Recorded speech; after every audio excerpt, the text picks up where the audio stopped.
Well, a wonderful Wednesday afternoon. How are you? And welcome to the Jason Gregor Show, Sports 1440, sports1440.ca, Orders Nation, YouTube, Facebook, X, and Instagram, as always, presented by our title sponsor, PlayAlberta.ca, where get in the game, use the promo code Gregor50. You'll get a free $50 play. Nobody won Lotto Max last night, so it's $60 million for Friday. Also tonight, $34 million gold ball jackpot. Get your tickets at Lotto 649. You heard it in the intro. The Jays loving the air in Colorado with 5 home runs last night, including a moonshot of 468 feet from Varsho. He hit 2. Guerrero, Barger, Lucas hit another one, and the Jays put up a 10 spot last night. They got a matinee going on right now, and they are up early 3-1. Today we're going to talk Sean East II will join us. Of course, he is the all-star guard for the Stingers. We got James Nichols. We're going to talk Luke Hughes. We mentioned it yesterday, but Luke Hughes probably the biggest RFA yet to be signed. What's he looking for in a contract? We'll continue to go around the NFL, stopping in New York today. Steve Ellis will be by. We got a recap of the World Juniors. And, you look at some of those players. Also, Daily Faceoff had a projection of who they think are going to be the top players in the NHL 5 years from now. And it's always interesting. Projections are fun. That's all they are, is a projection. And when you look at it, then spoiler alert, but they still did have Connor McDavid as the number one player in 5 years, which isn't a surprise to me at all. I would have him there. I was a little surprised that, they're really high on Askarov. They had him ranked 15th. Jake Ottinger was the highest ranked goalie. He'll be, they have him ranked 6th in the NHL in 5 years from now. Interesting very much when it comes to that. Defenseman. Now here's where I think you could have a legit conversation about some of the, they have Zeev Buium as a top 27 player in the league. The guy hasn't played a game in the NHL. Now, the one thing I noticed about this, hey, Daily Faceoff, North America, there's not one European in the top 10 players, whether it's forwards, defense, or goalies. And I'm like, I don't know if I necessarily would buy into that, to be honest. You look at it right now. Look how many Euros are top 10. Kucherov's one of the best players in the game. And you're telling me in 5 years' time, not one of the top 10? Here's their top 10. 5 years from now. McDavid, Makar, Celebrini, Quinn Hughes, Jack Hughes, Connor Bedard, Jake Ottinger, Austin Matthews, Gavin McKenna, Jake Sanderson. Leon Draisaitl, they have him as the 23rd best player in the league. Nathan McKinnon, 21st. They think that, they're going to start aging a bit. It's possible. But when I look at where Ovechkin's been, am I really dropping Draisaitl and McKinnon that far out? So we'll talk about that. I think there's maybe, they have 3 Hughes brothers in the top 14. I don't know, man. Jack Hughes can't stay healthy. He's going to be the 5th best player in the league. I don't know.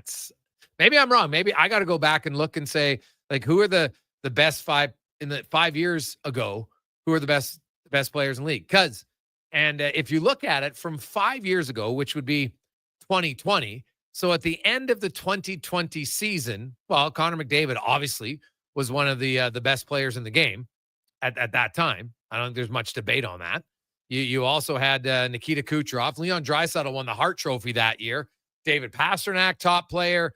Nathan McKinnon was a top 5 player. Kucherov was a top 7 scorer. Austin Matthews, Jack Eichel. So 5 years later, all those guys are still McDavid, Pastrnak, Draisaitl, McKinnon, Kucherov.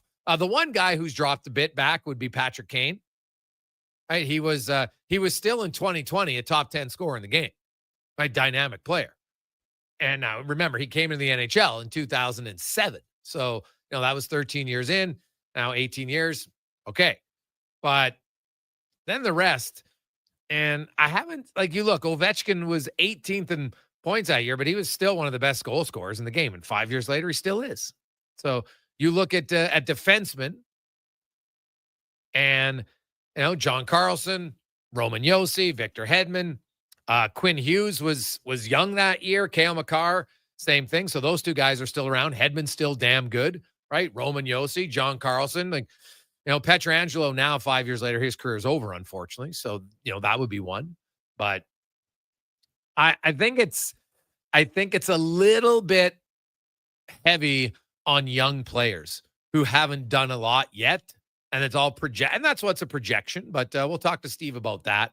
And I do think at times a lot of models are like, well, there's got to be something new, right? We're just kind of wired that way. But I'm not sold that it's going to be that new.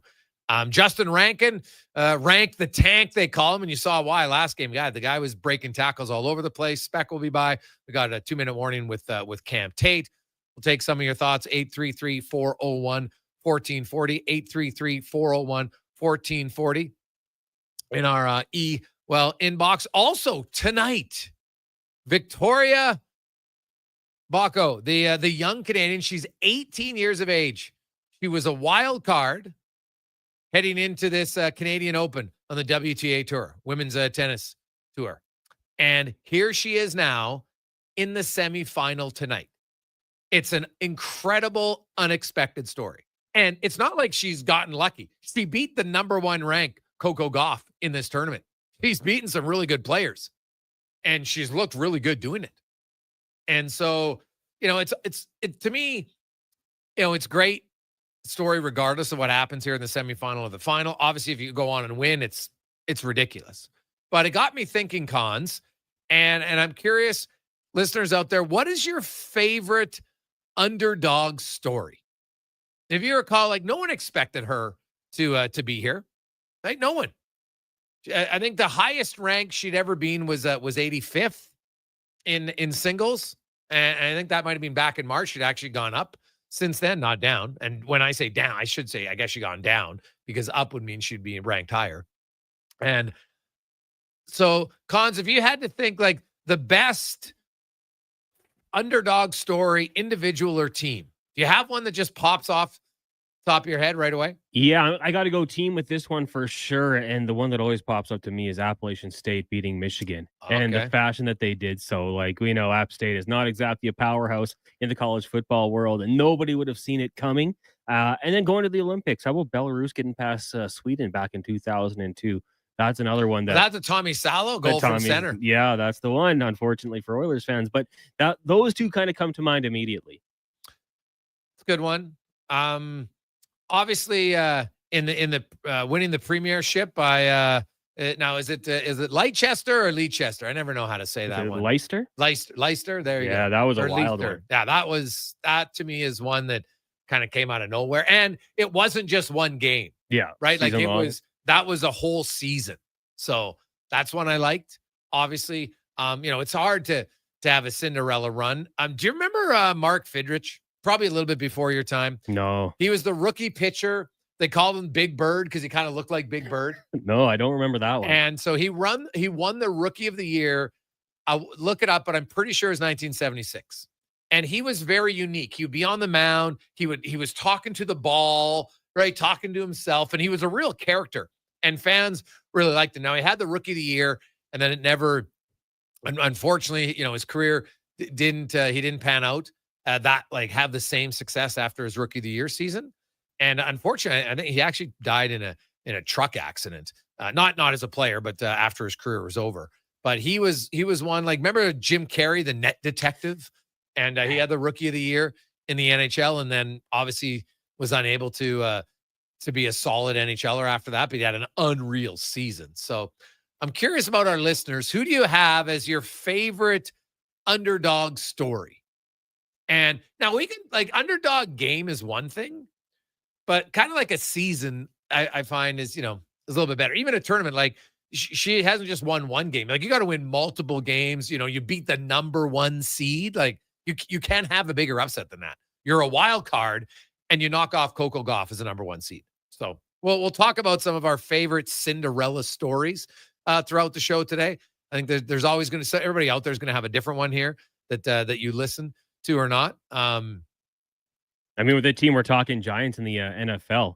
think they went on the road every game and then went on to beat the undefeated Patriots. Yeah, but they were a playoff team. You know what Still I mean? a playoff team, but, on the road doing it in the fashion they did, David Tyree having to make that play. Yeah. Not as good as some of the other ones, but that game, not a lot of people were giving them a chance, and they played pretty well. Yeah. Guys, if they think all those Russian goalies are just going to start sucking, the program is too good. Well, we talked to Kevin Woodley about that. And if you list the goalies that they had listed in their top 30 players, they had Ottinger the highest. Then they had Philip Gustafson at 13, Askarov at 15, Shesterkin at 24, and Jeremy Swayman at 29. Obviously, they felt Vasilevsky, Hellebuck, Bobrovsky, and some others are obviously going to age out in 5 years from now, which is possible. Obviously, some people are going to age out. There's no question. The defenseman that they had on the list, Owen Power was 30th, Zebuyam 27th, Mo Seider 20th, Miro Heiskanen 19, Thomas Harley 16, Luke Hughes 14, Rasmus Dahlin 12, Jake Sanderson 10, Quinn Hughes 4, Cale Makar 2. And so that's 1, 2, 3, 4, 5, 6, 7, 8, 9, 10 D-men in the top 30, which seems like a lot to me, to be honest. But there's more forwards in the game. There's twice as many forwards. So if you have 10 of them plus all the goaltenders that you have, right, then you got the forwards. So I think there's 15 forwards that they have listed. In case you're wondering, the forwards they had McDavid 1, they had Celebrini 3, Jack Hughes 5, Connor Bedard 6, Austin Matthews 8, Gavin McKenna 9, Kirill Kaprizov 11, Stützle 17, Seth Jarvis 18. You're telling me in 5 years Seth Jarvis is going to be a better player than McKinnon and Draisaitl? I still don't. I don't think so. McKinnon was 21, Lucas Raymond 22, Draisaitl 23, Wyatt Johnson 25, Leo Carlson 26, and Matt Boldy 28. So that's I just like it creates a conversation and a discussion over who you'd like, and maybe think like, how would I rank my guys? Like Jake Ottinger's pretty darn good. I don't know if like the goaltending one, Philip Gustafson, right? You look at goalies, and are there any 30-year-old goalies today that are going to be 35 and still good? I guess Shesterkin's 29, so he would be one. But they only had like Swayman 31, Shesterkin 34, Askarov 28, Gustafson 32, Ottinger 31. And you look at the age of the goalies today and how players are aging better. That kind of surprised me that they cut off a lot of the other age range goalies in there. So it is a good conversation to get into. Gregor, where do they have Bouchard? They had Bouchard listed as an honorable mention. So just outside the 30, like is Zeev Buim going to jump ahead in 5 years? Anything's possible, right? Anything's possible for sure. So, but yes, he was, they had him on their, just outside the top 30. They had him they had him, Fox, and young Matthew Schaefer as the honorable mentions for defensemen. Honorable mentions for forwards. They had Demidov, Michkov, David Pasternak, Jason Robertson. Like David Pasternak's only going to be 34, man. Like Pasternak is pretty elite. Mitch Marner, Nick Suzuki. So that was Minnesota currently, and Dallas had 4. Buffalo, Colorado, Detroit, Edmonton, New Jersey, Ottawa, San Jose, each with 2. So we might even have to get Paul Paduti on this. This is obviously a projection, right? And you look at some stats and you project them, and like I don't know, we'll see. I'm probably not as high that he's going to be a top 5, top 6 player on either Jack Hughes or Connor Bedard. Though those are the two guys that I think they have a little bit too high for me. So I don't know about what you think, but 833-401-1440, 833-401-1440. Hey boys, Buster Douglas knocking out Mike Tyson days after his mom had died is insane. From Rick, that wasn't like an underdog story for sure. And especially because, man, it looked like Tyson had him beat through the first 7-8 rounds. He was dominating. Didn't happen, though. Hey, guys, 1997 Oilers, Dallas. It's a good one, Richard. He also added in Eddie the Eagle. Well, Eddie the Eagle was a great fan favorite guy. Like, he didn't have any success other than, like, he did accomplish going down the hill, but he didn't have a lot of success when it comes to actually, having success. He got a participation ribbon, but he didn't get it. He didn't have success. So to me, to be a good underdog, you have to have some semblance of success a little bit, I would think. So, well, we'll get into that and more. We'll return. We'll talk about RFAs. Where Oiler fans, you can relax because this does not no one on your team. There's, I would say, 8 or 9 pretty significant RFAs yet signed, and we'll talk about a few of them when we return on the Jason Gregor Show, presented by PlayAlberta.ca. The job isn't done until the last load is hauled, and having a semi-trailer out of commission is not an option. Whether replacing or adding to your convoy, Edmonton Trailer has a huge inventory of new and used semi-trailers, trusted by the gravel, logging, oil field, fluids, and freight industries. Find a trailer right for you online or at one of their 3 locations. For sales, service, parts, rental, and finance, when you're in it for the long haul, Edmonton Trailer. If you're looking for the ultimate off-road adventure, you'll find it in a Jeep Wrangler. And if you're looking for the ultimate financing deal on a Wrangler, you'll find it at St. Albert Dodge. Right now, St. Albert Dodge is offering 0% financing for up to 72 months OAC on their full selection of 2025 Jeep Wranglers.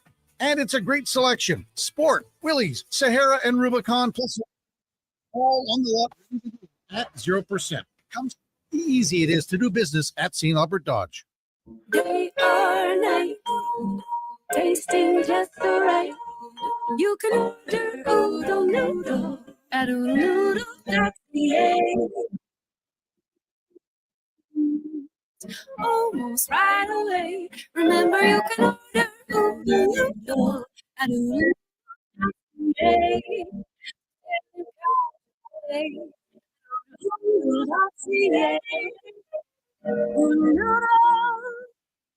In Alberta, every family has a baseball game day tradition for the summer.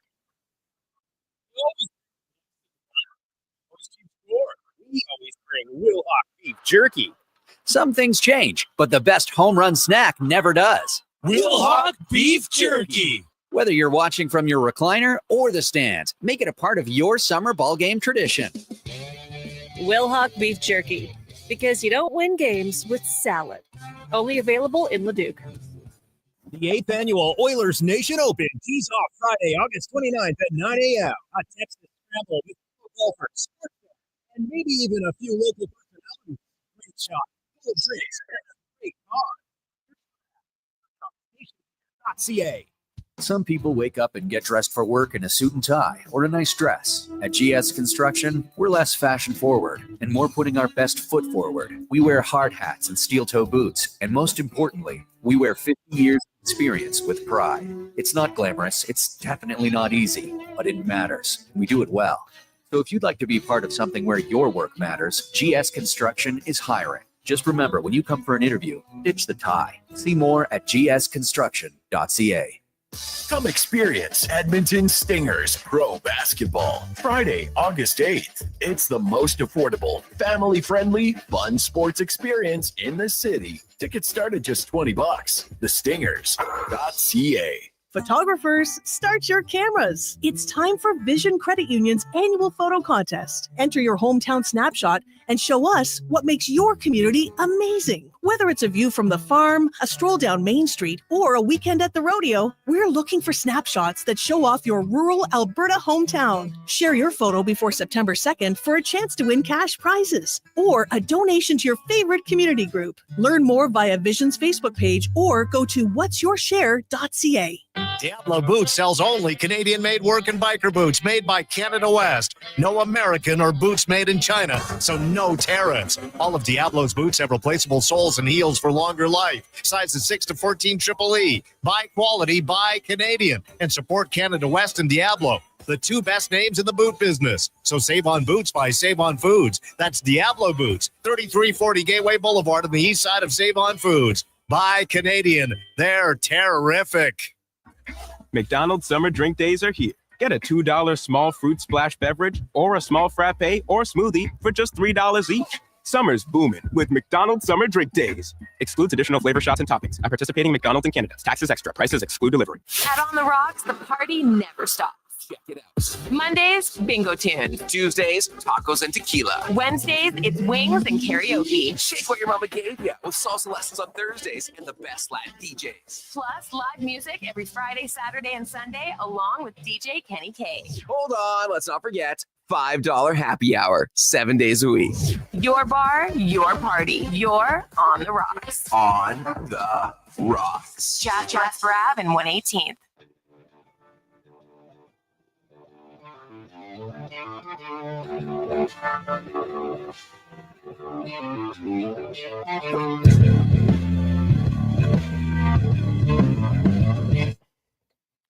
Portions of this hour brought to you by Leading Edge Physio. From weekend warriors to professional athletes, kids playing soccer to grandparents in the garden, rotator cuff tears and tendonitis to post-surgical knees and hips, we fix your body. Life shouldn't hurt. LeadingEdgePhysio.com. The Jason Gregor Show, the best of Edmonton sports talk And beyond. This is Sports 1440. Presented by PlayAlberta.ca, Alberta's only regulated online gambling website. 220. Hey, Greggs, what about David Freese? Remember the walk-off home run in Game 6 of the NLCS, sent his team to the World Series in 11, then winning the NLCS and the World Series MVP in his home city for St. Louis? Well, what was not only the walk-off home run in Game 6, he hit the home run, he hit the double in the 9th to tie the game to score 2 runs. That was one of actually, I just watched the replay of that online, and it was unbelievable. Like, seriously, for a guy who wasn't, is not a go-to player on your team, that is one of the best stories. I love it. Completely unexpected. Hey, guys, Mboko's run's unreal. She's not Canadian. She was born in North Carolina. I love how Canada claims athletes that aren't from our country just because they live here. Daly was the biggest underdog, or one of them, Rowdy Roddy. Well, Roddy, just so you know, Victoria was born in the U.S. and lived there for less than a year of her life. Her parents were originally from Congo. They left due to the political turmoil and were in the USA for a brief time, and then she's grown up in Canada her entire life. So she's Canadian citizen. Just because you're born somewhere, like being born there, but it has none of your training for anything, and you leave after 6 months. To me, that doesn't make you Canadian. If you're born, you know what? Hey, I'm born in Grand Cache. I lived there for about 3 months. Does that make me from Grand Cache? No, not at all. So I would disagree, but she is 100% a Canadian.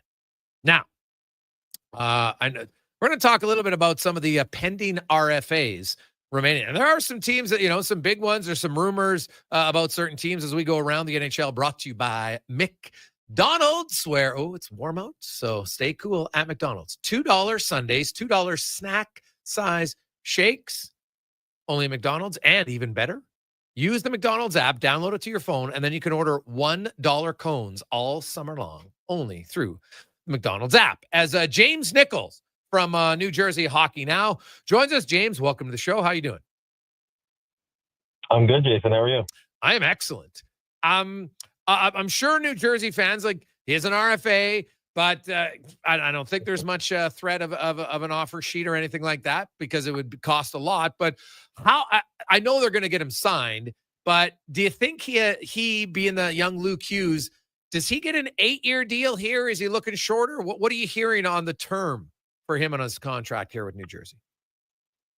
Yeah, I mean, after talking with Tom a little bit earlier in the summer, he's mentioned, that the two sides were both, pegged in on trying to get things worked out long term. They both agreed that they want that long term marriage. So I do think that's the dilemma right now. I think that's the holdup, is trying to figure out what that number is. Obviously, this is a new market, kind of, right? The salary cap is unleashed, it's going up, and so what is that mushy middle for everyone to agree on with the rise in that situation? And I think that's what they're trying to figure out at the moment. And obviously, maybe the Devils have to figure out a little bit of cap space situation for themselves, because that number is going to creep more towards, I think, the $8 million mark if they're going to give him a max term. Well, if you look at their salary cap, they're just over $6 million in space. So something has to, happen one way or another. What one domino is going to have to maybe drop for the other to fall.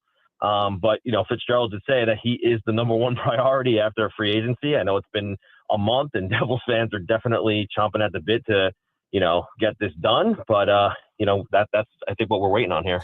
Yeah, because I was looking, they have, I think it's, according to Puckpedia, like $6.1 million in cap space. So, hey, the Devils would be sprinting at a $6.1 million deal right now. But so in order to sign him, now you are allowed to be over 10% in the summer, so they could sign him. But usually they like to trade the piece before. Otherwise, once you sign him, then everybody in the league knows that, you're going to be giving away somebody for nothing. Well, that's right. And, I in the back of my mind, I do wonder, obviously, Fitzgerald did a decent body of work this summer with bringing in guys like Dadonov and Connor Brown. But, there are two positions that I had in my mind going into this summer that needed to potentially be fulfilled. And that was a top six winger and a third line center.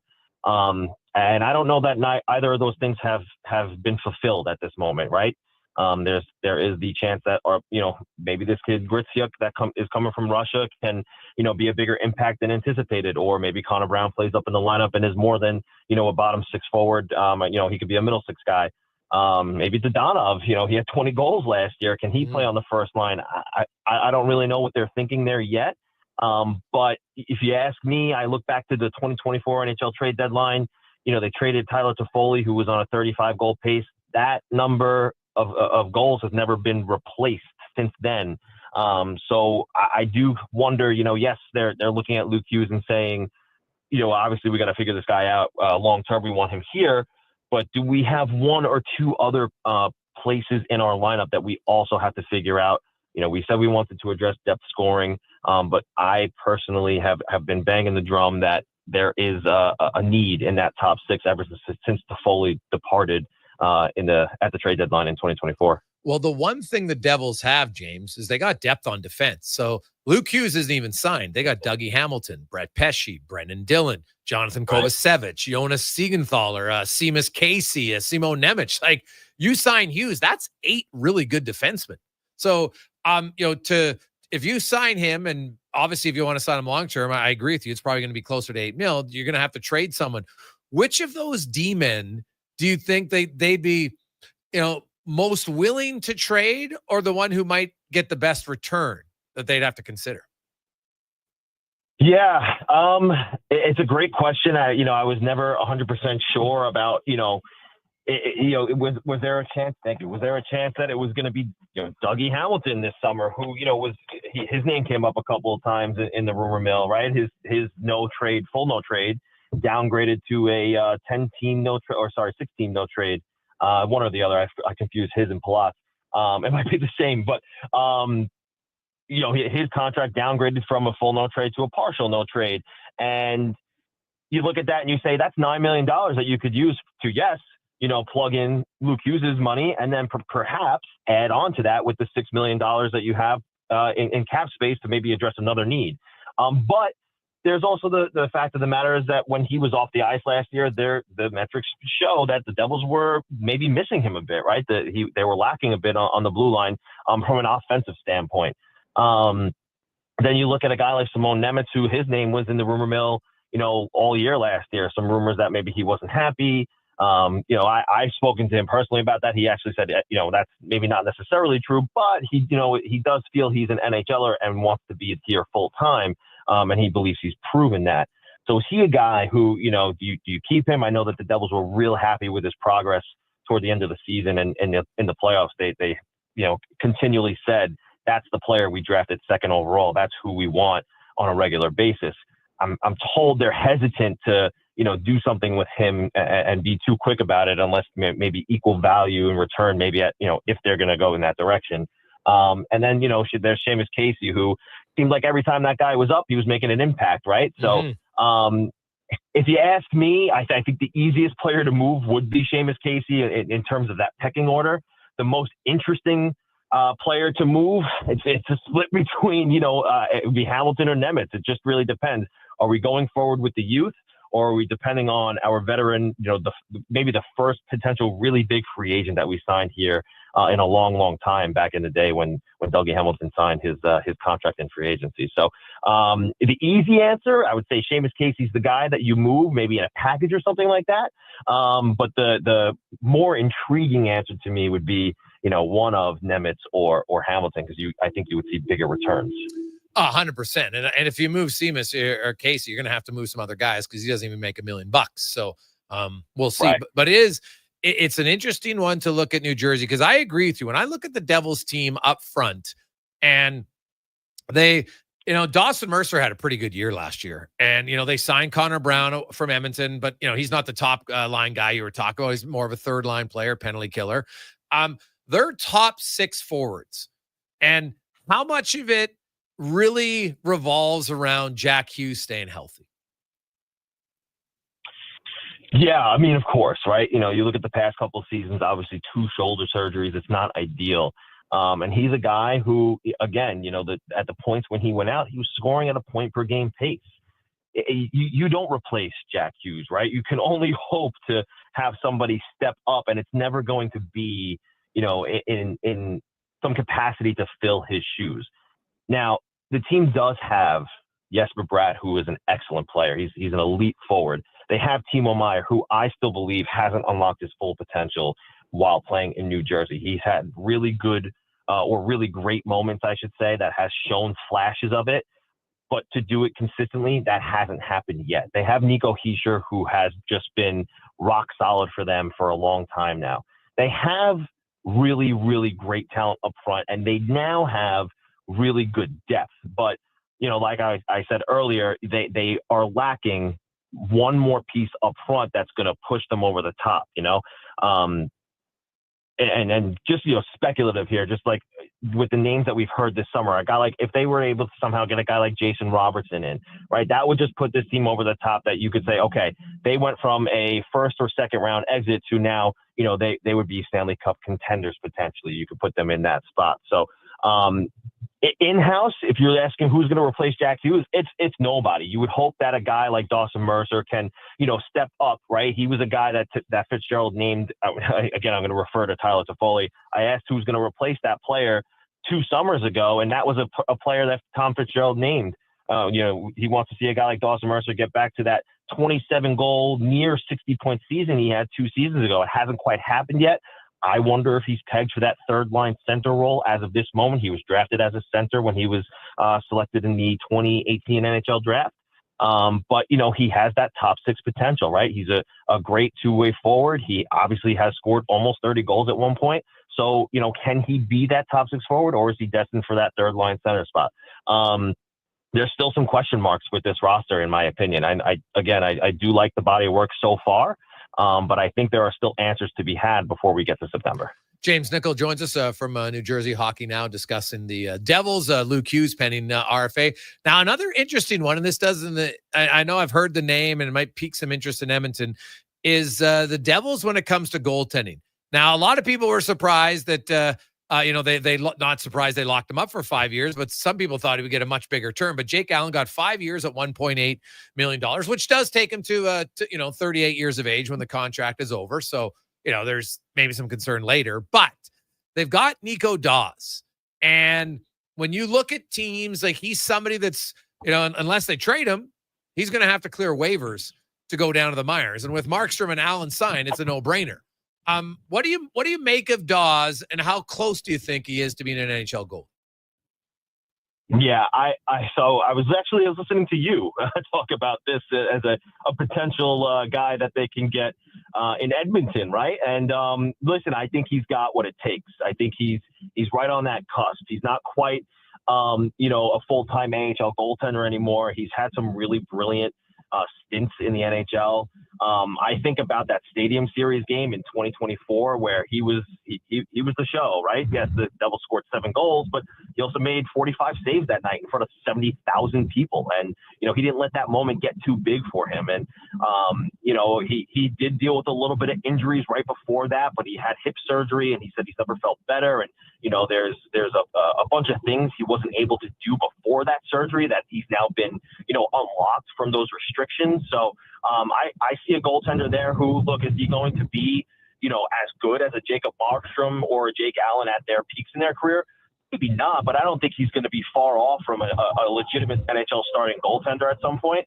And I don't see him clearing through waivers. There's a ton of teams in this league right now who just, they value goaltending too much to let a guy like that slip through the cracks. I think he has legitimate NHL starting upside, and he's a valuable trade chip, in my opinion, because, you don't want to lose a guy for nothing like that. So, and a team, again, like I said, Edmonton, who, could use a goaltender perhaps maybe to either support a guy like Stuart Skinner or whatever they're doing with that situation. I think Dawes is a perfect guy to slide in. Yeah, well, it's exactly it when you look at it. And now, anybody says, if they claim him on waivers, then they have to send a goalie down, because to claim him on waivers has got to be in your roster. And there's not a lot of teams who carry 3 goalies, especially, they won't be starting the next season. That's not this year, but the following one, when you're allowed to have a third goalie anyway, just for your practice guy. But I look at Dawes and young goaltenders, and he would not be the first, James, who, he's not with the organization that has him, decides, you know what,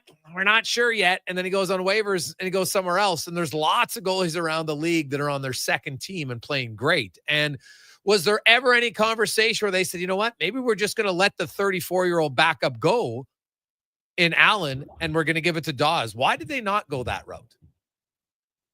Well, I think they anticipated going that route because if you look at the way his contract was structured last season, it was a 2-way deal. Yeah. And then in the second year of that 2-year contract, it upgraded to a 1-way contract. So I think they anticipated to pay him NHL money as opposed to playing in the minors. But, I think they just saw the relationship between Markstrom and between Allen and, how well Allen did in the absence of Markstrom when he got hurt.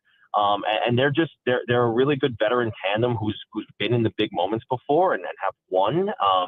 And I just think that with the way that goaltending tandem worked for them last year, I mean, it was their biggest strength. It was what got them to the playoffs, right? They obviously struggled offensively, but when they needed their goaltenders most, they both showed up in really big moments. I mean, listen, before Markstrom got hurt, I had him as he was going to, I think, be in the top 3 for the best. And nobody was taking that away from Connor Halley, but he was making his way there, and then he unfortunately got hurt. But then when Jake Allen stepped in, it's like, Markstrom was never gone. And that was their biggest strength. And I think for years in New Jersey, it was always a question mark with goaltending, and they want to be rid of that. I think they have, some really exciting young prospects coming through the pipeline, and a guy like Mikhail Yegorov and Jacob Malik, who, they're going to need some time to season, but this gives them both the time to let those young prospects develop while also having 2 competent, really good starting goaltenders in the NHL that can help them win now and let those guys develop later to come up at some point and take over those roles down the line in the future. Always great to talk to you, James. I really appreciate it, man. This is an interesting story because, as you said right off the top, this is not just an easy, okay, we sign Hughes and away we go. Unless they can sign him for $6 million, which seems unlikely. It looks like a signing comes, but it also means there'll be a trade for them to get under the salary cap. And, they got a lot of options on defense, man. Like there's a lot, like Jonas, like they got some really good defensemen on some good contracts. Like I could, you mentioned Dougie Hamilton, and it's not that they don't like him, but Siegenthaler's on an unreal value deal at $3.4 million. Right. I love Brendan Dillon. Yeah. He can play on my team. I really think they were decimated by injuries, but when he went down in that series, it was pretty much lights out Irene. So, even Jonathan Kovacevic has kind of come out of nowhere and turned into a hell of a player. And those guys at $4 million or lower, those are really good contracts for defensemen. Yeah, listen, we haven't even mentioned Brett Pesce's name. He was the guy that was buoying that blue line when there was a bunch of injuries all at one time. He was playing first 9 minutes. Alongside Brian Dumoulin was there as well. He's moved on to LA now, but Brett Pesce is one of those guys too who you don't appreciate him maybe in on the score sheet, but you appreciate everything else he does on the ice because he's just so consistent and so steady back there. I absolutely agree with you. I have all day for Brendan Dillon on and off the ice. He's incredible. Everything he does all around. Kovacevic, he just needed a chance, he said, and he took it this year. He's kind of stole that spot from Nemitz, and it's interesting how it works now. I kind of wonder if Nemitz is going to steal it back with Kovacevic. officially ready for the start of the season. He's definitely not going to be at training camp, so it does look that way. There's an opportunity for Nemitz to maybe take that spot back. It's really interesting how it worked out. And yeah, Jonas Siegenthaler, I mean, what else can I say about that guy? He's just, him and Kovacevic were, they were a pair this year, and they were two of the best defensive defensemen statistically. You see those charts on Twitter all the time, right? Jay Fresh and all those guys. They're always talking about, who's the best defensive defenseman, and those two names you always see up top. So, they have really good pieces back there.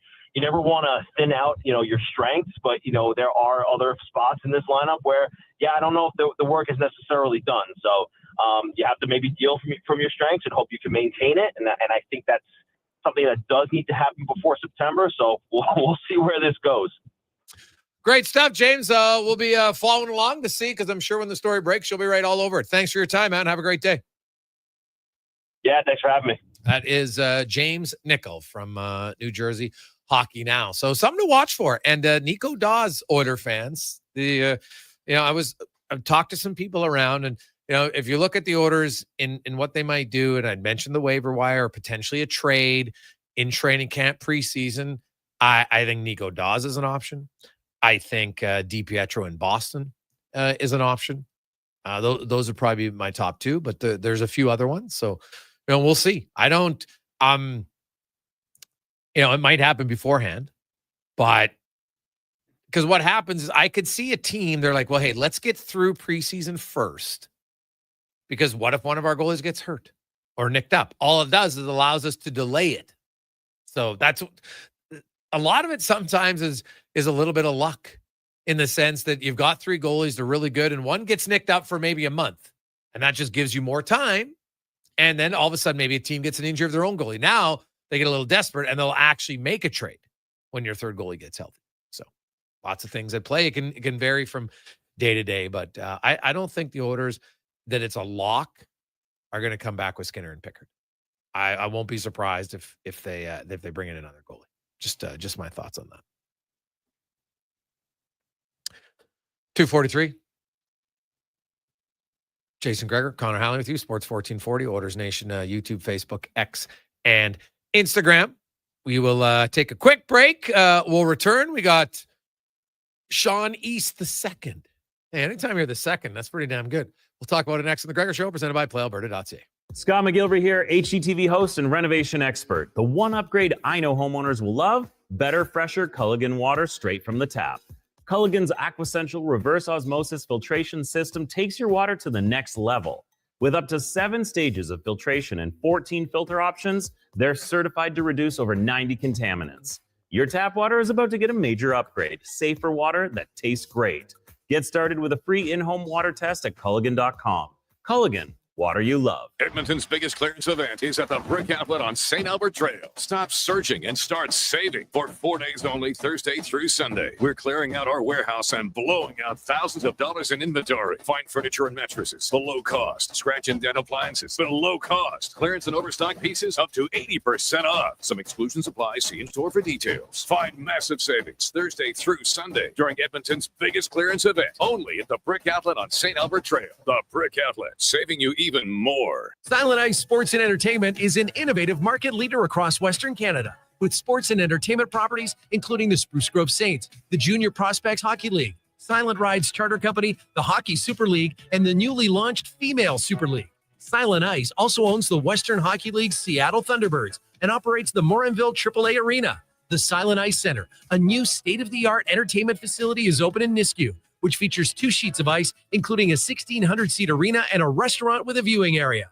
What does excellence truly mean, and how does it guide your choices? At Volvo Cars Edmonton, excellence isn't just a goal, it's their standard. They shine in every aspect, from top-tier customer satisfaction in sales and service to impressive inventory, strong customer loyalty, and prices that are tough to match. Experience the dedication to quality firsthand at Volvo Cars Edmonton.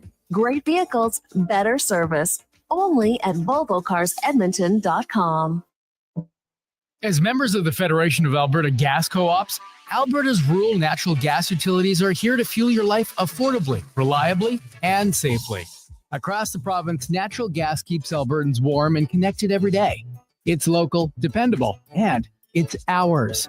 For more information on the Federation of Alberta Gas Co-ops and its members, or to learn more about how natural gas fuels your community, please visit us at fedgas.com. That's fedgas.com.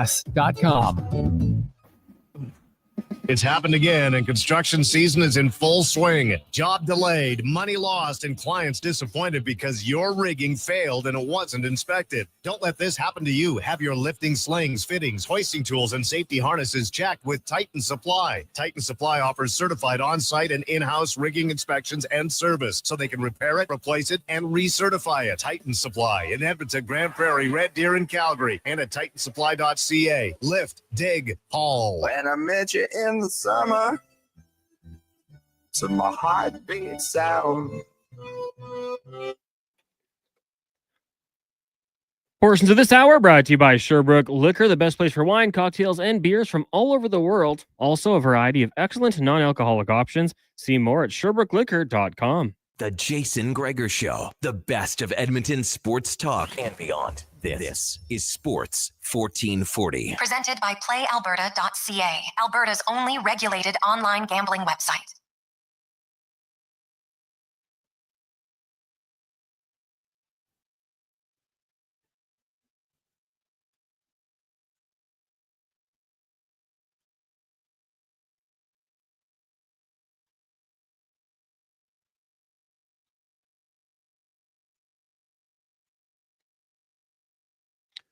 To 247. Welcome back. Sports 1440, sports1440.ca, Orders Nation, YouTube, Facebook, X, and Instagram. Hope you are having a lovely day. We were talking about underdog stories. Well, they're definitely not an underdog. This is the opposite.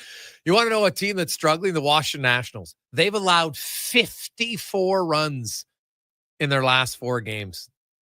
16, 8, 14, and 16. Did you see the A's last night? Their catcher hitting out of the one hole. First leadoff hitter to have 3 home runs in a game since like the 1900s. God, the A's can really smack the ball, but oh my goodness, is Washington terrible right now? 54 runs in a 4-game stretch, man. That's not good. That is not good at all. What is good is our next guest when it comes to offense. Hey, geez, I wonder how much he'd score against the Nationals right now as we get to our basketball report, brought to you by Legacy Heating and Cooling, home of the no payments, no interest for 1 year on your AC unit. Stay cool all summer long at legacyheating.ca. He is the leading scorer for the Edmonton Stingers and one of the top scorers in the entire Canadian Elite Basketball League. We are joined by Sean East II. Sean, welcome to the show, man. How you doing? I'm doing great, man. Thanks for having me. Hey, I appreciate it. You've come to the CBL, man, and you're tearing it up. Now, you were always – offense has always been your thing. But I do – you come to a new league. Didn't really take you a long time to feel comfortable. Well, in your eyes, what makes you such a good scorer? Just being able to make the right plays consistently. As a point guard, I always had a knack to just getting my teammates involved. So always being able to beat my man and just trying to make those right decisions once I do beat my man, once I get inside the paint. So, Sean, were you always a scorer right from the get-go early on in your basketball career? No, I've generally always been a pass first guard, but just over the years, my team have been wanting me and needing me to score. So I can always put the ball in the hoop, but that was never my main thing. But, that's what, the situation calls us. That's what I do. Because, I was looking like at the University of Massachusetts, you were definitely, you had half the assists as points. Like you were definitely a playmaker. And even when you went to Bradley in Missouri. So, some guys, and we've seen like Leon Draisaitl in hockey was always a pass guy, and then he became a 50-goal scorer. Like at some point you say, hey, you know what? I got to score the rock. Now do you look and say, hey, I can still distribute, but maybe my best assets are being a scorer? Just really whatever the situation is, because, you go into different programs, different organizations each year, and, whatever that program needs out of me is what I try to bring. So, and it's just been happening so that I need to be scoring. So I just supply what I can. You did play for the South Bay Lakers in the NBA Summer League in 2024. Now you're here with the Stingers. When you look at the options in basketball now, right, whether you go to Europe or the G League or, obviously the CEBL, having played where you did in that NBA Summer League, how does that compare to the CEBL? It's almost about the same because it's like, you got a lot of G League players or people fresh coming out of college. Maybe a little bit more athletes around the table in the G League area, kind of NBA area, but sort of the same type of people kind of fresh out of college and, still trying to figure out their plans and going forward. Do you look at the CBL? Because we've seen guys from the CBL the last few years make it to the NBA. Jamar Uniformer, Stinger himself did it. Lots of guys in the G League. Was that a part of your reason to come here? You say, hey, the league's gained notoriety where, scouts are watching and they respect the quality of the play in this league. No, definitely for sure. I mean, as soon as I came, people started to tell me, people go, to the NBA from that league, make good leaps and over in Europe. So once I heard that when Coach Baker had reached out, I did a little bit of research and I was, all for it and was ready for the opportunity. Sean East II joins us.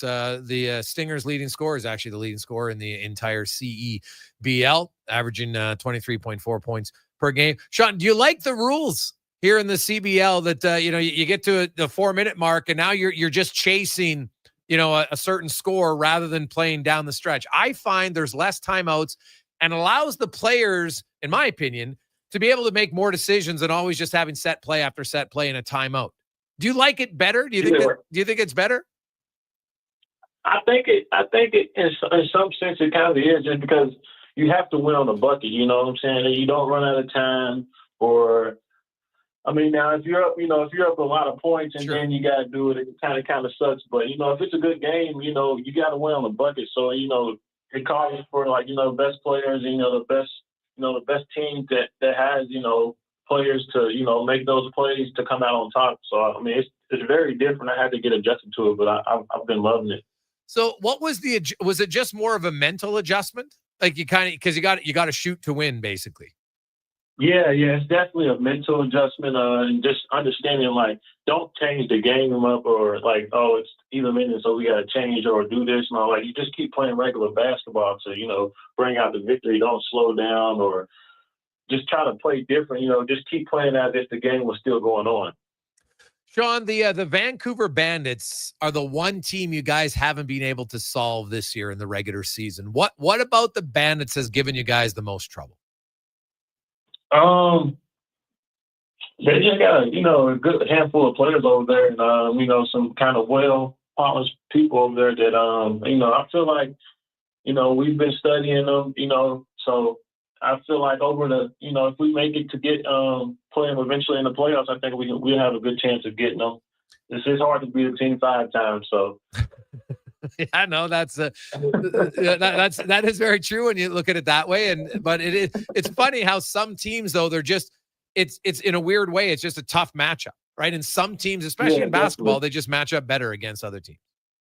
Yeah, just because also we beat Calgary, but they've lost to Calgary 3 times. Yes. So it's it's all about matchups, and just some teams, might have some some mental real estate in attached to them. So it's just it's just about figuring out making those right adjustments, and we're going to try to make those adjustments next time we see those guys. You guys went through a stretch where you played a lot of basketball. You'd actually played 2-3 more games than everybody else, and now you're in a stretch where you haven't played a lot. Is it hard when you're going through stretches where you're not playing this much, or is it nice to get a little break? I've been a type of guy to like to be playing back to back, but definitely when you start slowing down, it's kind of it's dang. So it's like one game a week, and you're just waiting around, you're just practicing, and watching other guys play in the league. So you can kind of lose a little bit of the flow that you did have when you're playing back to back games, and then once you start back to back games up again, now it feels like you're playing a game 12 hours later. So, I mean, it's all about adjusting. And, it's the game of basketball. You can't complain. Yeah, no, it's very true. Now, Sean, growing up, did you play other sports other than basketball? Yeah, I played football. Football was football was really my first love. I played all the way up until high school. And what position were you in football? Quarterback. Okay, and so what made you choose basketball? I didn't get this height until, like my senior year going into my first year in college. So if I would have got this height earlier, I would have stayed playing football and been my quarterback. So, but I was 5'6" going into high school, and I didn't get to about 6'2", 6'3" until maybe like my freshman year in college. Oh, wow. Okay. So a little bit, because I was looking at your size. I'm like, geez, this guy's a quarterback, 6'3", 6'4". That's a prime size. Like, it's funny. People that go to the Stingers game, they see Sean East, they're like, hey, not that big. Because on the basketball court, everybody's like 6'3" guys on the basketball court don't look that big. It's hilarious. And then they go into a hockey dressing room or anywhere else and walk down the street. And you're like, damn, that guy's pretty big. But it is. So you were 5'6". So I guess back then that was like a perfect size for a point guard.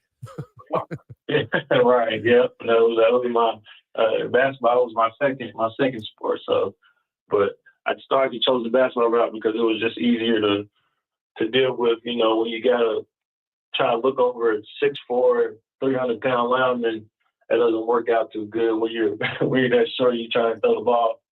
So, do you miss football? For sure, every day. Yeah. Do you? So, like now, there's all those flag football leagues and other ones. Any of that stuff interest you, or no? You're like, hey, I think basketball I'm pretty good at. Yeah, I'm gonna stick with basketball. Maybe after, if I maybe finish early, if I can maybe make a run for it, I definitely will though, for sure. Sean East, the second, joins us. So, Sean, looking at this season's almost wrapped up. You guys are obviously going to make the playoffs. It's just a matter of what seed you're going to be when you get in the postseason.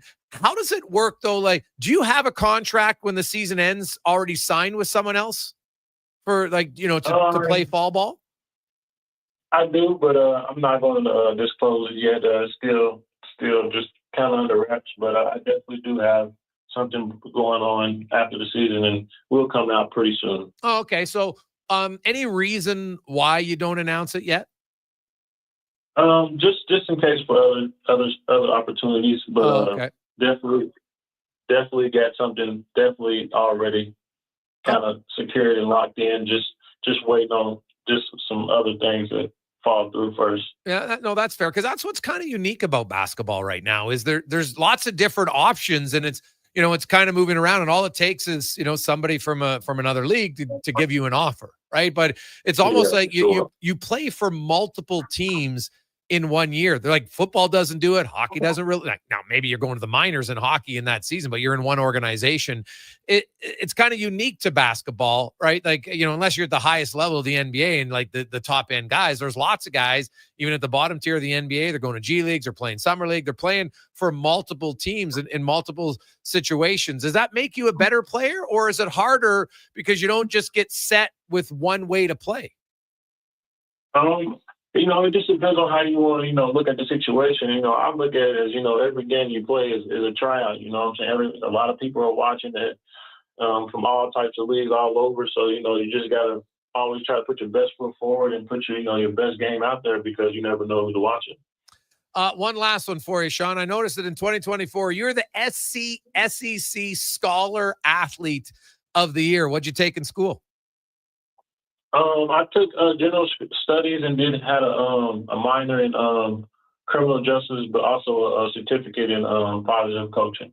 Okay, so when your basketball career is done and you got a job in the real world, what would you want to do that wasn't basketball?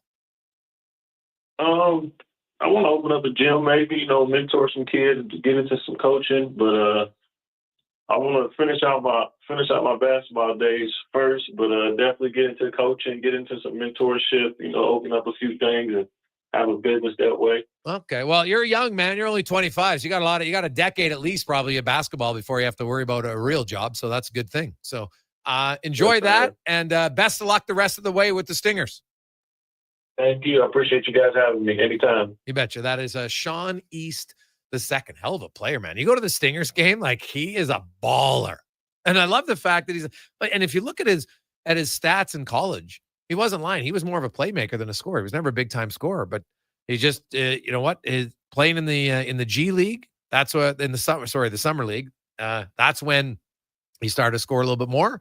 And now he's like, hey, I can score. And man, what an advantage to have the high end ability to score while also maintaining, being able to distribute the ball. So he's a guy to watch for, to see when you look at what Moon did coming from the Stingers and ended up playing for the Clippers and performed pretty well. Obviously wasn't a full-time guy. It's hard, man. Like the NBA is hard to make and stay there. But like you just look at the global competition from all the countries in the world to play basketball, players from everywhere, Africa, North America, Europe, they're all over the place. Japan, etc. And look at the size of the rosters. Like I'm kind of surprised that the NBA doesn't have more teams. It's the one league that I think has enough talent that they could if they wanted.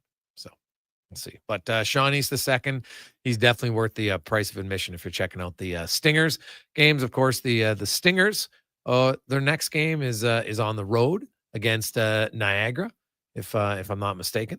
So they got Niagara coming up, and because they just lost to the Rattlers, and they have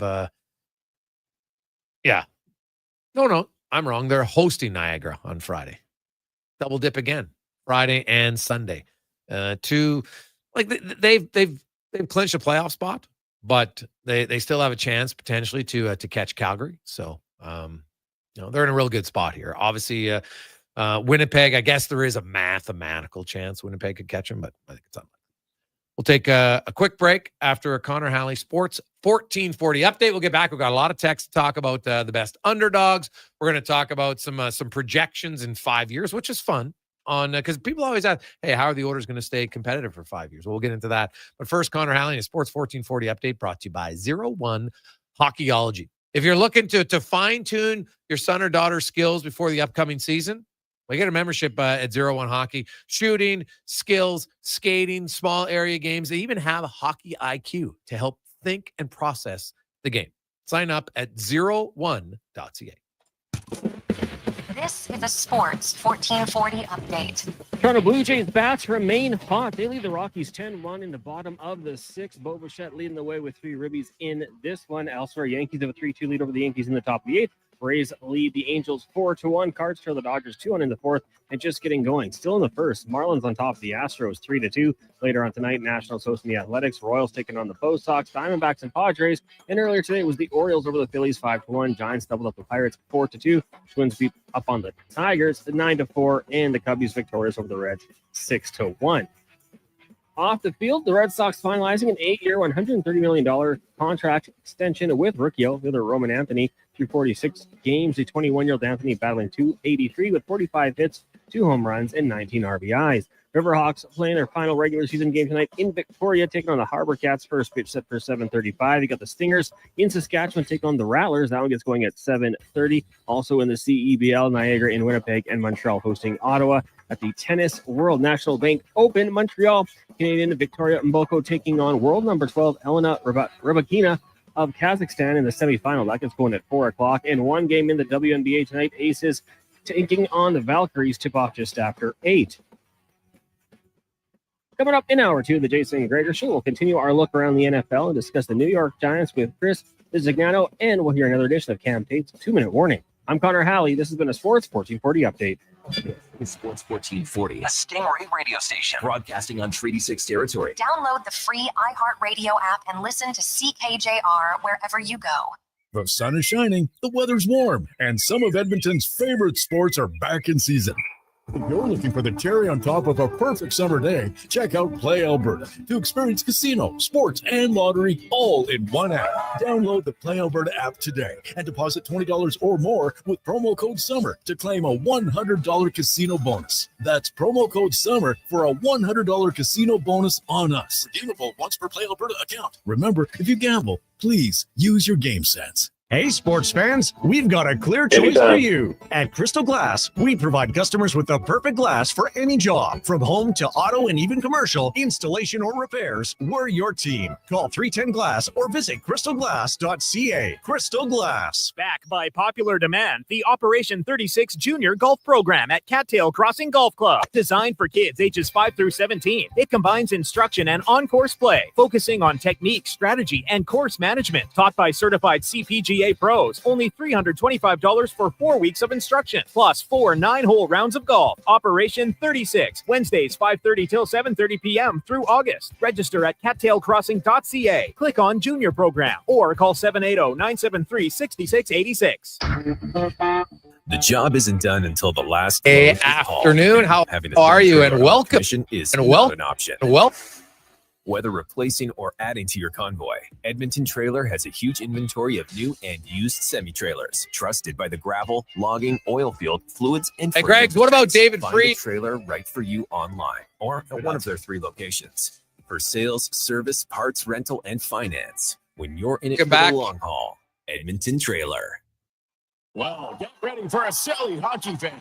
Your partner in power just skated onto the ice. EWEL.ca, the new e-commerce website for electrical wholesalers Edmonton, is ready for the power play 24/7, 365. UL skates to where the puck will be in 5 years. Now that's forward thinking. Killer selection, slamming products from the best brands, and legendary service. Don't sit on the bench. Get your account today at ewell.ca and win that project. Plug into your partner in power. Get an EWEL.ca account today. You've got a go-to coffee spot, a trusted barber, even a lucky game day jersey. But when it's about looking your absolute best, there's only one name you need. Mr. Dirk. Family run since 1939, we're experts in crafting impeccable tailor-made suits and offering a wide variety of everyday styles. Pair that with personalized one-on-one fittings and the convenience of on-site tailoring. Mr. Dirk, elevate your style game. Visit our Edmonton store or explore MrDirk.com. Score big on style with Mr. Dirk. Wendy's most important deal of the day has a fresh lineup. Pick any 2 breakfast items for $4. New 4-piece French toast sticks, bacon or sausage wrap, biscuit or English muffin sandwiches, small hot coffee, and more. Limited time only at participating Wendy's, taxes extra. What's better than a family reunion? Getting the family discount. At Nisku Ford, you're not just a customer, you're part of the family. And we believe our family deserves the very best. That's why our legendary employee pricing is back. This August, get the Ford you want at the price you deserve with exclusive deals reserved for our closest kin. It's our way of saying welcome home. The coffee's on. Drive into Nisku Ford or visit niskuford.ca today. Above expectations.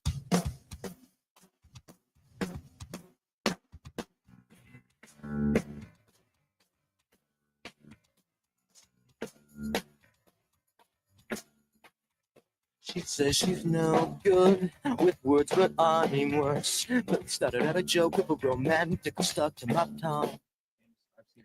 Portions of this hour brought to you by Crystal Glass, your clear choice for residential windows. Locally manufactured and installed, Crystal Glass provides a beautiful product and incredible customer services for all of your residential needs. Call 310 Glass or visit crystalglass.ca for a quote. The Jason Gregor Show, the best of Edmonton sports talk and beyond. This is Sports 1440. Presented by PlayAlberta.ca, Alberta's only regulated online gambling website.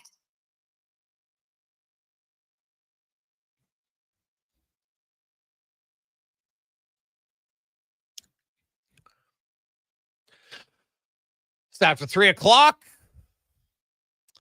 Gregor, Halley, Declan Kruger with you on a lovely Wednesday afternoon. Man, middle of the week already. That's what's great about the long weekend, isn't it? It's like, tomorrow's Thursday for the Young Bucks. That's when the weekend begins already. Oh, love it. Awesome. Welcome back to the Gregor Show, presented by PlayAlberta.ca, where the OG lotteries, $649 tonight, $34 million. The classic jackpot, also $5 million. Get your tickets at PlayAlberta.ca, your one-stop shop for casino, sports, lottery, instance, and live dealer action. A few news and notes to get to. The Elks safety Royce Mechie, doubtful for Friday's game against Montreal. Probably going to give him another week, and you'll see him maybe at home on the 15th. Clements, Moega Clements with his knee, he's questionable, so possibly he could play. But that's kind of the latest on the injury news for the Elks. Of course, they practice today, and then tomorrow is a travel day. They'll get into Montreal on Friday and try to find a way to get a win and maybe not lose the game, not give it away. I really believe this was just a game that they should have won. They should have won. There's no ifs, ands, or buts for me. That's a game they should have won. We were asking about great upsets recently. And hey, guys, what about the Greece winning the Euro in 2004? Clean sheets versus France, Czech, and Portugal from Oddball. Well, that's a good one, actually. Not many people had Greece that year, Con Man. That was quite the upset for sure, which is great. We're asked because Victoria Mboko, who was a wild card into this women's tennis tournament, the WTA at the Canadian National Open. And tonight she's into the semi-final. And she's played great. And she's beat the number 1 seed in the tournament, Coco Gauff, who's top 3 players in the world. So that's when you know you're rolling. She's not just, getting in here and squeaking by and got a quote lucky draw. I think it's hard to luck your way to a semifinal of any tennis tournament. You got to play well. So that's good.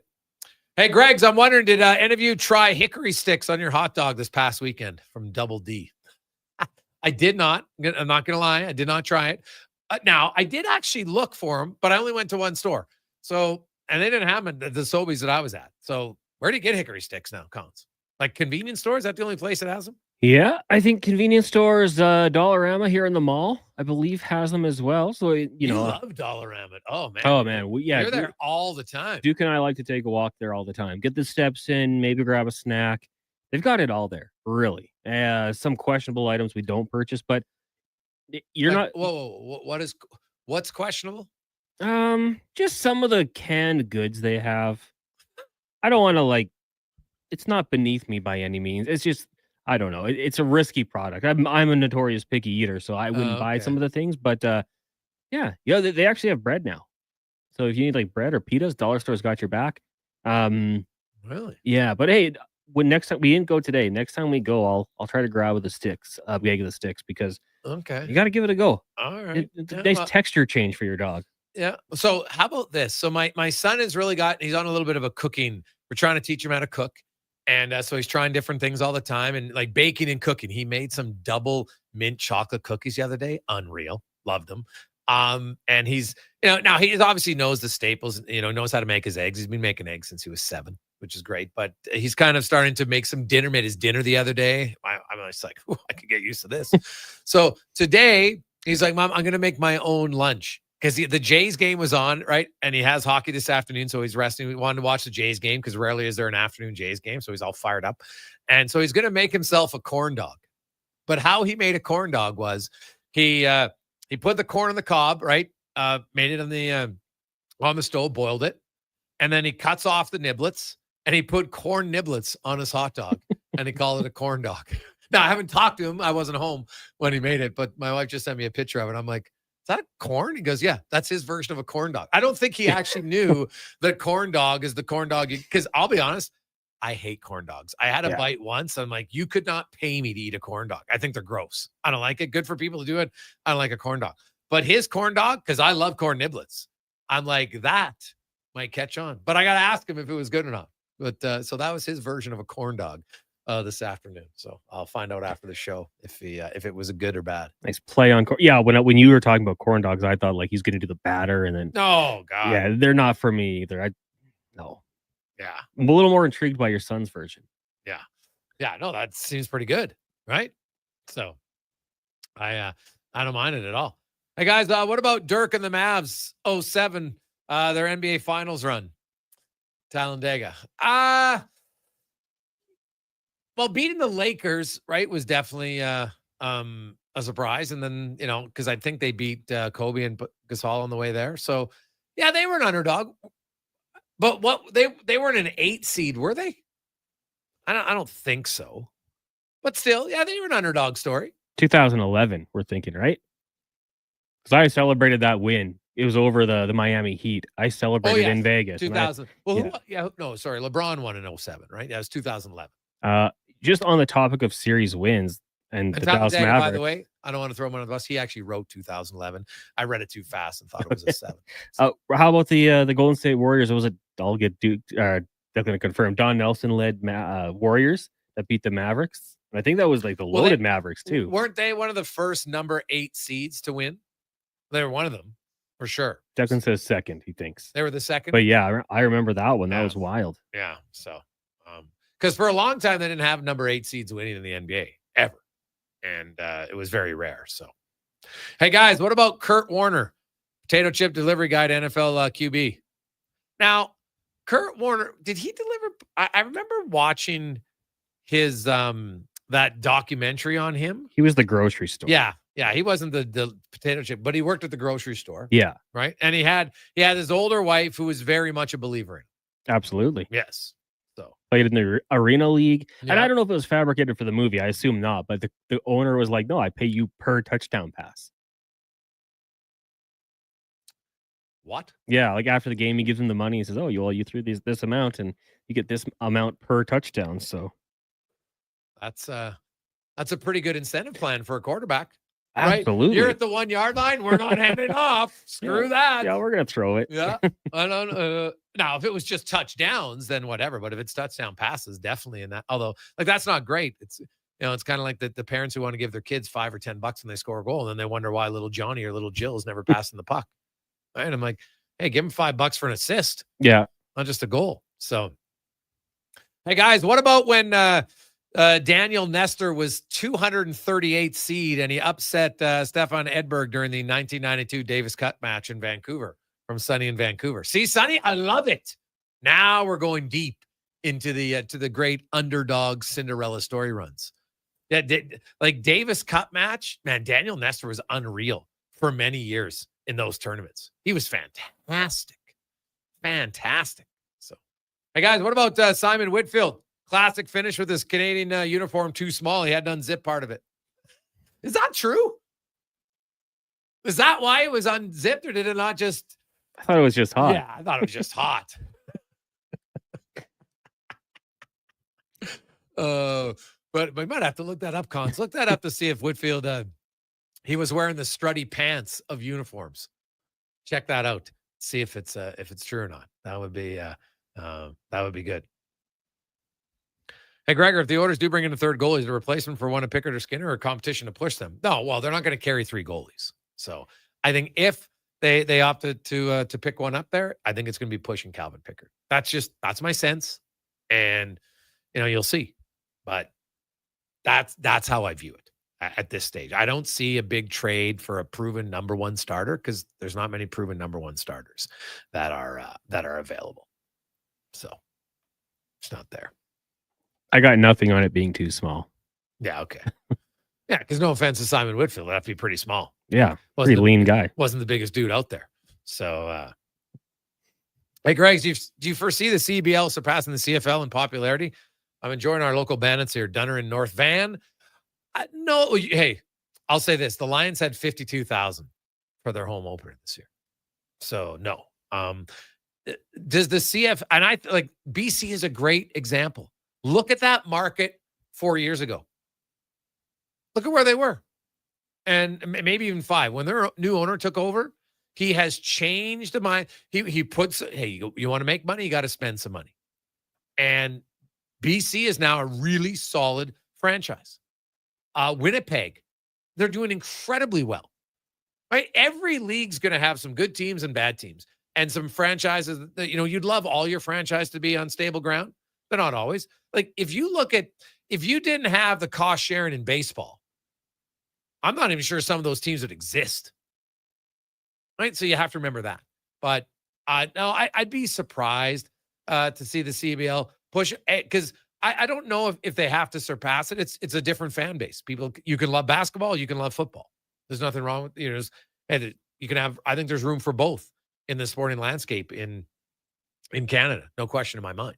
But I know there's some who, and I don't know why, but they get some joy out of wanting to just, CFL's dead. Right now, it's in a downturn in Edmonton. I can't argue that. But do I believe it'll get back and start creeping upwards? Yes, I do. Now, obviously, eventually they're going to have to start winning some games. That's just a simple fact. The organization off the field, from President Chris Morrison, a lot of things they're doing behind the scenes, good. But at the end of the day, they're going to have to start winning some games. Now, when Ed Hervey took over, Ed was pretty honest about, the path of his team. And, you're never going to come out and say, hey, I don't think they're not going to compete for a championship. You never want to say that publicly. But they didn't have aspirations of being a championship team this year. You're hoping maybe you could find a way to, be in the playoff hunt down the stretch. Now, mathematically, they still got a chance. I got to start winning some games, and it seems unlikely at this point for this year. But you've got to stay. You've got young coaches. You got young players.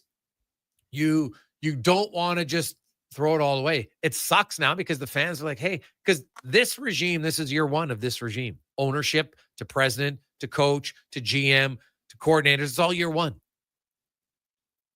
They inherited the past as an organization. But that's the hard part about pro sports is you can't make a quick fix too often. And I think that's where the Elks are at right now. We will take a quick break. Speaking of football, we'll get more football. We got the 2-minute warning. Also, then we're going to get into some of the World Junior Showcase numbers and a projection about the best players in the NHL in 5 years. Some interesting names on the board. Some that I'm like, I'm not sure I agree with, but we'll get to that. Stephen Ellis from Daily Faceoff and more on the Gregor Show, presented by PlayAlberta.ca. Day or night, tasting just so right. You can order Oodle Noodle at oodlenoodle.ca, delivering you the news almost right away. Remember, you can order Oodle Noodle at oodlenoodle.ca. So stay on your couch all day and order oodlenoodle.ca. Oodle Noodle. Work never gets done by standing around. You have to put your words into action. And that's exactly what GS Construction does every single day. Our priorities are safety first, quality second, efficiency third.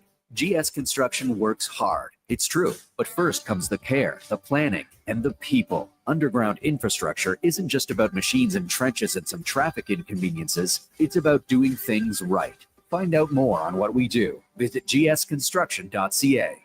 Whether you're a craft beer connoisseur or more of a wine aficionado, there's always something new to discover at Sherbrooke Liquor, a unique family-owned independent liquor store. The selection, incredible. The non-alcohol section is also very impressive. Sherbrooke Liquor, expert, knowledgeable staff with a passion for unique finds. More than just a liquor store, we're a community. Alberta's best, the one and only Sherbrooke Liquor. Wine, spirits, and oodles of beer. Visit SherbrookeLiquor.com. Bringing every project to life requires the right team. By joining the Japa Machinery Group service or sales teams, you can be part of setting a new industry standard. Celebrating a legacy of excellence with Japa. Learn more at japamachinery.com. Come experience Edmonton Stingers Pro Basketball. Friday, August 8th. It's the most affordable, family-friendly, fun sports experience in the city. Tickets start at just $20. thestingers.ca. And here comes Action Electrical Service Team sprinting onto the scene. These are your first responders for any electrical emergency. That's right. With their fleet of service vans and specialized gear, they assess, they service, and maintain electrical lighting and automation systems. They're all about rapid response. Quick diagnostics and repairs to restore power and safety fast. Hire the Action Electrical team to bring home a win for your project. Visit actionelectrical.net. McDonald's Summer Drink Days are here. Get a $2 small fruit splash beverage or a small frappe or smoothie for just $3 each. Summer's booming with McDonald's Summer Drink Days. Excludes additional flavor shots and toppings at participating McDonald's in Canada. Taxes extra. Prices exclude delivery. The 8th Annual Oilers Nation Open tees off Friday, August 29th at 9 a.m. A Texas scramble with fellow golfers, sports fans, and maybe even a few local personalities. Great shots, cold drinks, and a great cause. Gregor's Grads. Sign up at nationgear.ca.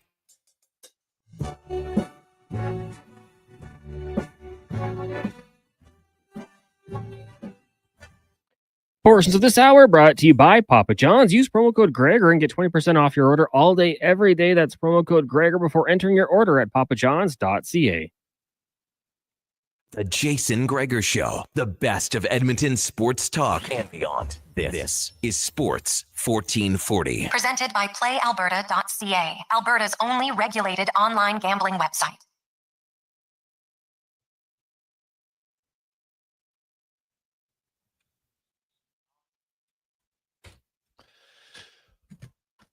$3.25. Welcome back. Oof. No surprise here because they're just not that good. That's Colorado Rockies, but the Jays are loving hitting there. It's another home run for Vladdy Guerrero, who for another season is looking like he's ramping up in the second half of the year. Another long ball for him, and the Jays are suddenly plus 46 in run for differential, straight behind to Houston. Everybody's all freaking out about it, but one series against Colorado can change it rather quickly, and that's where they're at. So good for them. They're up 11-1 now, and they look like they will get the series sweep. Let's go in the room. Brought to you by Action Electrical, where they are one of Alberta's most diversified electrical contractors. Service, products, tag, solar for both your home or your commercial building. You can save a lot of money. Just look at the blue sky. Think of that sun. It's just, you know how they say money doesn't grow on trees, but it does grow on solar. ActionElectrical.net. And today we continue on our NFL previews as we stop in New York City to talk about the Giants. And are they on the upward trend in New York? We will find out as Chris Bizignano joins us from he's a Giants insider. Chris, welcome to the show, man. How you doing? I'm doing good. Chris, you look at the at the Giants, and you know it's been a tough few years to put it mildly for the Giants. You know they finally switched out the quarterback, and one of our co-hosts here, Jason Struduk, he believed way too long in his Giants and Daniel Jones. But what do you make of the Giants from what you've seen? I know it's super early, just in camp and stuff. Like, what's a realistic record for the Giants this season? A realistic record, probably be around 6-11, 7-10. That's the way I have it right now. I think they will get a few more wins than last year. They have upgraded the quarterback room, which is pretty obvious, you know, with Russell Wilson.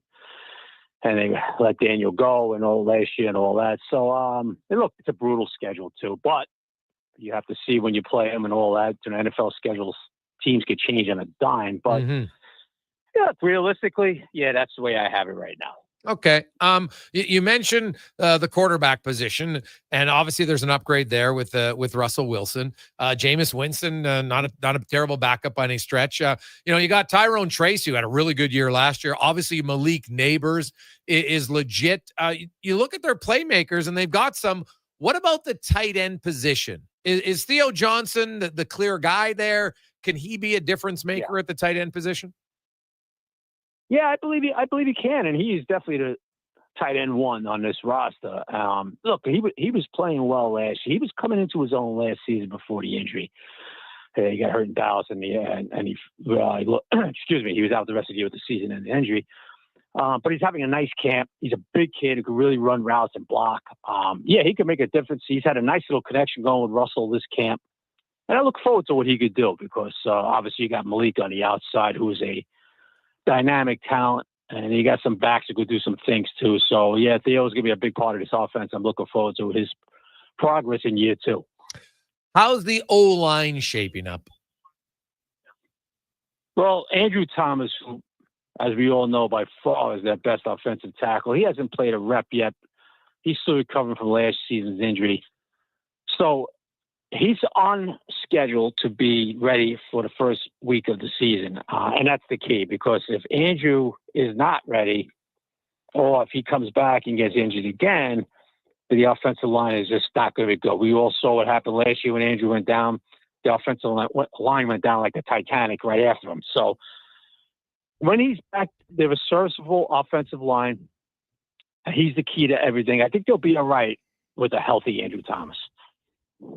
Okay. He's tracking though to be ready for week 1. That's obviously the projection. And you just look at, any offensive line, man. Your left tackle, it can make or break your O-line for sure. In worst case scenario, if he's not ready, who's playing left tackle in week 1? James Hudson, free agent signing who was on Cleveland the last 3 years. Okay. He's been getting all the reps with the first team. He will be the left tackle if Andrew can't go early in the season. Now we switch over to the defensive side of the ball because that was obviously the biggest news in the offseason because, Abdul Carter out of Penn State, they took him number 3 overall. And, I don't care what team you're on. There's lots of hype when you come in as a top 3 pick in the NFL, heck, top 5 pick, top 10 pick. A lot of people hope that you can change things around and it's hard, but how's he looked early on? And is he going to play more linebacker than edge? He'll be moved all around. Okay. He's going to play. He'll have his hand in the ground at times. He'll be standing up on the edge. He'll be off ball. You can see what defensive coach Bowen's thinking already. They're going to be moving him along. He's been lined up over the A and B gap in a lot of situations. So he's a guy. They're going to put him in a Micah Parsons type role where they're going to try to kind of expose maybe the opposing offensive line weak spot, move him around to over the guard, over the center, or play off the edge, off the 5 tech, and all that stuff. But he has been everything as advertised, as good as advertised. He is just having a dynamic camp, just to see the explosiveness, the strength. It has been at times he's just throwing guys aside like rag dolls. His first step is very explosive and all that. So, listen, he's a 3rd overall pick. I get it. He should be good, and he has been as good as advertised. So I'm really looking forward to watching him in year 1. What about some other draft picks for them? Do you see any of the other guys making an impact in year 1? I see Darius Alexander, the 3rd round pick, who got off to a slow start in his camp because he missed all of the spring with an injury. So he's starting to ramp up now. He's catching up now, but this is a kid who has flash. He was in Toledo for 5-6 years actually in college. He's a very mature young man. He's 24, very quick feet, very strong, very quick hands. They have high hopes for this guy. As the camp has moved along, he's starting to get those reps with the 2s and now the 1s. So the preseason game is Saturday, first one. He's going to get a lot of reps in that game, but keep an eye on him. He's a guy that the Giants want. They want him to get him in there with that first team next to Dex this season. It might not happen right away, but he's a very talented young defensive lineman, and they really have high hopes for him. Talking about the New York Giants with Chris Bizignano from Giants Insider, and you mentioned, the realistic record for them. Giants fans obviously are going to have to stay patient. You look overall, though, on their defense, Chris, and bringing in Carter, obviously he's a big playmaker. How is the secondary shaping up?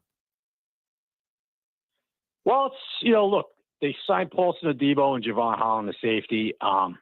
It looks better now, but look, we're not going to really know until the games start. But Adebo's a pretty good corner, always a pretty solid corner with New Orleans coming over. He's a guy who likes to play a lot of man press. The big key to this secondary is going to be the 2023 first round pick in Tate Banks, who had a very disappointing year last year. And I hope that he rebounds this season to play like a number 1 pick. Shane moved up to actually get it. So that's the hope there. Look, a very young secondary with Tyler Newman in his second year that helps for him. And, of course, the veteran Javon Holland coming over from Miami as a free agent who plays some pretty good football for them. So right now, the secondary is looking much better. And the second year, man, Drew Phillips, who's going to play their slot. It's like night and day from his rookie year to this year. He's been that much better. So, yeah, it's on paper, the way they're playing in camp, it looks like a much improved secondary, but we'll find out come September 7th. Overall, give me your thoughts on the NFC East and how you view, like, is that dominant of of a division that we've seen, or there, there's always the drama known as the Dallas Cowboys, no question. But you look at some of the other teams in there, like you mentioned the Giants' schedule. On paper, it's not great. There's no arguing that. They're in it. They got a tough division. The Eagles are great. They're defending champs. Washington's a team on arrows up, and the Cowboys. I know they had a bad year last year, but they shouldn't be that awful again. What do you make of overall the NFCs? Like, how close do you see the Eagles and the Commanders?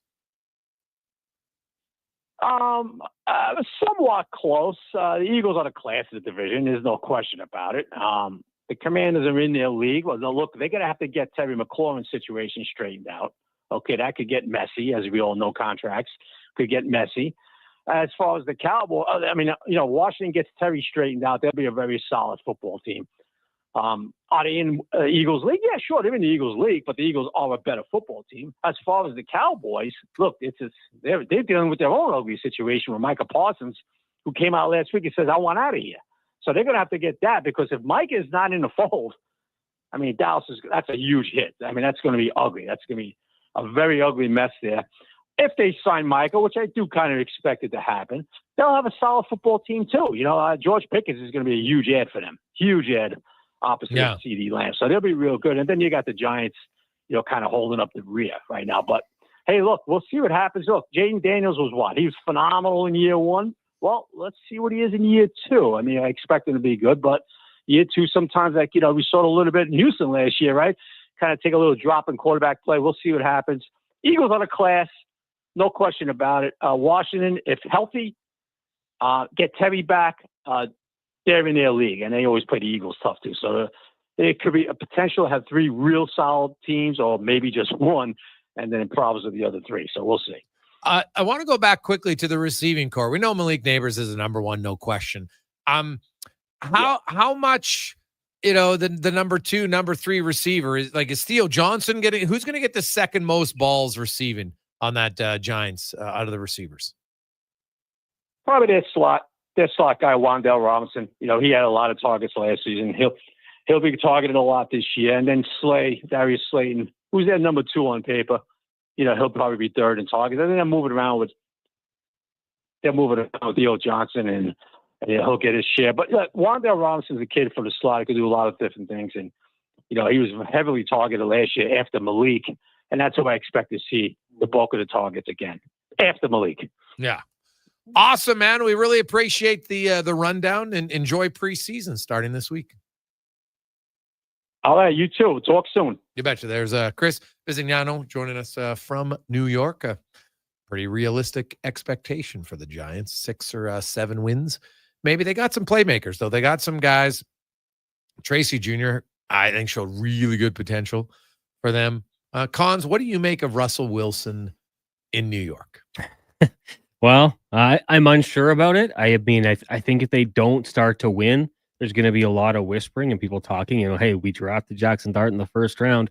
Can we get a look and see what he can do? That's kind of been the way we've seen it work out with first-round quarterbacks last few years here. So, we know what he is. He throws a nice deep ball occasionally, but he still can make some mistakes. And I think sometimes in the backfield, he's a little bit happy feet, and that's never going to be a good thing.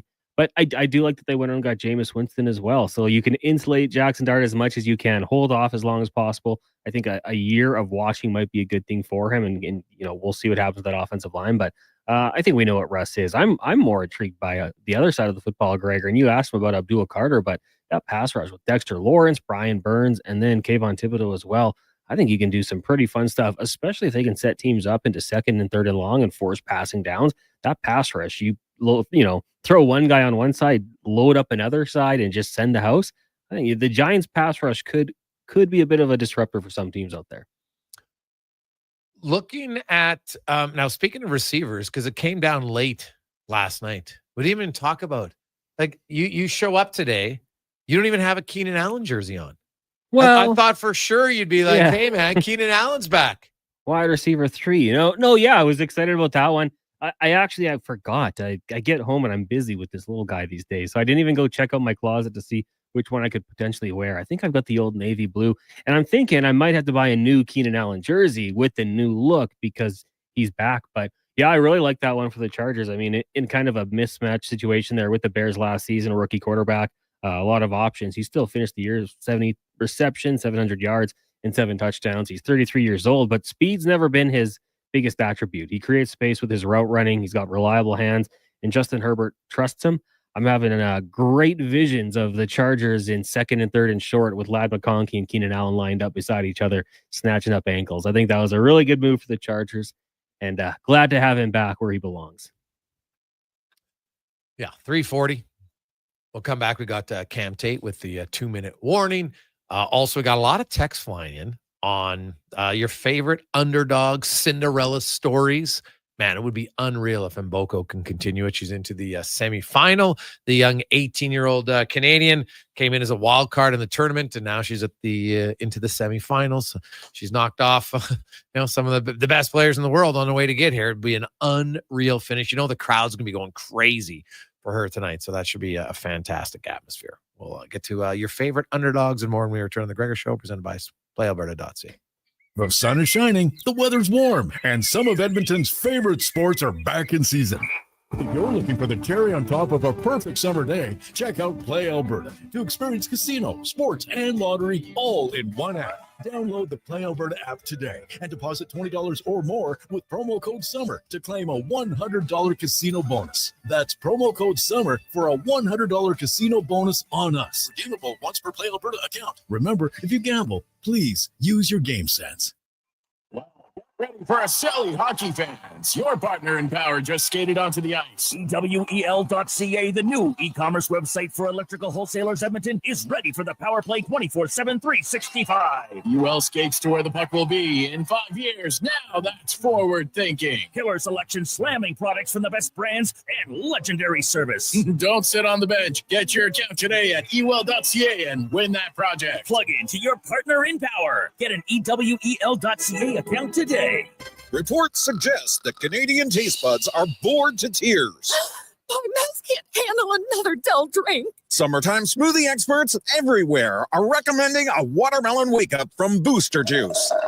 It's so smooth, cool, and refreshing. And ridiculously delicious. Enjoy the Watermelon Wave and Watermelon Explosion smoothies, available all summer long at a Booster Juice near you. Stay cool, Canada. Booster Juice, Canadian-born, blending since 1999. Japa Machinery Group knows that XCMG may not roll off the tongue, but Japa's team will help keep your construction jobs rolling on time and on budget with heavy equipment sales and rentals. Visit japamachinery.com to find out more. The job isn't done until the last load is hauled, and having a semi-trailer out of commission is not an option.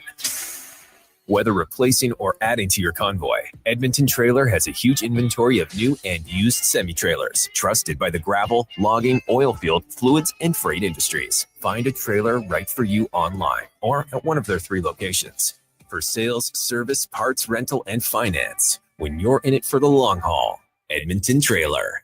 Hey everybody, it's Gene Principe, the Prince of Puns, and I've got something that definitely will float your boat. How would you like to join me and the superstars of hockey on an exotic holiday? Join us on a 7-night cruise through the Mexican Riviera, leaving from LA and including Cabo, Mazatlan, Puerto Vallarta, and more. While we relax and cruise the tropical waters and have some drinks with umbrellas in them, you could attend an intimate meet and greet with legends like Bill Ranford, Jason Strudwick, Kelly Buchberger, Ron Lowe, and more. Don't miss out on every hockey fan's dream cruise, the Edmonton Hockey Legends Cruise. It's going to be one haul of a trip. Prices start at just $23.99, and part of the proceeds support the Ben Stelter Foundation and Kids with Cancer. Visit cast.tours/Edmonton or call 1-833-347-7678. Call and save $200 when you mention promo code Stingray Radio. Cast Tours, 1-833-347-7678.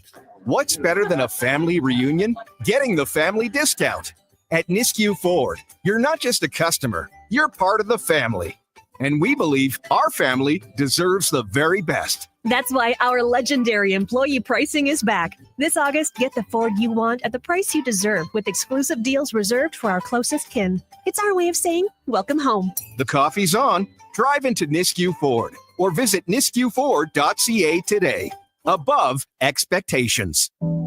As members of the Federation of Alberta Gas Co-ops, Alberta's rural natural gas utilities are here to fuel your life affordably, reliably, and safely. Across the province, natural gas keeps Albertans warm and connected every day. It's local, dependable, and it's ours. For more information on the Federation of Alberta Gas Co-ops and its members, or to learn more about how natural gas fuels your community, please visit us at fedgas.com. That's fedgas.com.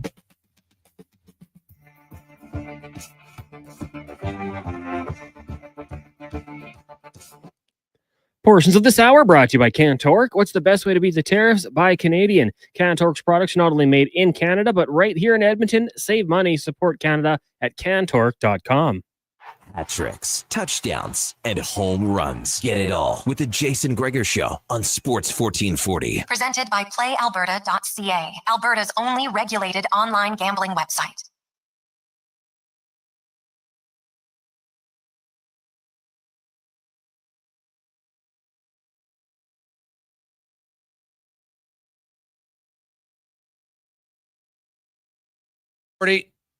For Sports 1440, Oilers Nation, YouTube, Facebook, X, and Instagram. Hope you are having a fantastic Wednesday afternoon.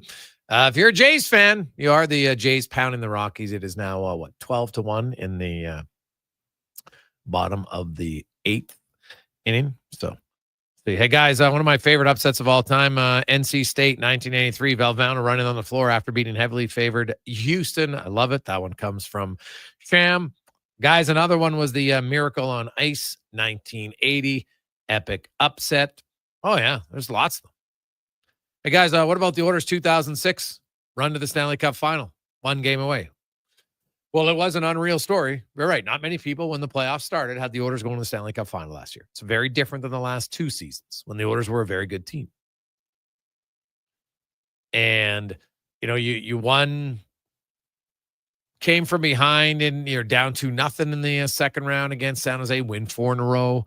Then you spanked the Ducks, even though the Oilers were pretty sick in that series. Beat them, 4 games to 1. Beat them in 5.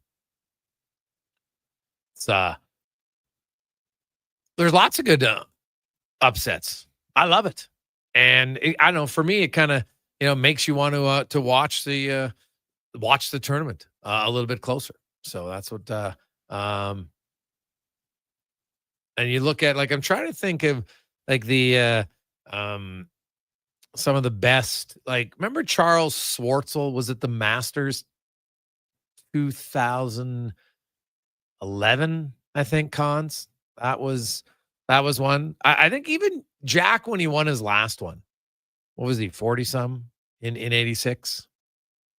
That was obviously one of the now, he was Jack Nicholas, so it's kind of hard to put him in the underdog category. But at that age, in that tournament, he was. So that's more of a feel-good story from someone to kind of.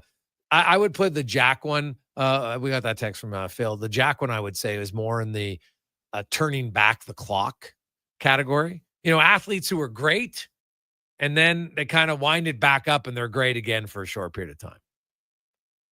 And that's where I think it's good. What was that, Cons? 2-minute warning's ready if you want. Oh, you got that? Is that ready now? All good. Tater figured it out? We got it. Okay, good. Let's get to Cam Tate. The 2-minute warning brought to you by Legacy Heating and Cooling. They are hiring. If you're looking for a fantastic company to work for, hiring bonus when you get hired. You also get RRSP matching. You will get a very competitive wage, and you'll get tuition reimbursement. LegacyHeating.ca. Apply today. Cam Tate, longtime journalist in town. Cam, of course, born with cerebral palsy. Cam's in a wheelchair. Has always wanted to be on radio, but due to the disability, couldn't until now. The wonders of technology. Cam's words come to life in the 2-minute warning.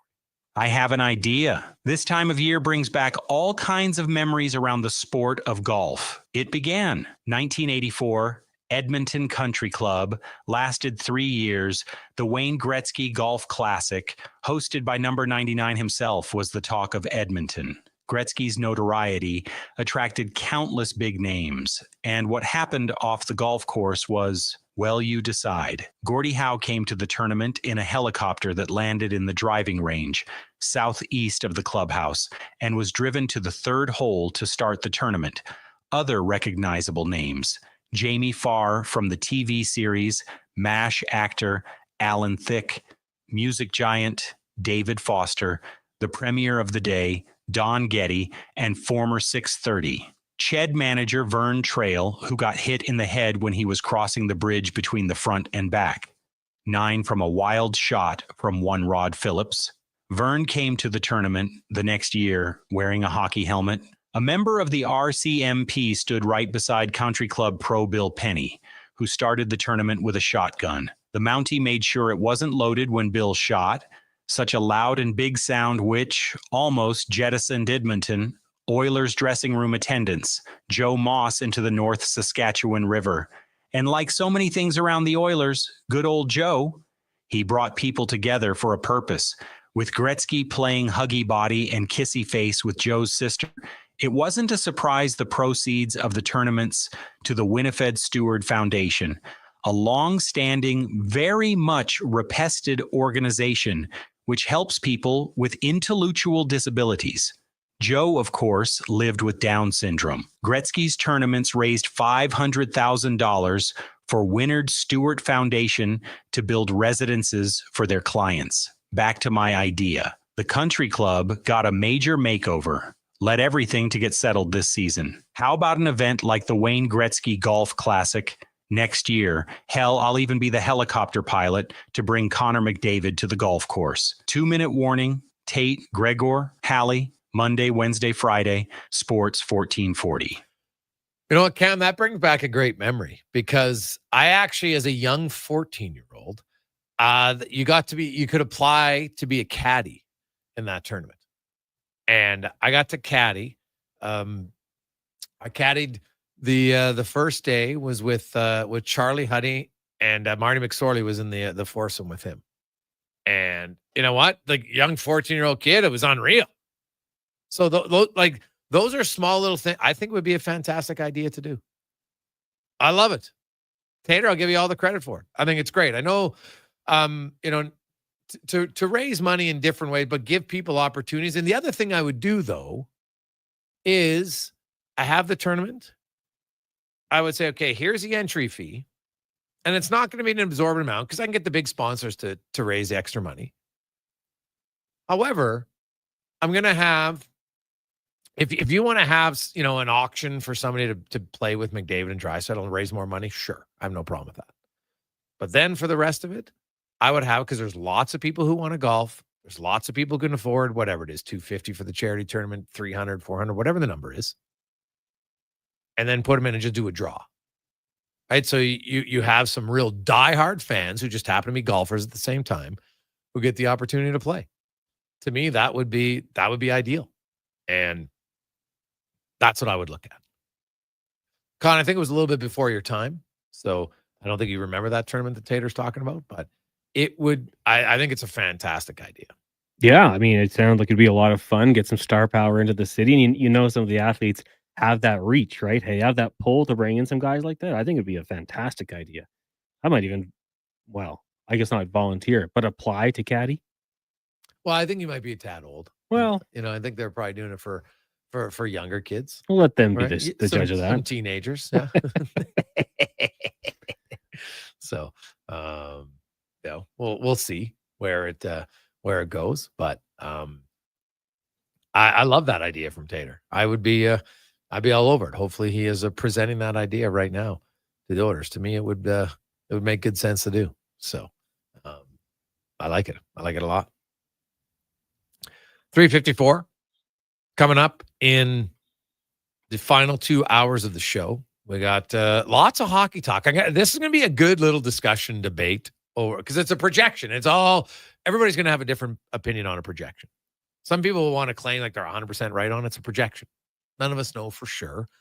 But Daily Faceoff came up with in 5 years who they think will be the top 30 players in the NHL. There were 2 Oilers in it.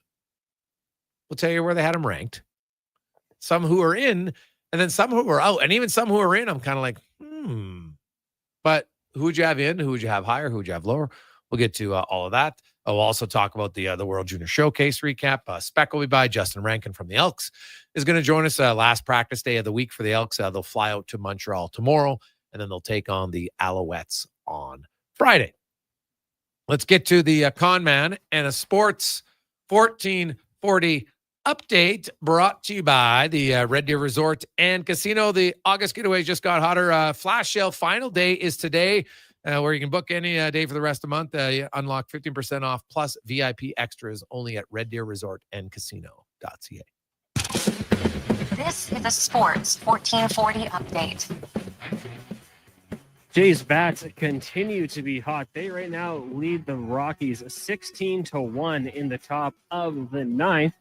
Elsewhere, Rays and Angels tied at 4 apiece. Dodgers have a 3-2 lead over the Cards, and in the fourth, Marlins on top of the Astros 5-2. Earlier today, Phillies falling to the Orioles 5-1. Giants double up the Pirates 4-2. Guardians over the Mets 4-1. Twins get past the Tigers 9-4, and the Reds falling to the Cubbies 6-1. Later this evening, you got the Diamondbacks and Padres, White Sox in Seattle, and the Braves hosting the Brewers. The Edmonton Riverhawks will play their final regular season game of the season, taking on the Victoria Harbor Cats for a switch, 7:35. Stingers also in action, taking on the Rattlers tonight in Saskatchewan. That gets going at 7:30. Also in the CEBL, Niagara in Winnipeg, and Montreal hosting Ottawa.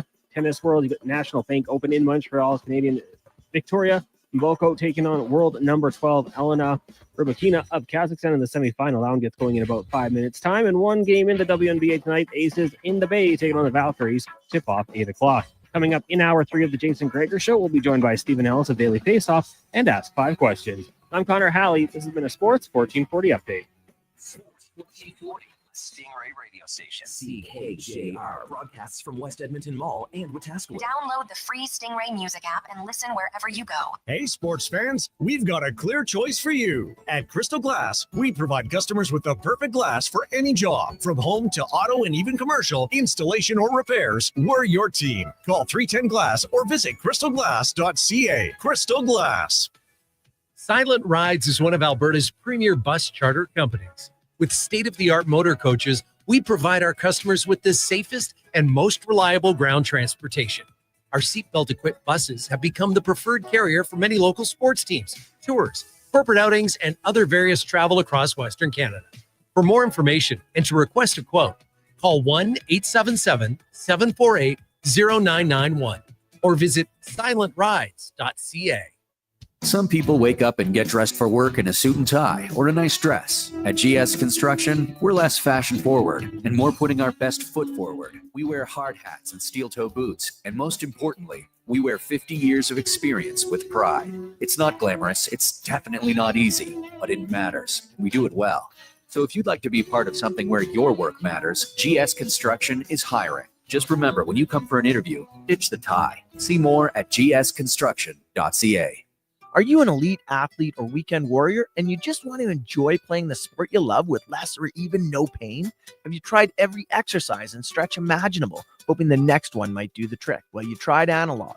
At Leading Edge Physiotherapy, we believe healing can move along better and sometimes even faster with evidence-based technology techniques and the people who know how and when to apply it. StimPod, zero-gravity treadmills, radial shockwave, and so much more at your fingertips when you click to find us at leadingedgephysio.com. At On the Rocks, the party never stops. Check it out. Mondays, bingo tune. Tuesdays, tacos and tequila. Wednesdays, it's wings and karaoke. Shake what your mama gave ya with salsa lessons on Thursdays and the best live DJs. Plus, live music every Friday, Saturday, and Sunday, along with DJ Kenny K. Hold on, let's not forget $5 happy hour, 7 days a week. Your bar, your party. You're On the Rocks. On the Rocks. Jeff Brab and 118th. McDonald's summer drink days are here. Get a $2 small fruit splash beverage or a small frappe or smoothie for just $3 each. Summer's booming with McDonald's Summer Drink Days. Excludes additional flavor shots and toppings. At participating McDonald's in Canada. Taxes extra. Prices exclude delivery. Photographers, start your cameras. It's time for Vision Credit Union's annual photo contest. Enter your hometown snapshot and show us what makes your community amazing. Whether it's a view from the farm, a stroll down Main Street, or a weekend at the rodeo, we're looking for snapshots that show off your rural Alberta hometown. Share your photo before September 2nd for a chance to win cash prizes or a donation to your favorite community group. Learn more via Vision's Facebook page or go to whatsyourshare.ca. Ford employee pricing is on now, and you pay what we pay on the Ford you want. Visit your Alberta Ford store or Ford.ca today. The sun is shining, the weather's warm, and some of Edmonton's favorite sports are back in season.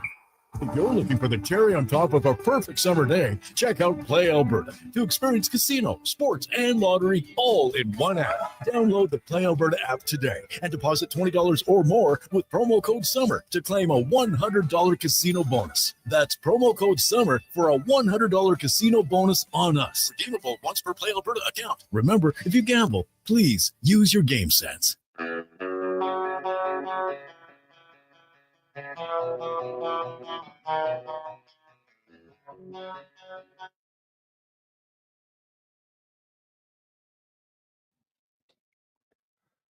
Portions of this hour brought to you by Leading Edge Physio. From weekend warriors to professional athletes, kids playing soccer to grandparents in the garden, rotator cuff tears and tendinitis to post-surgical knees and hips. We fix your body. Life shouldn't hurt. LeadingEdgePhysio.com.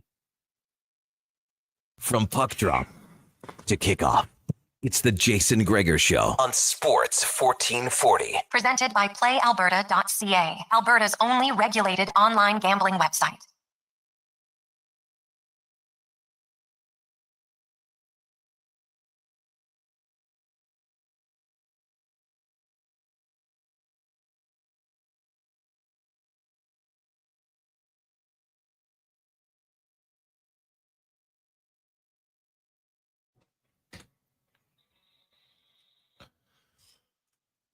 Just after 4 o'clock, and yes, the Jays 24. They had 25 hits the other day. Now they got 24, 20 runs today against Colorado. And hey, you know what? The only difference that's going to do is because hey, you only get one win, whether you win by 19 or whether you win by 1. But it will pad their stats in the run scored, runs allowed. They were plus 36 coming into the game, and they could be plus 55 when the game is over. So it goes quickly. And so you look at this series for them against Colorado. Safe to say it's been a dominant series, as they should. Colorado's not very good. Like, they're terrible, to be honest. And the Jays have outscored them 45-6. Ooh, jeez, 45-6. Connor Halley. That is quite the ass kicking, I will say. Yeah, we saw catcher Austin Nola out there. Yeah, looked like batting practice. Looked like a home run derby. He's just kind of tossing them over. Good story to tell that he got into pitch of the game, but yeah, maybe don't tell him to score. Yeah, I don't like. It's a good story, but really, is it that good of a story? I don't know. So we'll see. But good for the Fantasy Frenzy baseball team. Got a Clement home run there. So is he the only J you have? I think so, actually. Yeah. What? Only J. Too bad for today. Would have been a good day to have him, but we're sitting top spots, so humble brag there. Yeah. Just like that. We're sitting top spot, aka the Duke. The Duke. Oh yeah, was the Duke? He was your drafter. Yeah, we had one conversation before the draft about our first pick. Went Bobby Witt, and after that, he handled it. So that's for the best. That's good management, though. Yeah. Nice. Few things to get. We got Stephen Ellis coming up, but I do want to talk about an interesting article I thought, because Daily Faceoff, they put out their projections 5 years from now, and who they listed who would be the top 30 players in the NHL. And Oiler fans, in 5 years, they still have McDavid and Draisaitl both as top 30 players. They have McDavid as the number 1 player still. They have Draisaitl down at 23. Now, they do that because they say Draisaitl's older, which he is. He's 2 birth years, essentially, older, right? But he's born late in his year. McDavid is born early. They're really only 15 months apart, I think, or 16 in actual age. But so Is it that much of a difference? Maybe. We'll say they have Nathan McKinnon down at 21 because of his age. And it's funny, like 5 years is a long time in the sporting world, and there's going to be lots of turnover and lots of changes. Like Nathan McKinnon, he will in 2030 at this time, he'll be 34 years of age. So even then, like finishing as a 34-year-old, do I think Nathan McKinnon's not a top 20 player? Like, do I think there's going to be 20 play? Because if Nathan McKinnon right now, I don't think there's much debate. There's McKinnon, there's Kucherov, there's McDavid, and there's Draisaitl. Anybody else yet? Like McCarr's maybe fifth, right? But I don't see anybody else you would put with Kucherov, McKinnon, Draisaitl, McDavid.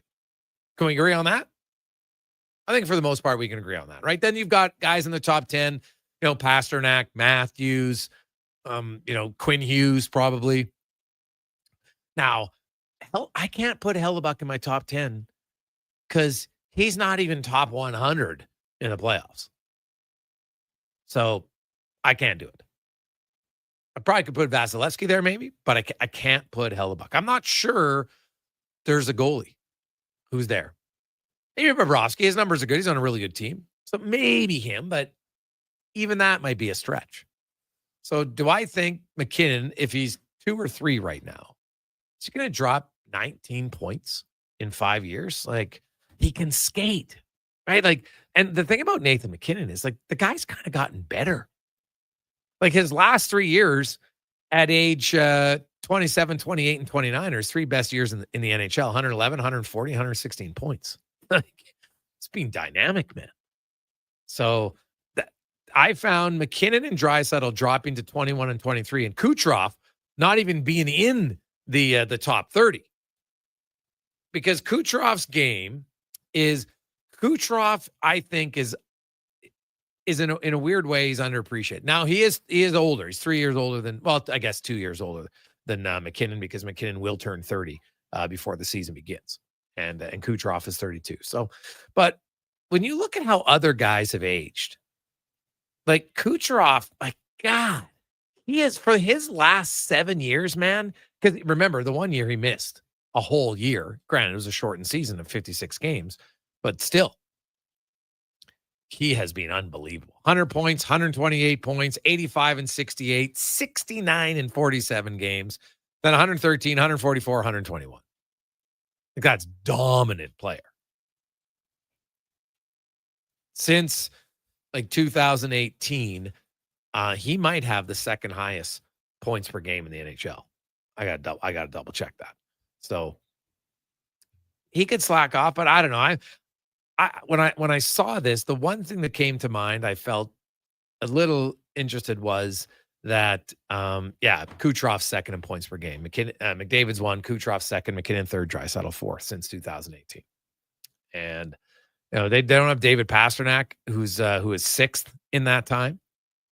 And like, they have Austin Matthews 8th, but they don't even have David Pasternak. And I'm kind of like, what? So everybody's going to have, I look, and there was not one European player in the top 10. That's the part that I found. Like, come on, guys. Like, I get a daily faceoffs North American, so I understand, but there's not one. Now there are 4 in the top 11, because Kirill's 11th, Kaprizov, Dahlin's 12th. They have Gustafsson 13th and Askarov 14th. Right? Then we got Stützle 17th, Heiskanen 19th, Mo Seider 20th. So there's obviously lots of them between 11 to 20, but none of them in the top 10. And I think that it's a global game right now. And you're going to have a Russian player, you're going to have a Finn, you're going to have a Swede, one of them. It's not just going to be Americans and Canadians in the top 10. So that would be my number one thing that I'd look at and say, I don't know. I do like that they have, like, Gavin McKenna. I think Gavin McKenna is going to be a really good player. Like, I think he's got a chance to be a great player. And actually, let me take that back. I think elite. Elite is different for me. Like, they have Jack Hughes and Connor Bedard in 5 years, both in, they have Macklin Celebrini 3rd, Jack Hughes 5th, Connor Bedard 6th, Gavin McKenna 9th. So I don't know, man. Like, I like Macklin Celebrini's year this past year for sure. We'll see. The other probably biggest surprise to me was Zeev Buium, who's never even skated one. Well, that's not true. He did get into a game in the playoffs. They have him at 27. So, and you're always you have to put in somebody who kind of makes you go, but it's an interesting dynamic. We'll kind of get into Paul Scott. And I know they crunch numbers and they do projections and all those sorts of things, but having 3 Hughes brothers in the top 14, I just think that's unrealistic. It's a great storyline if you're looking at it. I'm just not sure it's unrealistic. Hey, guys are pushing 40s now, and they're playing train so much different, getting faster, more athletic, even more technology behind them. You're going to see these guys who can skate dominantly and tell 40 easily from HVAC Nick. Nick, I totally agree with you. That's why, for me, Nathan McKinnon's not dropping out of the top 20 in 5 years. He's going to be 34 years of age, not 35, 34. If we're talking about 2030 season, because right now we just finished the 25 season, 26, 27, 28, 29, 30. It's 5 years. He's only 29. He'll be 34. That's not even old at all.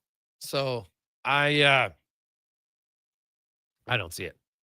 Hey, Gregor, odds are none of the forwards you named will be in the league in 5 years for Mitchell. Mitchell, what the hell are you talking about? The odds that McKinnon won't be in the league in 5 years? Are you delusional, man? Kucherov won't be in the league in 5 years? He's 32. What are you talking about? Brad Marchand just signed a 6-year deal. He's 37. Hey, come on here. Let's be realistic. Not going to be in the league. Like, I understand there's always the need. Some people want like the next great thing. What's coming next? Who's going to be next? Who's going to be great? But look at just from the last 5 years, how much change did we have? Right? If you look 21, 22, 23, 24, 25, right? So that's 5 seasons. So 26. So let's go 2020. And look who the top scorers were in 2020. Leon Draisaitl, Connor McDavid, David Pastrnak, Nathan McKinnon, Artemi Panarin, Brad Marchand, Kucherov, Patrick Kane, Austin Matthews, Jack Eichel. So fast forward 5 years, and the top players, Kucherov, McKinnon, Draisaitl, Pastrnak, McDavid. There's 5. Jack Eichel. That's 6. Sidney Crosby, funny enough, he was a top 10 player last year at his age. He wasn't even top 10 in scoring in 2020. And now 5 years later, he's top 10. I think people are wanting to write off way too quickly guys who are going to be 34, 35 years of age. You're going to get some in there. Like, you know, the other guys that we had, like Mitch Marner was just outside the top 10 in 2020. And now he's inside the top 10. The other guys, Cale Makar, who was just, I think, did he come in the playoffs that year in 2020, Cons? Can you look it up? I think he might have. Or maybe that was his rookie season. It seems like, God, that doesn't... 6 years for Makar? First playoffs of 2018, 2019. Okay, so 1920. Yeah, 20 was his first regular season. Yeah. And, you know, he's in the top 10 this year. So, really, there hasn't been much changeover. And I don't think McKinnon at 34, Draisaitl will be, I got to look, because Draisaitl's 29 today, is he not? Right, Leon Draisaitl's 29? Yes. He'll turn 30 October 27th. So he's 34 in 5 years. And him and McKinnon aren't in your top 20? I don't believe it. Because if that's the case, then, man, there's going to be some other guys that are unbelievable players.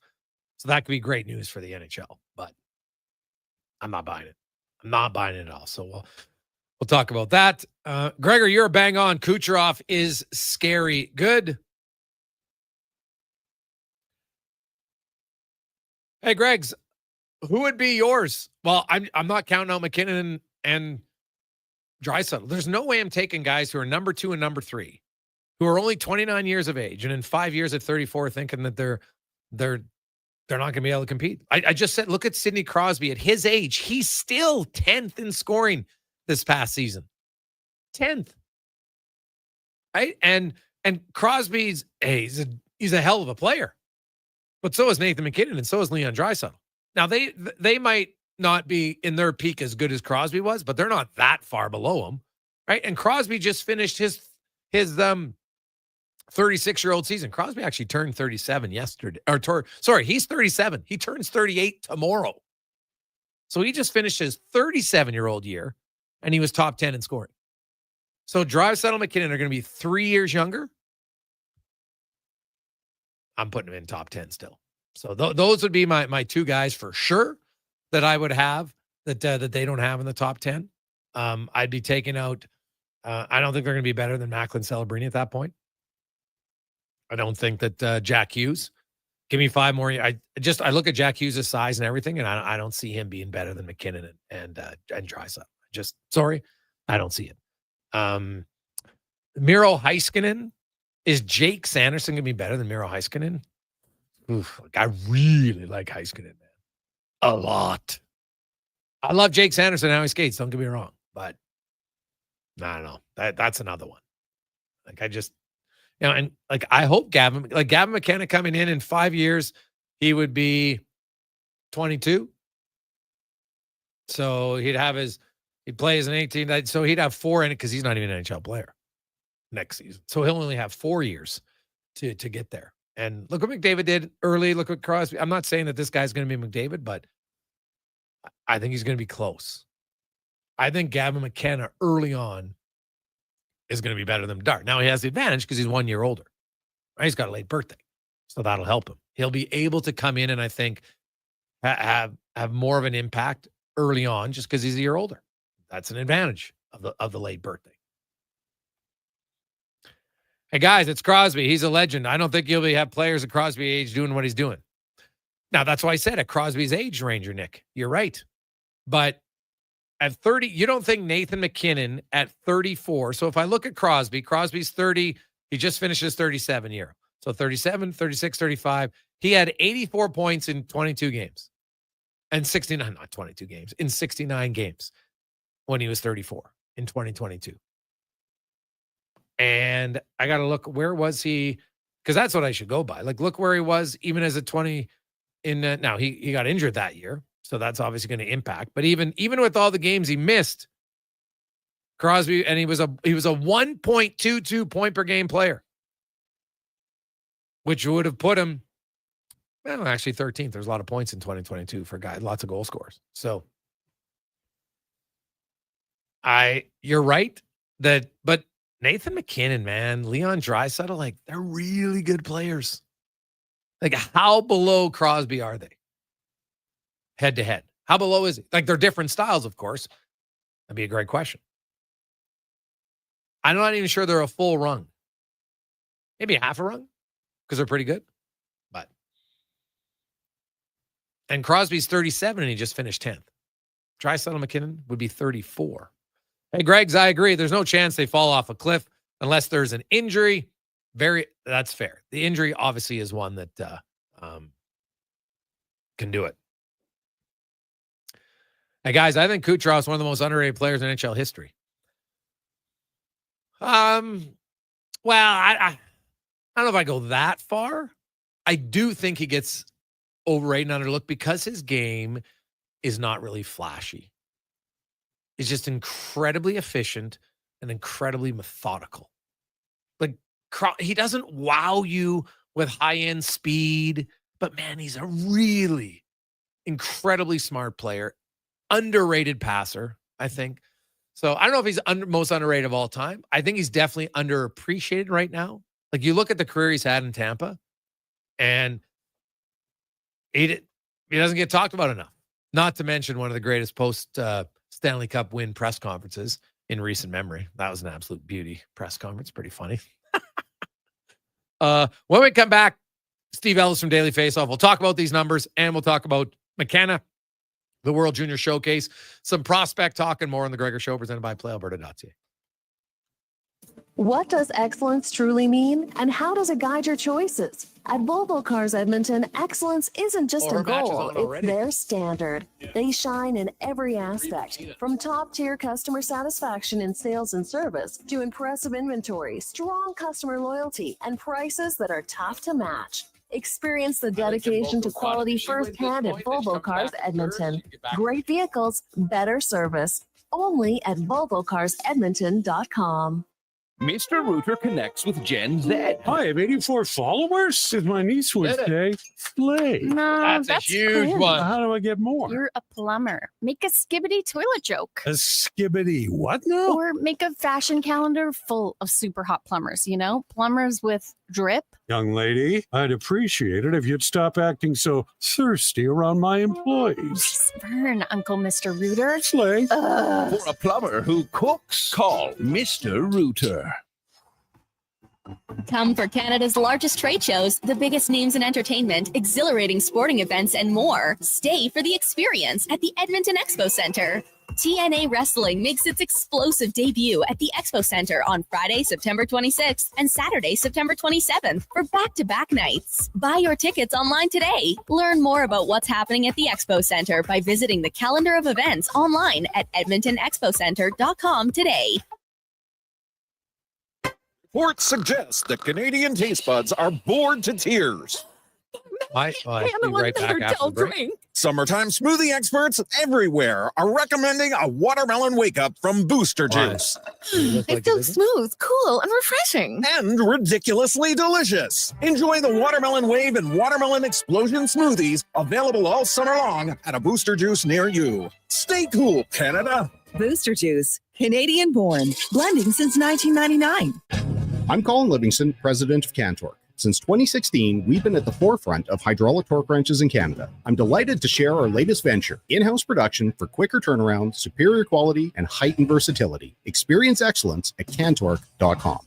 I'm here with Mike, a Ford employee, to hook me up with a deal on a new Super Duty. Oh, with Ford employee pricing on now, you don't really need me. You pay what we pay. So I just get your Hey, price? Yep. Tell them Mike sent you. Or Maria. Or Namig. Ford employee pricing is here, where you pay what Mike pays. Or Genevieve. Or Elise. Or Kathy. Right now, get up to $12,835 in employee price adjustments on eligible 2025 Super Duty models. For details, visit your Alberta Ford store or Ford.ca.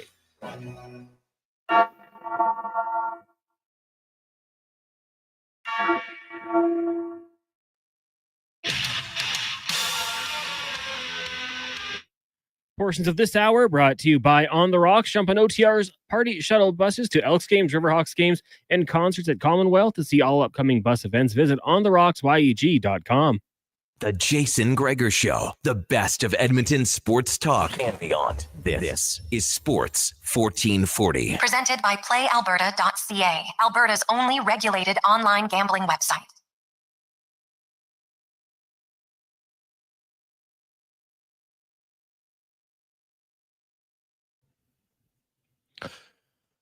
.422. Oh, Mboko, I love it. We were talking about it earlier, man. The upset story. She comes in. She's a wild card. Currently now facing the number 12 player in the world, numbers 9 seed in the tournament. Goes down 2-0 in games, but then breaks and now is up up 30-15 and can hold the serve, and suddenly it's 2-2. So I would maybe some nerves early on, but that's just a great story to watch, man. Young 18-year-old, you're in Canada, and you're having just a tournament of your life. It's awesome. And she's only 18, so obviously a good potential future for her. Let's get to a little hockey talk now, brought to you by Volvo Cars Edmonton. They are, of course, 13-time Excellence Award winner in sales and service. You get great vehicles, the XC40s, XC60, XC90, the V models, unbelievable. Get even better service at VolvoCarsEdmonton.com. We're going to talk World Junior Showcase, some prospect talk, but also we'll get his thoughts on the projection, because that's what he does a lot of, normally with younger players, but Daily Faceoff also had the article about the projecting the top 30 players in 5 years from now. Some interesting ones, some ones that I don't agree with. So we'll get to that as well with Stephen Ellis from Daily Faceoff. Steve, how you doing, my man? I'm doing good. I'm in Michigan today watching the Under-17 Four Nations tournament. It's USA, Switzerland right now. and it is 4-1 USA. It was 2-1 when I got on this phone call, so I have missed a few things apparently. I guess let's do a little bit of the World Junior Showcase recap, and what jumped out at you from that?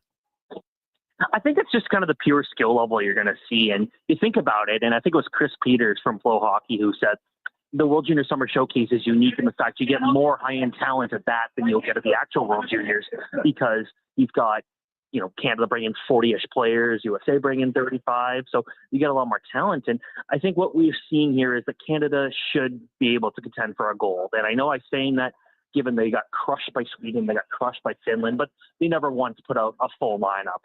They sent all their best players home early. But I think if you're a Canadian fan and you look at the last 2 years, like what could have happened, I think you're going to feel a lot more confident with this group, because they don't need to have Michael Misa. They don't need to have Sam Dickinson. They don't need to have those other guys, because they're going to have so much skill. They'll have Gavin McKenna.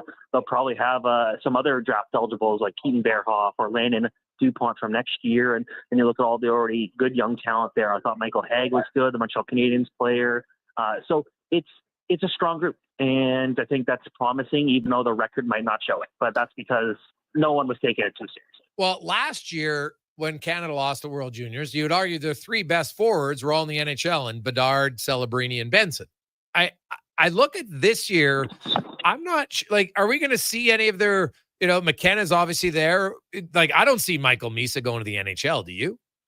I think so. I think he'll be there for sure. There's nothing for Misa to prove in the OHL anymore. And that's kind of the thing with there.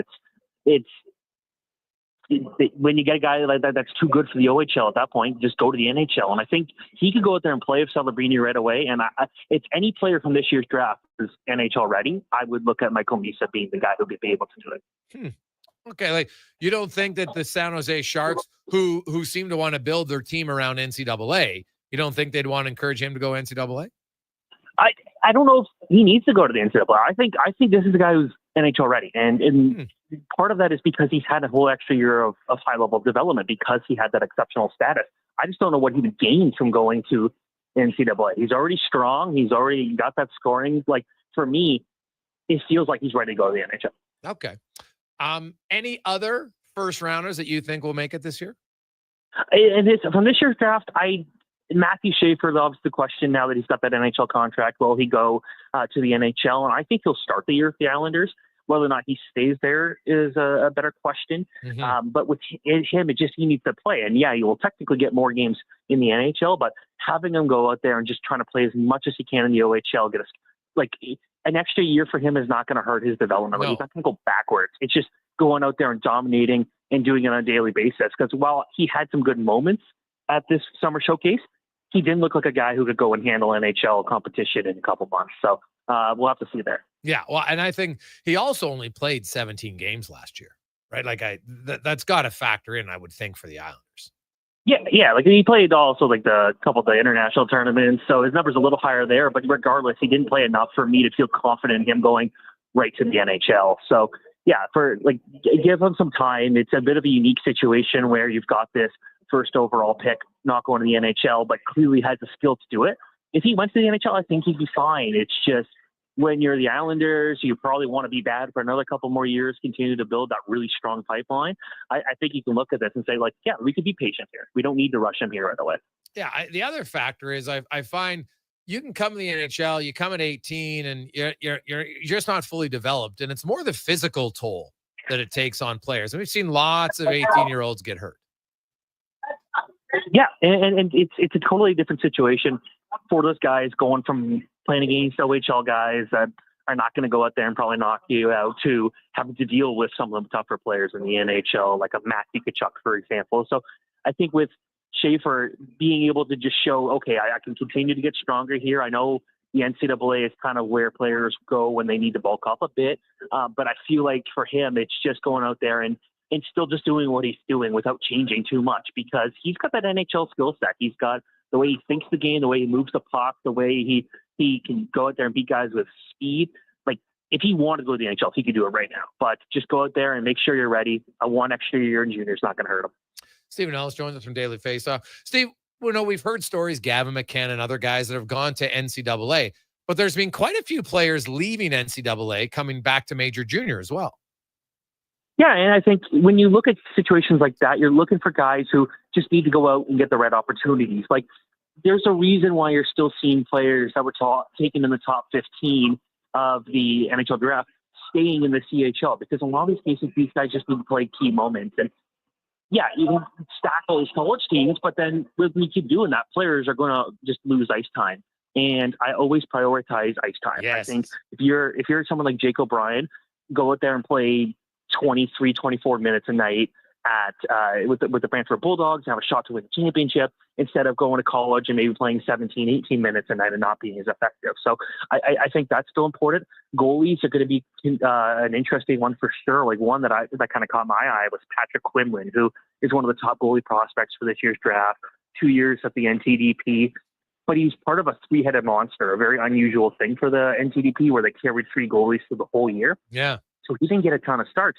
He's going to go to Sarnia and get a lot of starts and have that opportunity to play more. So I think that's something where it just really depends on the player. Going to college is not the best plan for every single player out there. Well, I wanted to ask you your thoughts, because I know you do a ton of this, and you're looking at these. A lot of these guys are going to NCAA programs, and I know it's the new shiny toy, and some are getting offered money. So I understand that there's that allure of money, right? And it's a bigger program, but I'm totally with you on ice time. So not only are you going to a program that plays fewer games, now you might find yourself on a third line playing fewer games. That's really going to stifle your development compared if you're playing almost not twice as many, but 60%, more games than 40% more games, I should say, than what you would in college. And you're going to get to play more minutes. Do you see some guys that you've seen commit to NCAA programs? Do you think, those guys might be rethinking that halfway through the year? I don't know if there's anyone that kind of stands out off the top of my head as someone where that would be the situation, but we've seen that the last couple of years, where guys will go out there, struggle a little bit in college, and then will go and play junior hockey. And Christian Humphreys was one last year where he committed to actually multiple college teams and ended up going to the OHL just to go get playing time. And when you go to a school like Michigan, or in this case, Michigan State or Penn State, like, these are programs that are always very deep. And you could be a skilled player, you could be dominant at your age group, but all of a sudden you go to that next level and you've got a lot more competition. You're also competing with guys, not just your own age anymore, but you're trying to play against 20, 22, 23, 24-year-olds who are trying to turn this into a pro career. So those guys are always going to get the benefit of the doubt when it comes to ice time, because they're more experienced and they're older. So it really kind of depends on the program, the player, and the needs. So some guys don't necessarily need more ice time. They just need to bulk up, or they just need to be able to play a certain types of players to kind of unlock their potential. But for the most part, I always value ice time. I want to get your thoughts quickly. What's your expectations for Ike Howard in Edmonton?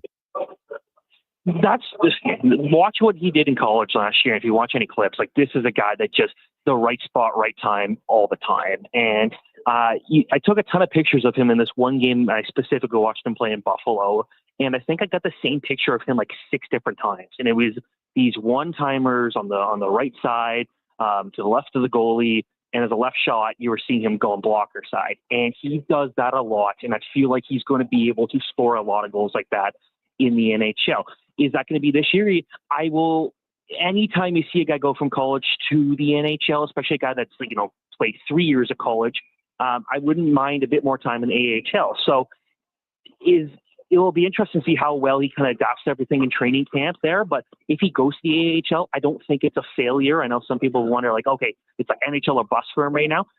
I think this is still a guy that is still very raw. He kind of started off a little slow in his college career. Obviously played really well last year with all the accolades he had. But it's okay if you spend some time in the AHL learning how to play with the pace, the physicality, and getting that confidence. I'm totally with you. Like, I think Matt Savoy might be more NHL ready than Ike Howard. Yeah, and you've already looked at, like, Savoy's already played NHL games both in Buffalo and Edmonton, so he's got that experience there, and I think he's such a smart player. That's what's been able to make him so effective despite being a bit on the smaller side. But I think with him, it's just, you can be patient with these guys, because you don't want to throw these players into lines where they're playing 10, 11 minutes a night being grinders when that's not what type of hockey they play. Yeah. Stephen Ellis joins us. Steve, I want to ask you, I'm sure you read Paul's article on projecting in 5 years, the top 30 NHL players. And, they still had McDavid one. They had Makar. They really like Celebrini, Bedard, and McKenna all in the top 10. And even Jake Sanderson all in the top 10. No Europeans in the top 10, which surprised me. But I looked at Draisaitl and McKinnon, and they just finished. So 5 years from now, they'll be 34 years of age. Sidney Crosby at 37 was top 10 in scoring. To me, I have a hard time thinking McKinnon and Draisaitl are going to fall out of the top 20 players in 5 years. Where do you come in? Hey, there's a lot of good young talent coming through that didn't even make the list because the guys who Landon Dupont, I don't believe, was on the list. There's going to be Alexis Joseph. So I wouldn't be completely surprised, but yeah, like just the way those two guys have dominated, it does feel a bit unlikely that they're going to fall that low. But like Draisaitl, as long as he's playing in a situation like Edmonton where they're competitive and McDavid's there and he can play on the power play, obviously he's going to put up a ton of points. No question about that. And we expect that Colorado's going to be good for a long time. So yeah, I don't think they're going to fall that far. When you look like, I think because you study a lot of this and projecting guys, like 5 years, it seems like a lot, but it's not a lot. And like, it's hard to break into the top 10 in the NHL. Like I looked at 5 years ago from 20 to 25, and a lot of the guys who were top 10 and 20 were the same guys who were top 10 in 2025. Yeah. Like an 18-year-old being drafted 5 years from now is going to be like 23 years old. That's still very early in their career, not even close to their peak at that point. So would we be surprised if Sidney Crosby's still playing in the NHL in 5 years? I don't think anyone would be. And how far is Wayne Hudson going to be able to take it? Ivan Demidov, guys like that. So it's you look at there hasn't been a ton of turnover at the top of scoring charts and the top of awards races the last couple of years, but we'll see. There's a lot of really good young talent, and it feels like each year we're talking about a bit. Maybe it's because the player development has changed in the last couple of years, but it feels like we're talking about more high-end prospects coming up every year, and that kind of makes it interesting. What do you mean about how do you think player development's improved the last I guess maybe 4 or 5 years? A lot of it comes down to video and being able to go out there and analyze the players can analyze their own video. I know a lot of players have started to use VR, virtual reality, to kind of learn just to keep in game shape when they're not on the ice. Like I use that myself, actually. You see it held in the specialized hockey camps, and whether or not that's great for long-term enjoyment of the game, who knows? But you talk to players that are playing in these tournaments. Like this U17 tournament, it's already the 4th international tournament I've been to this summer. It's August 5th, 6th, whatever. Yeah, like crazy. These guys are playing so much more summer hockey to the point where there's a lot less question marks about players because we get way more data and we get way more opportunities to see what these guys can do. When you look at the players and their development, you talk about that VR. How is it? And you're a goalie, and you're like, how has it helped you? For me, it's just like how to be able to react quicker and do things like I'm blind in one eye.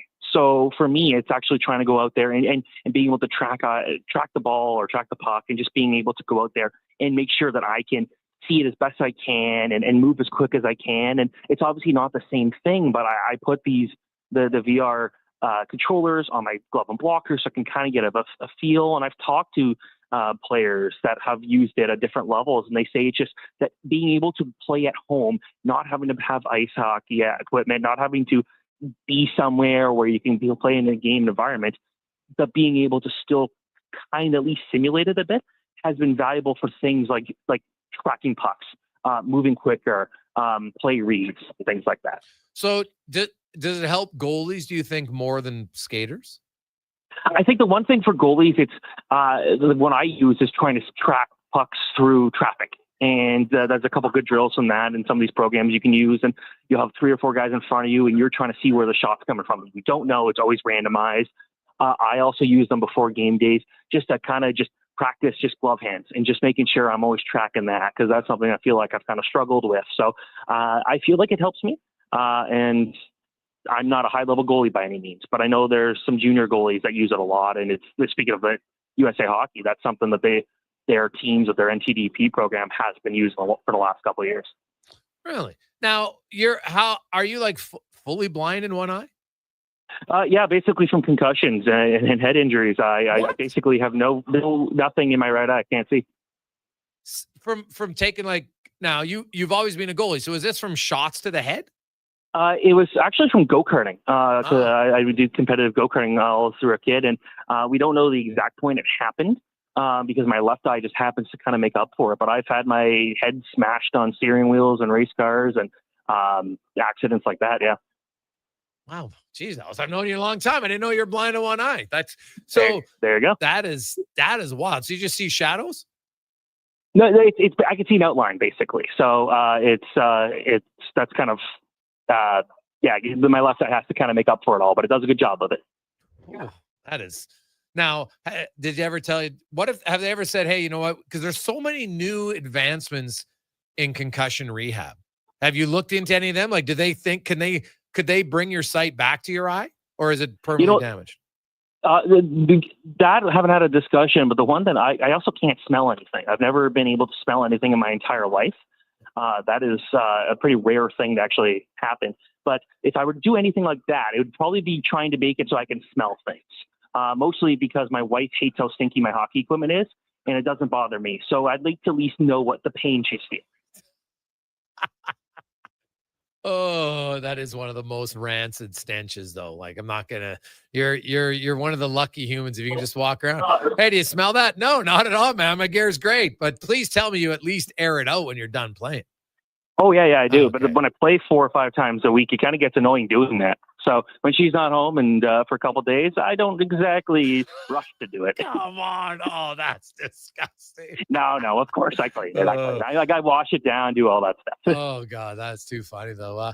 Steve, great stuff. Oh, hey, lastly, I'm at the World Junior. Was there anybody that you felt that said, hey, man, because they're still very young, and in 4 or 5 months, players can take a big jump.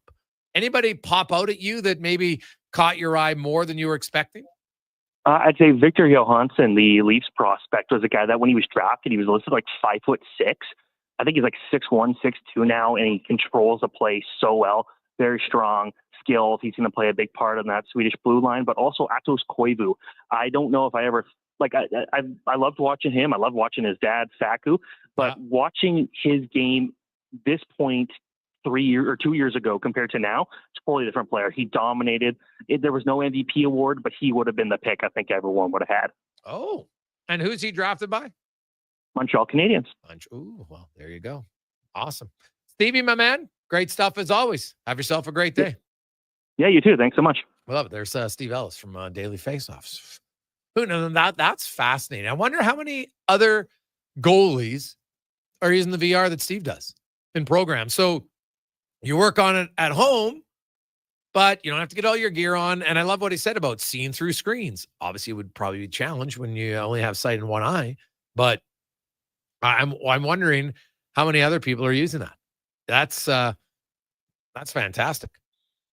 4:42. We'll come back. We got 5 questions and more. It's the Jason Gregor Show presented by PlayAlberta.ca.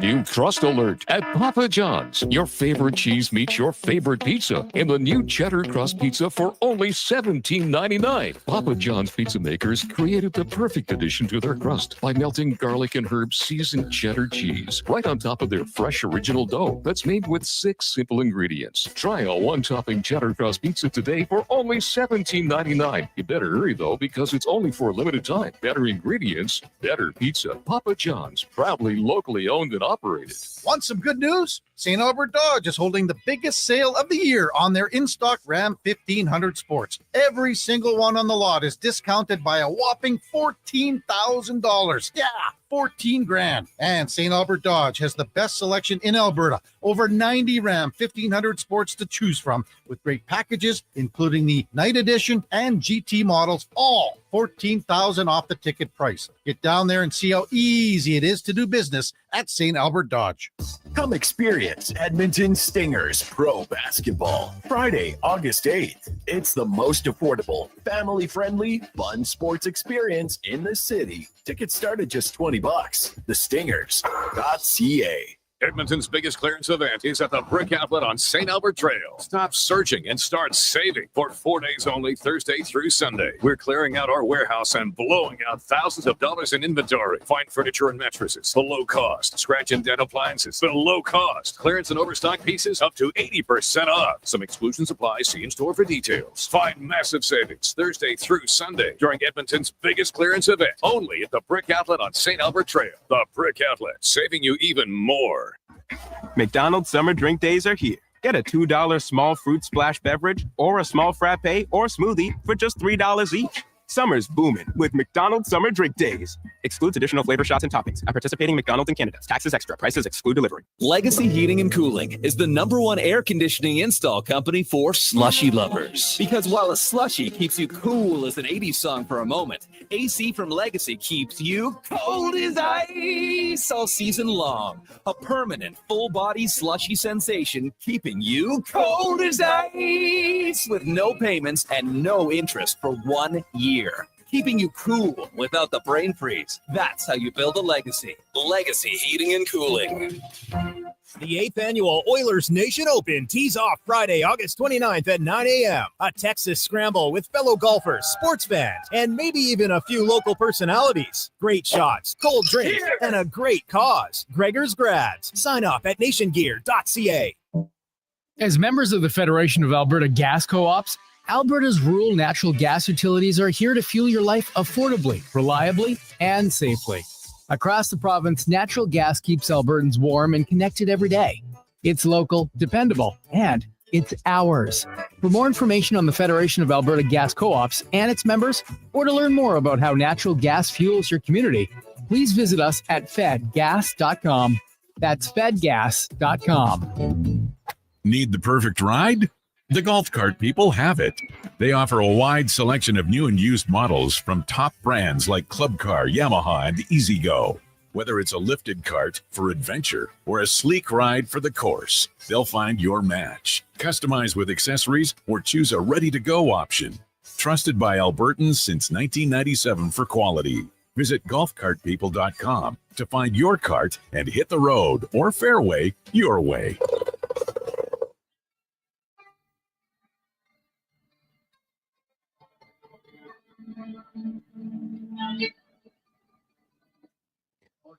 Portions of this hour brought to you by Elks Nation, 2 weekly podcasts with Eddie Steele and Declan Kruger, breaking down the green and gold, the most in-depth Double E football coverage on YouTube and anywhere you get your podcasts.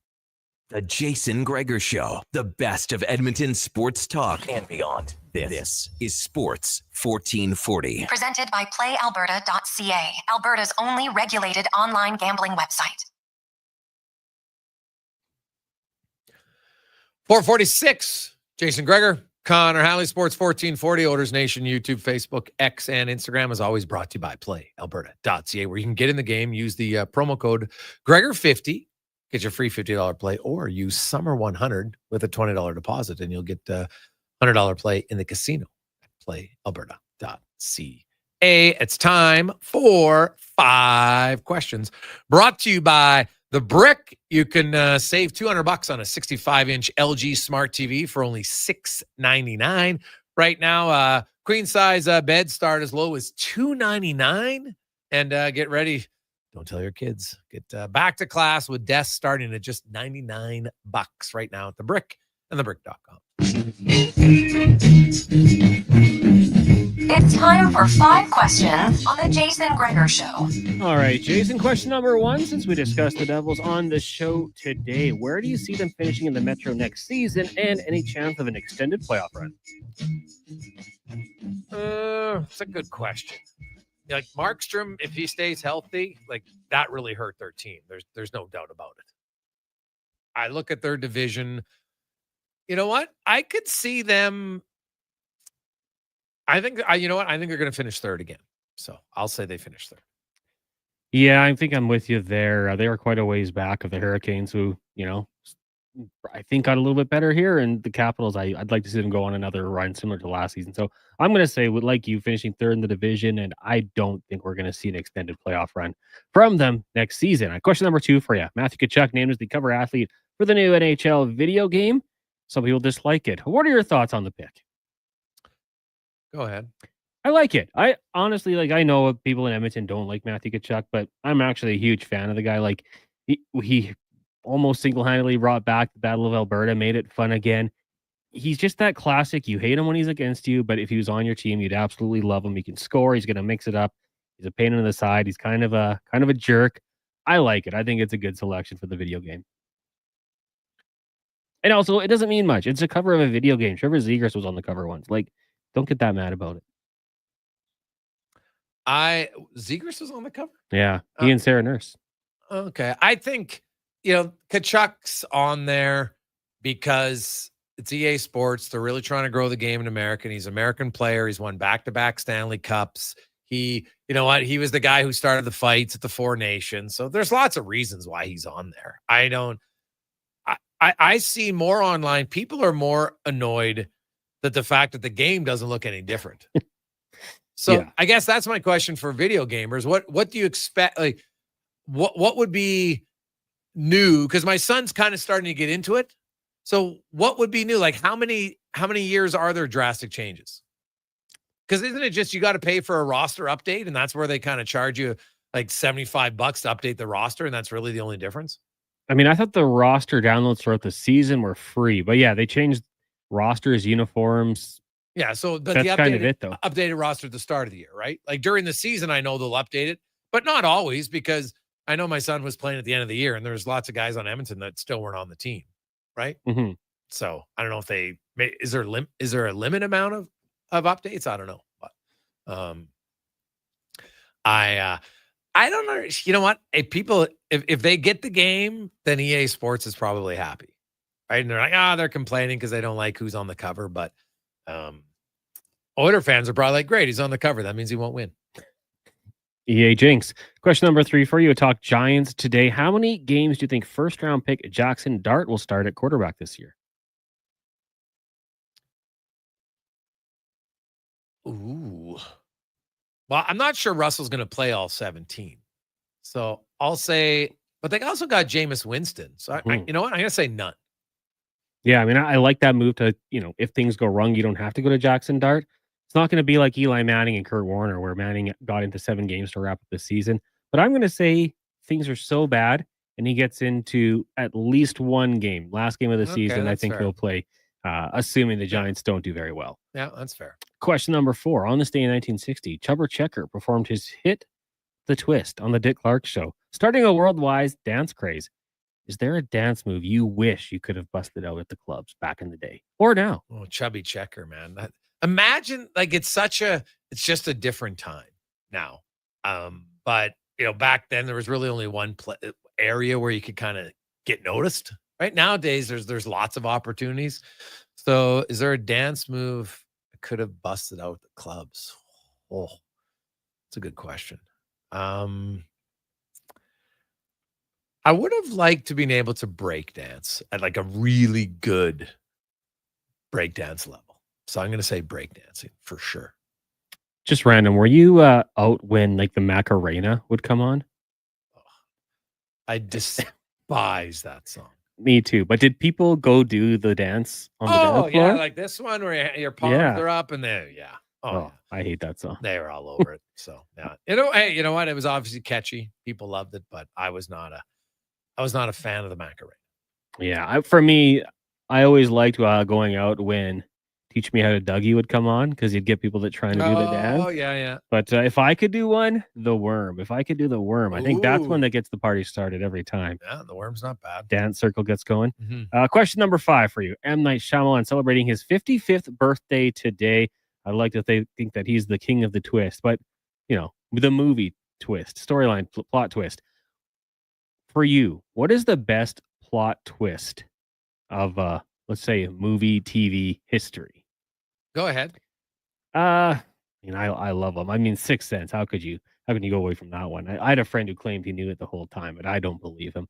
I go with The Departed at the end of the movie. Yeah, when you think Leo's got him, and then all of a sudden, well, he doesn't. And if those who haven't seen the movie, go watch it because it's a classic and it's 20 years old. You should have seen it already, but I thought Leo was going to be the survivor, and it just wasn't meant to be. Well, to me, The Usual Suspects. Kaiser Sose. Yeah. Oh, That one was pretty good. I'm trying to think of another one that's a good twist in the near the end. But that definitely, I probably go with Kaiser Sose. I can't think of another one off the top of my head. So Shutter Island was another good one. yeah. Shutter. Oh, I haven't seen Shutter Island. What's that one about?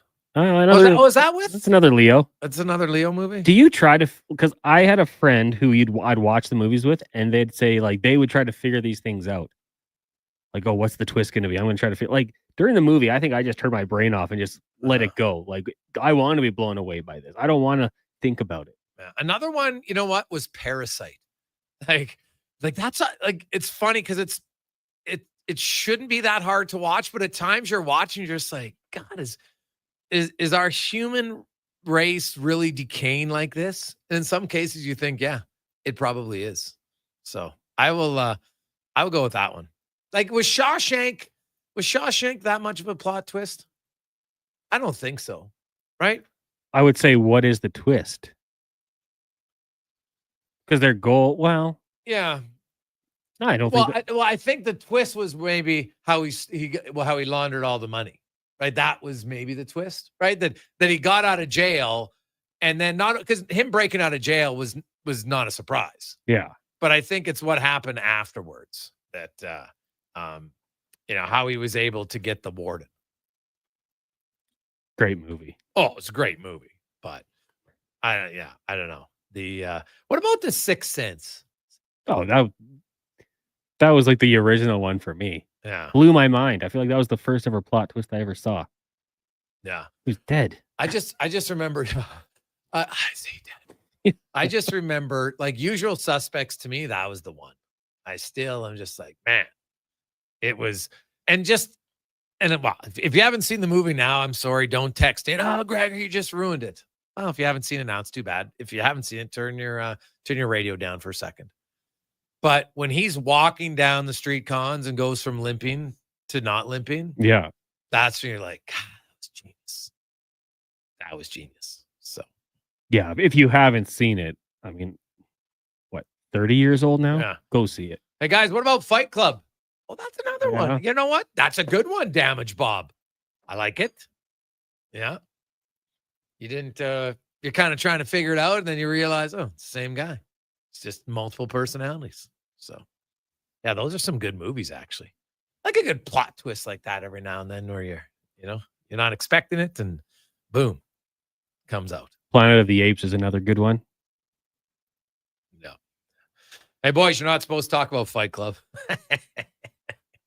Lance, classic. There's probably a version of like a real Fight Club out there somewhere, right? I guarantee you there is somewhere.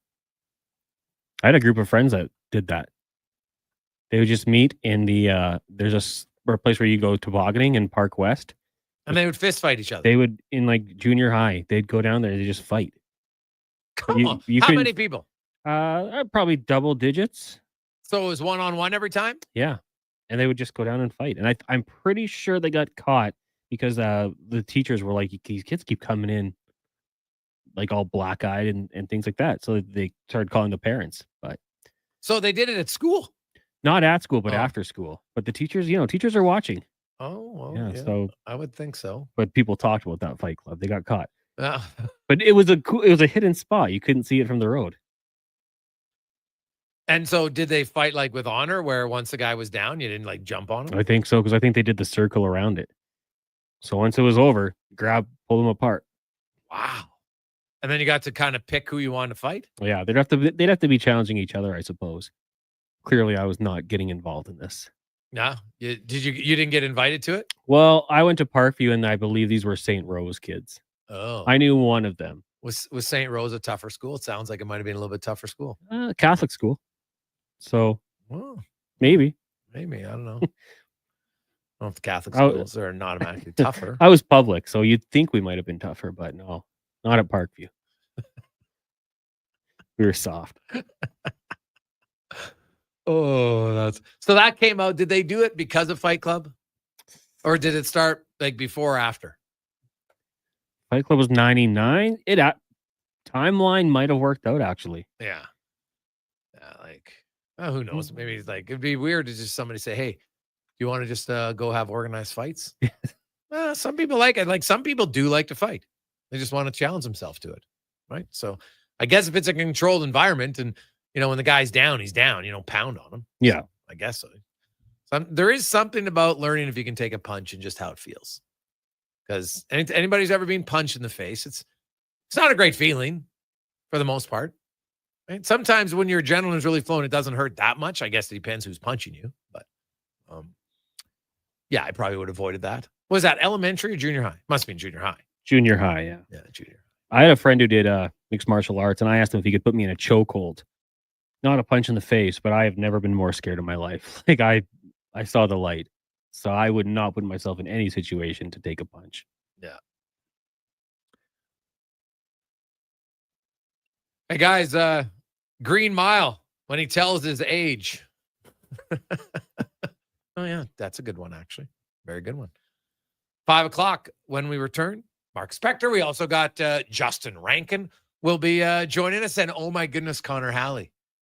Can the Cinderella story potentially get even better? It just might. Connor Halley will fill you in next. It's the Gregor Show, presented by PlayAlberta.ca, Alberta's only regulated online gambling website. And let's get to our Sports 1440 update, brought to you by Cattail Crossing. For those who like to get up early, they got a great deal for you. $55. You get a free breakfast when you tee off at the Rise and Dine. Book your tee time at cattailcrossing.ca. This is a Sports 1440 update. Big day for the Jays, knocking off the Colorado Rockies 20-1, completing the sweep in the series. They'll next take on the LA Dodgers. Elsewhere on the majors, Orioles knocked off the Phillies 5-1. Giants over the Pirates 4-2. Guardians get past the Mets 4-1. It was the Twins over the Tigers 9-4. Right now, Marlins lead the Astros 6-4. And it's the Rays just wrapping up. They beat the Angels 5-4 later tonight. Red Sox with the Royals and the Brewers in Atlanta. Edmonton Riverhawks in action tonight, wrapping up their series in Victoria. First pitch set for 7:35. You also got the Stingers in Saskatchewan to take on the Rattlers. Down gets going at 7:30. Also in the CBL, Niagara in Winnipeg and Montreal hosting Ottawa. National Bank Open in Montreal. Canadian Victoria Mabako in action. Currently down 1-0, but up 3-1 in the second. And one game tonight in the WNBA, you got the Aces in the Bay taking on the Valkyries. Tip-off set for 8 o'clock. Coming up in hour 2 of the Jason Gregor Show, we'll be joined by Mark Spector of Rogers Sportsnet and Edmonton Elks running back Justin Rankin. I'm Connor Halley. This has been a Sports 1440 update. Sports 1440 in West Edmonton Mall and Wetaskiwin. CKJR is a Stingray radio station. Download the free radio player app and listen wherever you go. What does excellence truly mean, and how does it guide your choices? At Volvo Cars Edmonton, excellence isn't just a goal, it's their standard. They shine in every aspect, from top-tier customer satisfaction in sales and service to impressive inventory, strong customer loyalty, and prices that are tough to match. Experience the dedication to quality firsthand at Volvo Cars Edmonton. Great vehicles, better service. Only at VolvoCarsEdmonton.com. New crust alert at Papa John's. Your favorite cheese meets your favorite pizza in the new cheddar crust pizza for only $17.99. Papa John's pizza makers created the perfect addition to their crust by melting garlic and herb seasoned cheddar cheese right on top of their fresh original dough that's made with 6 simple ingredients. Try a one-topping cheddar crust pizza today for only $17.99. You better hurry though, because it's only for a limited time. Better ingredients, better pizza. Papa John's, proudly locally owned and operated. Just yes, the Jays. They're specialists in powering up for a greener future. That's the strategy. Designing and installing high-efficiency solar panels and Boca are helping homes and businesses combat rising utility costs by harnessing the power of the sun. Gregor, Smart move for efficiency and the environment. Hire the Action Electrical team to bring home a win for your project. Visit actionelectrical.net. Are you looking for safe and professional travel options? Look no further than Silent Rides, one of Alberta's premier bus charter companies. Whether your group is big or small, Silent Rides has you covered. We offer state-of-the-art motor coaches, first-class service, and affordable rates. Get your quote today. For more information, call 1-877-748-0991 or visit silentrides.ca. Oodle Noodle Origins. In 1864, Francis Oodle took over his dying father's business as a leatherman. He was quite proficient, but his heart was never truly in the trade. After his father's death, Oodle met a cocksure young man named Vladimir Nudel, who was a trailblazer in the popular new art of food boxes. They formed a partnership and aimed to ply their trade in the New World. At Ellis Island, Nudel was renamed David Noodle, and henceforth, the franchise has been known as Oodle Noodle. Hey, Gary, is that your dad? No, this is Evan, the new sales rep I hired. Oh. First impressions matter, but when hair loss takes over, it can feel like you're not being seen for the maverick you truly are. Hi, I'm Dr. Vance Elliott. At Advanced Hair and Skin Surgery, we know that hair loss is more than just a cosmetic issue. It's personal. Let's discuss all the cutting-edge options available so you can make a great impression every time. Book a free consultation today at drvanceelliott.com. Your co-op grow team are your local experts because we live here too. Our agronomic specialists stay up to date with the latest research and technology to help support your entire farm operation. Talk to our team for advice tailored to your farm's needs. We have recommendations to help you optimize your crop yield and quality while enhancing the health of your land. Co-op, we're all growing together. Here for your farm, here for your family. Learn more at coop.crs/farm.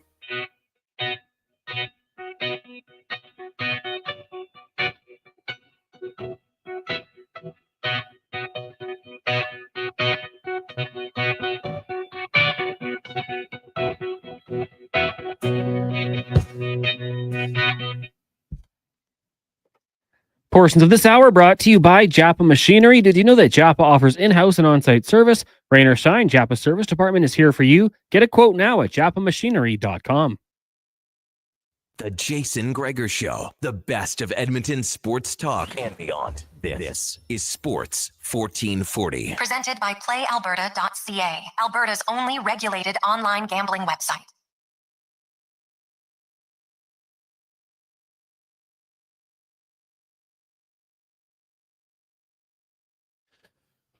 Rolling through Wednesday afternoon. How are you? Hope you're having a lovely Wednesday. A little bit of a short week for you. Maybe some of you mixed in some extra holidays. Hope you enjoy it. Lots going on. We got a little potential Cinderella upset story going. The young Canadian in Boko, of course, got a wild card draw into the Canadian National Anthem. She finds herself in the semifinal. She's in tough against the number 12 seed in the world, Rybalinka, but you know, she's holding her own right now. So if she can find a way to win the second set and then push it to a third, who knows? Once you're in there, baby, anything can happen. Looked a little nervous in the first few games, which it's not a surprise to me. Obviously, it's the biggest tournament of her life. She's 18 years of age. And you know what? Like in a team sport, I think sometimes it's easier being the inexperienced one because you're sheltered at times, right? Like not the only focus on you. You're in tennis. It is one individual. Well, when you're playing singles against the other individual, there's nowhere to hide. There's no one else necessarily to rely on. It can be great and scary and nerve-wracking and exciting all at the same time. So we'll be watching that closely.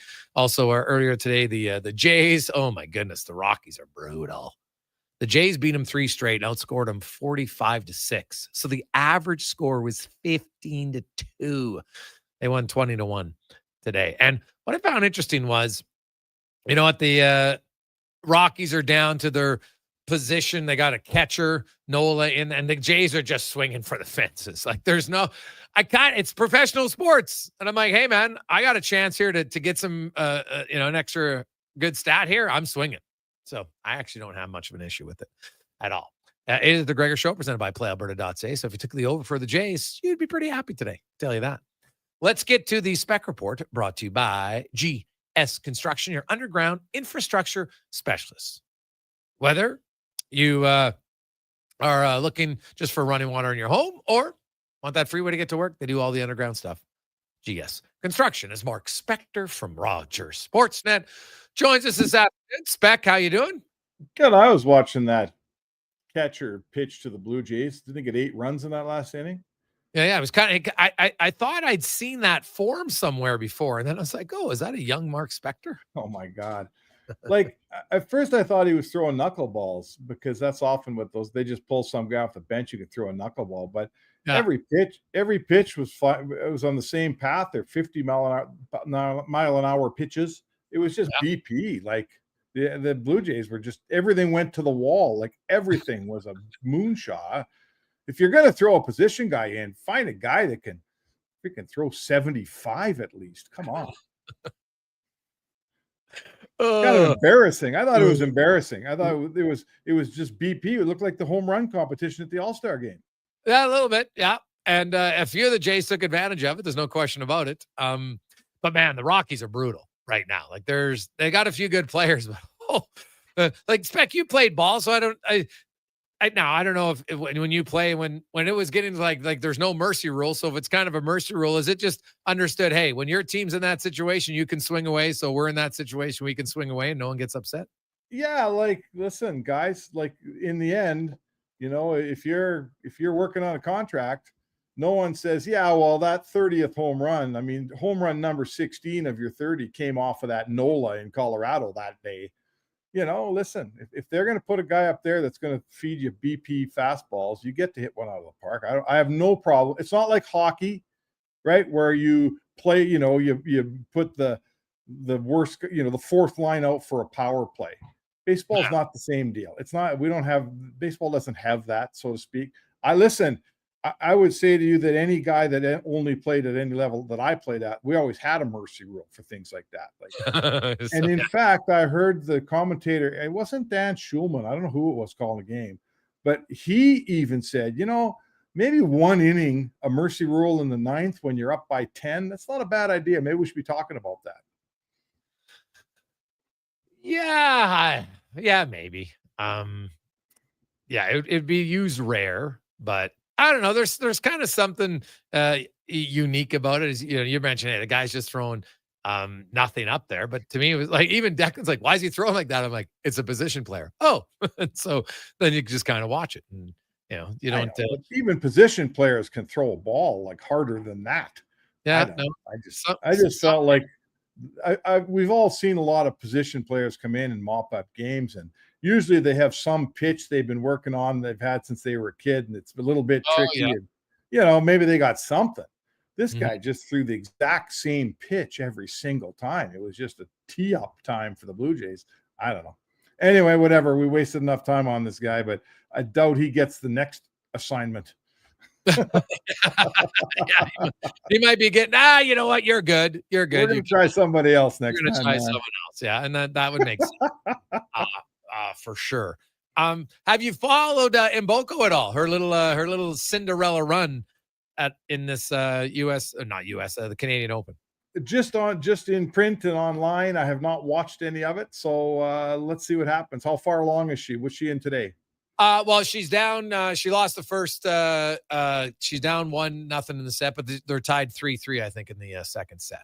So she's a little nervous in the first one, and she's got a really good opponent, but she's bounced back here and is playing a lot better. If she can win that second one, then it's just, it's just, who knows? It's gravy. It's an opportunity. I love stuff like this. She's a youngster. It's got to be a huge boost for her confidence. And then the key will be maintaining it, right? Like, because you can have, we've seen, like a one-hit wonder, right? In music and even in sports. And so you definitely don't want to be that. She's young and obviously has a lot of potential. So hopefully it continues. Tennis is hard. Like tennis players come from all over the world, man.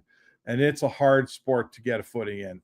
And Canada has had a steady stream, particularly on the women's side of Carling Bassett's and Eugenie Bouchard's and the one that the girl from Toronto.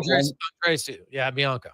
Yeah, right, Bianca, and hey, don't take it. Winning 1 or 2 tournaments is really, really hard. Don't take me the wrong way, but they never found a way to sustain because it's just, it's one thing to get there once. It's another thing to stay there. And Hey, if this one's got a shot at it, I'll turn her on TV and cheer her on. Nothing like a Canadian in a sort of a different sport to get behind. I think it's usually kind of fun when that happens. Oh God, yeah, I love it. And the fact that it's in her home country, like the whole crowd's behind her, it's awesome. And now she's up 4-3. So hey, you know what? Hold serve twice, and she get to a third and final set, and then anything can happen, which would be turn it on as soon as we get off the air. Everybody watch Rogers. Support your local Sportsnet sports writer. Preferably pay for cable if you can. Yeah. Sure. Why not? A few other things, Spec, as we were talking, the Daily Faceoff had an interesting article projecting 5 years down the road. And they projected the top 30 players in 5 years. And, they still have McDavid as number one, but they had a lot of young guys coming in the top 10, right? Connor Bedard, Gavin McKenna. They had actually Jack Hughes and Quinn. Well, Quinn Hughes is pretty close right now anyway, but Jack Hughes, Connor Bedard, Celebrini. McKinnon and Draisaitl are both going to be 34 at the end of the 29-30 season, which by today's standards isn't really old anymore. No. But they had neither one of them in the top 20. And that's where I was like, I can't see that many guys passing Draisaitl and McKinnon the next 5 years. Can you? Nope. I'm with you. Not in hockey, not in two guys that are in their prime, two guys that, I'm knocking wood as I say it, have had pretty good bill of health. Two guys who are total superstars today. I mean, they're both in the top 5 players in the world. So no, I don't see it. You said top 20, right? Yeah, because they were ranked 21st for McKinnon and 23rd for Draisaitl. Yeah, no, not for me. I mean, I guess anything's possible, but I'm a guy that I kind of err towards the guys that have done it already and that have proven it, as opposed to handing the mantle to a bunch of guys that haven't done a darn thing yet. I'm not saying they can't, but if you're telling me that there's going to be 18 or 19 of these kids that are all going to turn out and get better than Draisaitl and McKinnon when they're only 34, I got to see that before I'm going to believe it, bud. Yeah, I'm totally with you. Yeah, but I found it was a really good idea, right? It's a good idea. Projections are fun to kind of see what's going to happen, and you look at it, and which guys are going to take steps ahead, and which guys aren't. And the one thing that actually the thing that stood out to me the most was they had no Europeans in the top 10, and I'm just like, come on, really? Yeah, like that part I found was a little interesting. There's just like, you look, David Pasternak and Kaprizov right now, Kucherov, or like they're all top 10 players, right? They are. Yeah. So yeah, I wonder in 5 years what that kid in Montreal, Demidov's going to be like. He sure did impress in the very short period of time he had this year, man. He looks like he's a substantially good player. So that'd be one European guy I'd be watching 4 or 5 years from now. Yeah, they had him on their kind of honored list of guys who are close. Like they had Evan Bouchard just outside for the defenseman. And now we'll see. It's gonna be it's always fun, but 5 years really. When I went back to 2020, right, and a lot of the guys who were top 10 in 2020 were the top 10 in 2025. So it's funny. We're always looking for the new best thing in sports sometimes, but it's hard, man. It is difficult to get in. Right? Like by 2035, sure, there'll be lots. And some of the guys who are there, because there'll be some switch over, of course. But like Sidney Crosby wasn't even a top 10 scorer in 2020, and he was a top 10 scorer in 2025. That's just the great players are able to stay great longer now more than ever before. The truly great. And prime, a player's prime years have stretched further in like during the time that you and I have been writing and covering hockey. Yes. A guy's prime goes deeper now. It goes into the 30s now, whereas it used to be 30 was the start of downhill. And the end of a player's career is later. Guys, there's more. I should look this up factually and give you, evidence of it. But anecdotally, I think there's more really good players over the age of 35 today than there used to be. I think there's guys that carry in their careers. Guys like Patrick Kane is still exceptionally good player. I think there's more of them today because training and the game's not as hard on you as it used to be. It used to be a harder game. It caused more injuries. There was more fighting through hooks and holds and all that stuff. I'm not saying it's an easier game to be great at, but it's a less taxing game today to play today. It's faster and it's better, but I think it's less physically taxing maybe for an old guy. Am I wrong saying that? Well, I think there's that, but there's also just the advancements in sleep and nutrition. And, they're all flying charter planes now. You weren't doing that in the 80s and the 90s. Yeah. But a lot of it just comes down to the science, and nutrition and sleeping patterns and so many things that allow you. I think today's player can maximize their high-end skill longer than they could before. Yeah, just physical fitness and not partying the way they used to party. And that's, I know it sounds like, they party. That, the guys used to have more fun. And frankly, it started with the advent of charter travel.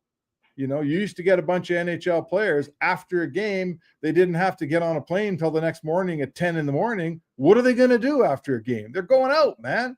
And then they're having fun. They're having some drinks. Then maybe the single guys are meeting girls. And, oh boy, we didn't get as much sleep as we thought we were going to get tonight. And before you know it, you're tired and not really, you haven't recovered from last night's game very well. Today's player, oh my goodness, they get on their charter plane drinking some green concoction, get a full night's sleep, and hit the gym in the morning. Like physically taking care of the body, it's gone light years in the last 15 years in the NHL.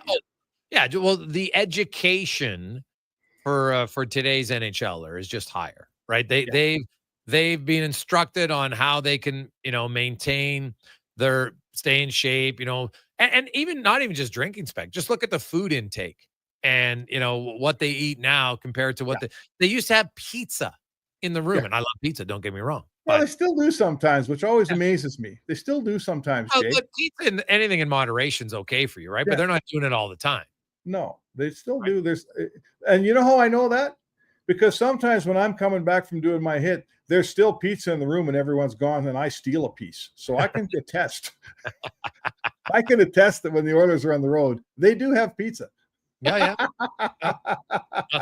Nothing wrong with that. Why not? Who doesn't like a good za? Get a Papa John's. It's fantastic. I would order it for sure. Try the ranch dressing instead of the tomato sauce sometimes. Spec, it's a good change of pace. When you're ripping off cold pizza out of an empty dressing room, you really don't have a lot of choice, Jay. No, you're just taking whatever's there, right? Now, do you eat it cold or do you take it back and warm it up in your hotel? No. I've gone back to usually what happens is I've gone off and done a TV piece. I've done something on TV or radio, and then I'm walking back to my computer to pound out a column, and I'm like cutting past the dressing room because that's the route. And I'm like, hey, I think there's pizza in there. Good nose. There you go. Love it. Spec, when you get off, you can watch the Mboka. She's up 5-4, so she got a shot here. She got a shot to see if put it on right now, brother. All right, buddy. Well, have a good one, and we'll chat with you tomorrow. All right, man. There you go. That's the Spec Report brought to you by GS Construction. When we come back, the importance of never giving up, determination, and how that impacts a very specific position in sport. We'll talk about it next on The Gregor Show, presented by PlayAlberta.ca. New crust alert at Papa John's. Your favorite cheese meets your favorite pizza in the new cheddar crust pizza for only $17.99. Papa John's pizza makers created the perfect addition to their crust by melting garlic and herb seasoned cheddar cheese right on top of their fresh original dough that's made with 6 simple ingredients. Try a one-topping cheddar crust pizza today for only $17.99. You better hurry though, because it's only for a limited time. Better ingredients, better pizza. Papa John's, proudly locally owned and operated. The sun is shining, the weather's warm, and some of Edmonton's favorite sports are back in season. If you're looking for the cherry on top of a perfect summer day, check out Play Alberta to experience casino, sports, and lottery all in one app. Download the Play Alberta app today and deposit $20 or more with promo code SUMMER to claim a $100 casino bonus. That's promo code SUMMER for a $100 casino bonus on us. Redeemable once per Play Alberta account. Remember, if you gamble, please use your game sense. Is your company drowning in paperwork and administrative tasks? Do you need more data to make better decisions? Nectar.io is your company's all-in-one solution for fleet and materials management, safety, time cards, and GIS-based project management. Now is the time to capture and transform field, site, and shop data into boardroom-level business intelligence, all with one login. Visit nectar.io to book a demo today. Nectar.io, your business made better. Edmonton's biggest clearance event is at the Brick Outlet on St. Albert Trail. Stop searching and start saving for 4 days only, Thursday through Sunday. We're clearing out our warehouse and blowing out thousands of dollars in inventory. Find furniture and mattresses below cost. Scratch and dent appliances below cost. Clearance and overstock pieces up to 80% off. Some exclusions apply. See in store for details. Find massive savings Thursday through Sunday during Edmonton's biggest clearance event. Only at the Brick Outlet on St. Albert Trail. The Brick Outlet, saving you even more. McDonald's summer drink days are here. Get a $2 small fruit splash beverage or a small frappe or smoothie for just $3 each. Summer's booming with McDonald's summer drink days. Excludes additional flavor shots and toppings. At participating McDonald's in Canada. Taxes extra. Prices exclude delivery. New Jizz Nugget.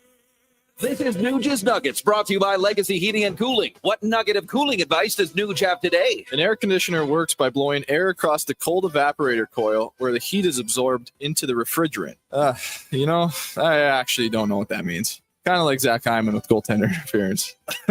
Sorry, Zach. Well, you got me there. Get no payments and no interest for 1 year on your new AC from Legacy Heating and Cooling. Proud sponsor of New Jizz Nuggets.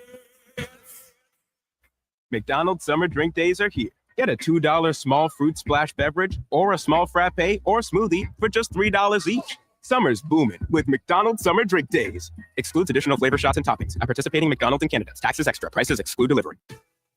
Summit Restaurant, located in the heart of the Silent Ice Center and just minutes from South Edmonton Common. Summit is your destination for exceptional house-made pizza, delicious entrees, and expertly crafted cocktails. Experience the perfect blend of flavor and ambiance in a modern setting. Join us for a straightforward yet elevated dining experience where our commitment to quality speaks to every bite and sip. Make Summit Restaurant your next night on the town. You've got a go-to coffee spot, a trusted barber, even a lucky game day jersey. But when it's about looking your absolute best, there's only one name you need. Mr. Dirk. Family run since 1939. We're experts in crafting impeccable tailor-made suits and offering a wide variety of everyday styles. Pair that with personalized one-on-one fittings and the convenience of on-site tailoring. Mr. Dirk elevates your style game. Visit our Edmonton store or explore MrDirk.com. Score big on style with Mr. Dirk.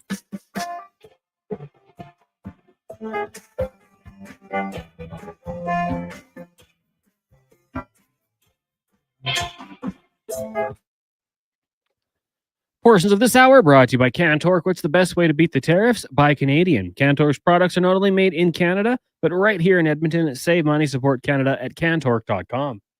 From puck drop to kickoff, it's the Jason Gregor Show on Sports 1440. Presented by PlayAlberta.ca, Alberta's only regulated online gambling website.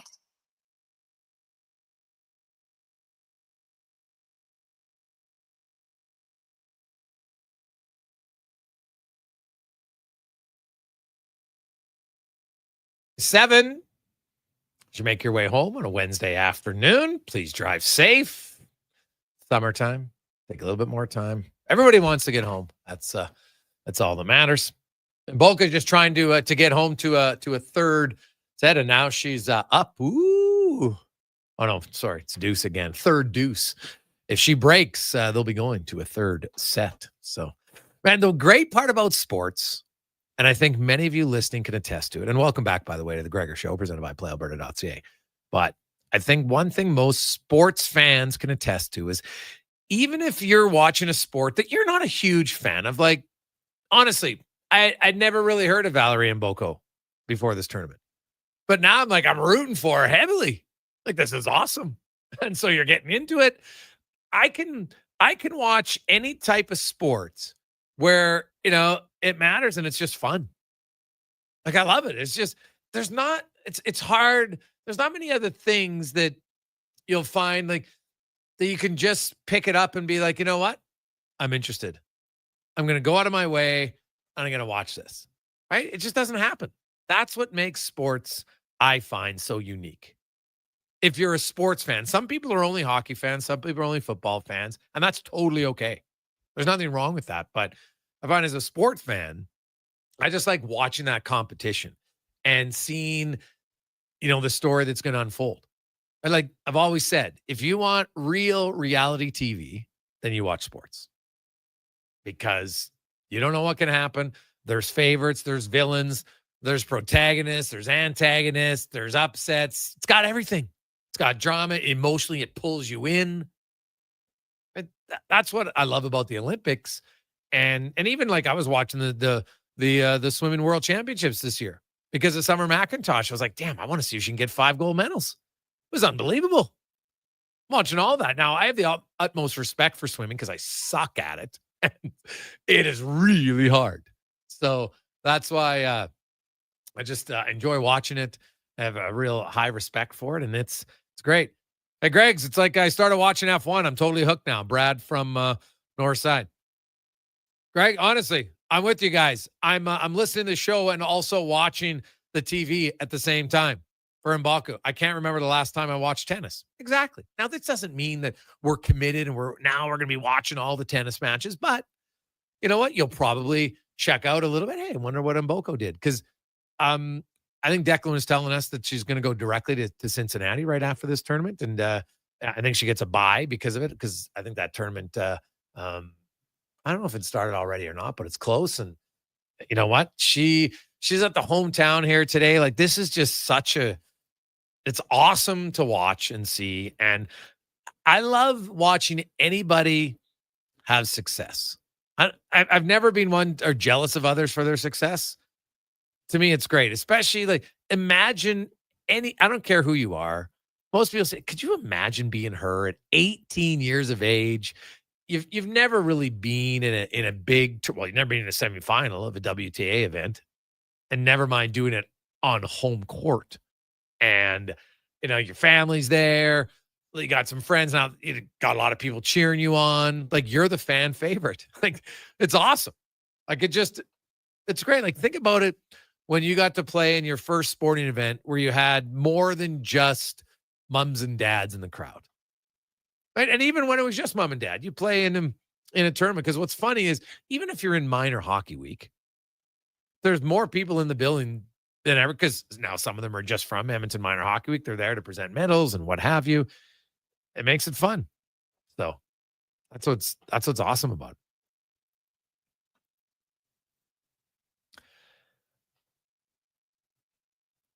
Hey, guys, the gentleman who won the Canadian Open a couple years ago, that was fantastic. That was a sports fan moment. Oh God. Yeah. Who is the Canadian who won? Was that Hadwin? Are you talking Hadwin? Or no, it was Mackenzie. Was it Mackenzie Hughes? Or was it Nick Taylor? Nick Taylor won it on Canadian soil. Yeah, pretty sure it was Nick Taylor. So Adam Hadwin got tackled. That's right. That was a real Canadian moment. Oh, that is a club. And the best part was, like, his wife always chirps him on social media, right? That's what makes it hilarious. So she's just giving him the gears, which is always comical. So it's quite good. I like it. Hey, Greg's listening to your New Jersey interview earlier. Do you think the Devils and the Oilers, is there a trade to be made there on the blue line? Well, Edmonton would like a right shot D-man. But New Jersey, if they're trading a defenseman, I don't think they're really looking for one in return. They've got 8 D-men. On the right side, they've got Dougie Hamilton, Brett Pesce, Jonathan Kovacevic, and they got the 2 youngsters, Simone Nemec and Seamus Casey. So if they're moving out a right defender, they definitely don't want one in return. And so they would want a forward in return. I don't know if Edmonton has the forward to make that deal work. So obviously McDavid, Draisaitl, non-starters. Hyman's not getting traded. Nugent Hopkins has a no movement clause. He's not going to New Jersey, I wouldn't think. So then you get into, you just got Ike Howard. New Jersey's, what would they make? Well, Edmonton couldn't afford it, number one. They don't have that much cap space. So that's why you always have to look at it. I could see, would Kovacevic interest Edmonton? Yeah. I know people said Dougie Hamilton for Nurse. Well, that's a lefty-righty. That's not.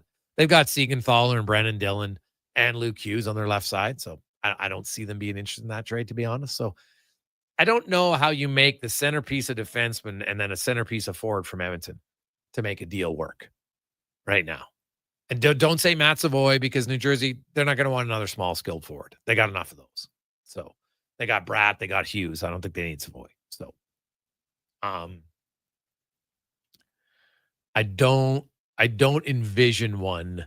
That doesn't mean it couldn't happen, but I don't necessarily envision. Now, the other thing is with I don't think Kovacevic's going to be ready to start the season. So there's how, if he's on LTIR to start and Hughes gets an $8 million deal, they've got room to do it. And it can kind of push it down the road to see what will come of it that way. But I don't think that would be the case. So, but they still could make a deal because they got 8 defensemen, right? You trade one, then even if Kovacevic is going to miss the first 3 weeks or month of the season, they still got 6D. And then they could, then call up another, Dennis Strelowski can easily be, they got Kalen Addison in the minors. Either one of those guys could easily be at number 7, right? They're more than capable NHL players to come in as your number 7 defenseman. No doubt in my mind. So, looking at a few other text messages coming in, 833-401-1440, 833-401-1440. Hey, Greg's, I'm curious yours and Connor's thoughts on the holdouts in the NFL. Well, you're talking Mika Parsons, Trey Hendrickson, and Terry McLaurin. Well, they're all disgruntled, but none of them are leaving, right? And here's I guess where I come out on it, Cons. If you've got a contract that you signed, yeah, I get that you always want to be in the top 3, 4, 5 of your position. Well, then don't sign a multi-year deal at the time. You can't have it both ways, can you? Like, no. I know that they want, like, usually I'm all pro player, but in this case, I'm like, you're trying to get as much guaranteed money as you can, but then you want to renegotiate every 2 years because someone gets paid more than you. Well, then just sign a 2-year deal at a time. I'm with you. I mean, these players, they want that big pay and they want to get that guaranteed money. So you sign a long-term deal. At the end of the day, you sign the contract. Like, it's hard for me to have too much sympathy. Like you said, I'm always pro player. I want these guys to get paid while they can, especially, coming off that rookie deal, like a guy like Micah Parsons. I want him to get paid, but you sign the contract. You're being paid quite well, all of these guys, to play football. And it's hard for me to have too much sympathy. Like, I can kind of see from both sides where I think if you're an owner, and especially for Micah Parsons, I mean, he's 27 years old. He's the cornerstone of your defense. You want to say he's the best player on that roster. You want to say CeeDee Lamb. I'll listen to both sides of the argument, but you have to pay him. Hendrickson, 1 year left, a little more, longer in the tooth. Terry McLaurin going to be 30. Like, I can see why management might just say, I want to hold out on this one. And, you are under contract, so you have to play for us. You're not going anywhere. Yeah. You can keep getting fined $50,000 a day if you don't want to report. But for the Parsons one, it's like, just write the check, Jerry. You have the money. He's going to be there for a long time. Just do it. Well, that one's, none of them make a ton of sense to me. Although Washington's the one where I'm like, I don't think anybody else is going to pay McLaurin, right? Like, I think he's kind of barking up the wrong tree. But Trey Hendrickson, I'm like, that guy probably should get paid. Mika Parsons definitely should get paid. So, but the McLaurin one, I kind of think Washington here they're doing nothing wrong. What about you?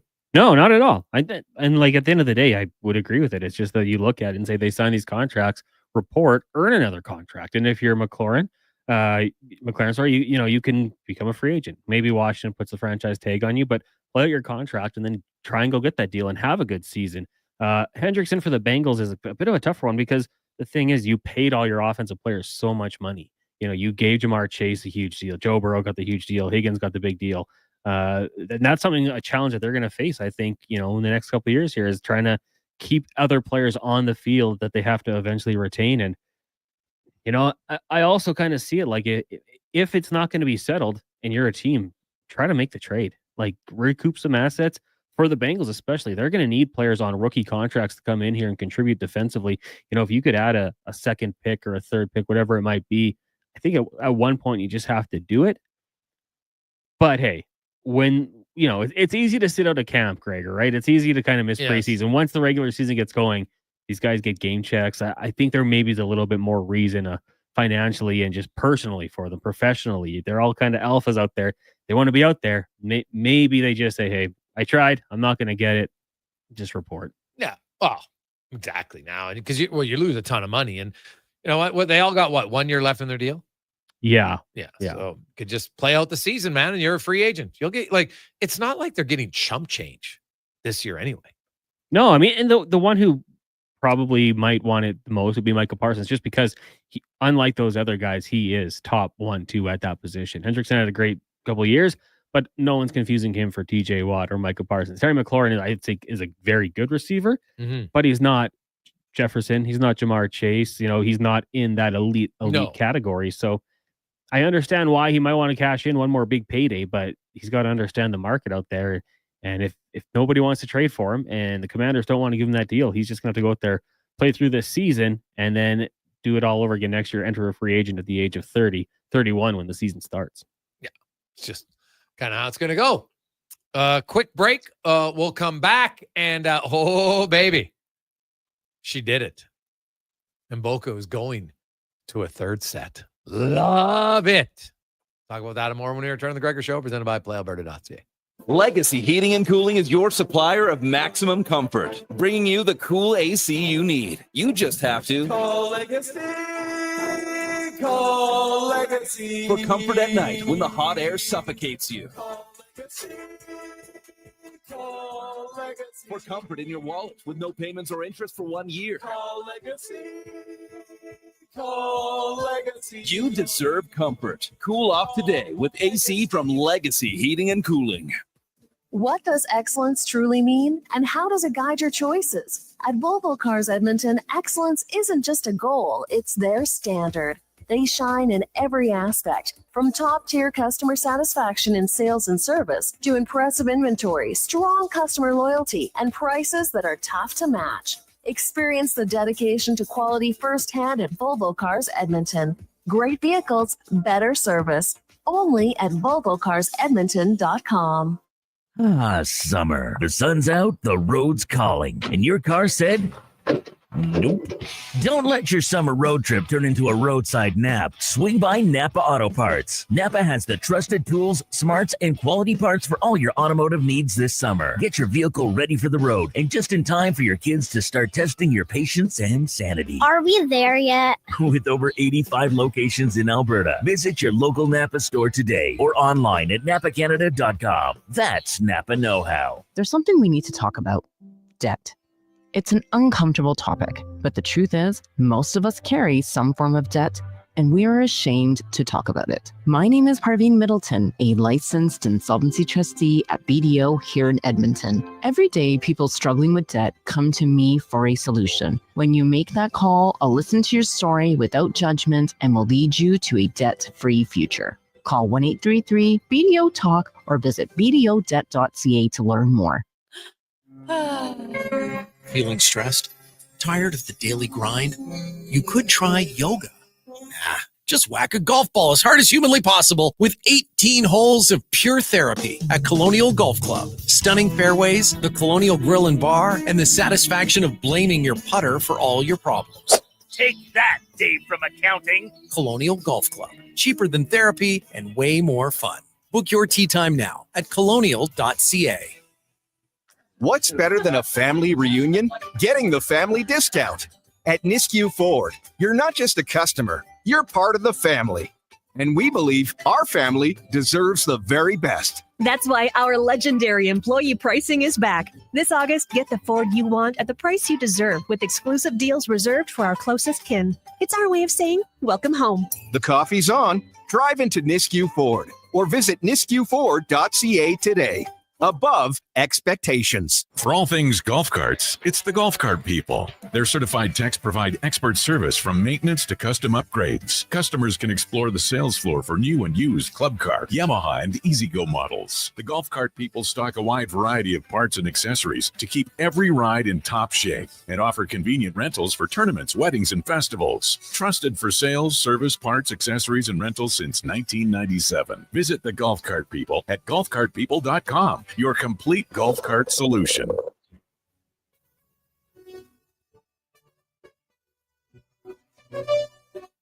Portions of this hour brought to you by Action Electrical. They're the most diversified electrical contractor in Alberta with 4 divisions in project, service, tag, and solar for commercial or residential. Contact them today at actionelectrical.net. The Jason Gregor Show, the best of Edmonton sports talk and beyond. This is Sports 1440. Presented by PlayAlberta.ca, Alberta's only regulated online gambling website.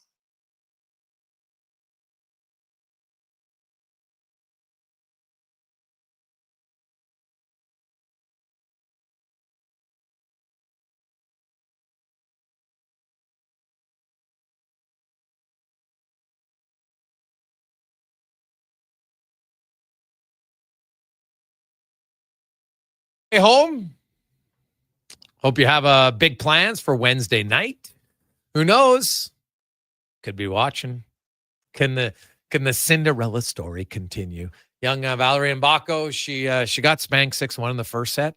Maybe a little nervous. Comes back, wins 7-5, and now the third set, and she is serving to take the first game. And the crowd's going nuts, standing ovation after she won. Like, what a moment for her, man. Like, this is why I love sports. Honestly, feel pretty blessed with the job I have. And I would say, like, these are the days when you watch certain sports. And I know lots of them aren't on during our time of the time slot of the show, but still, it's fantastic. We have tons of text to get to, 833-401-1440, 833 401-1440. We had a few things we were talking about, kind of some of the best movie twists, cons, or unexpected that we thought, and we've had a lot of them from Kaiser Sose. Hey, Greg's, you're right. Kaiser Sose's limp transforming into a strut while the detective figured it out. Unreal for Manny. Oh, that was great. Yes. Many of you were now this one from iMac. Hey, guys, when Luke figured out he kissed his sister. Come on. That is a big one. Yeah.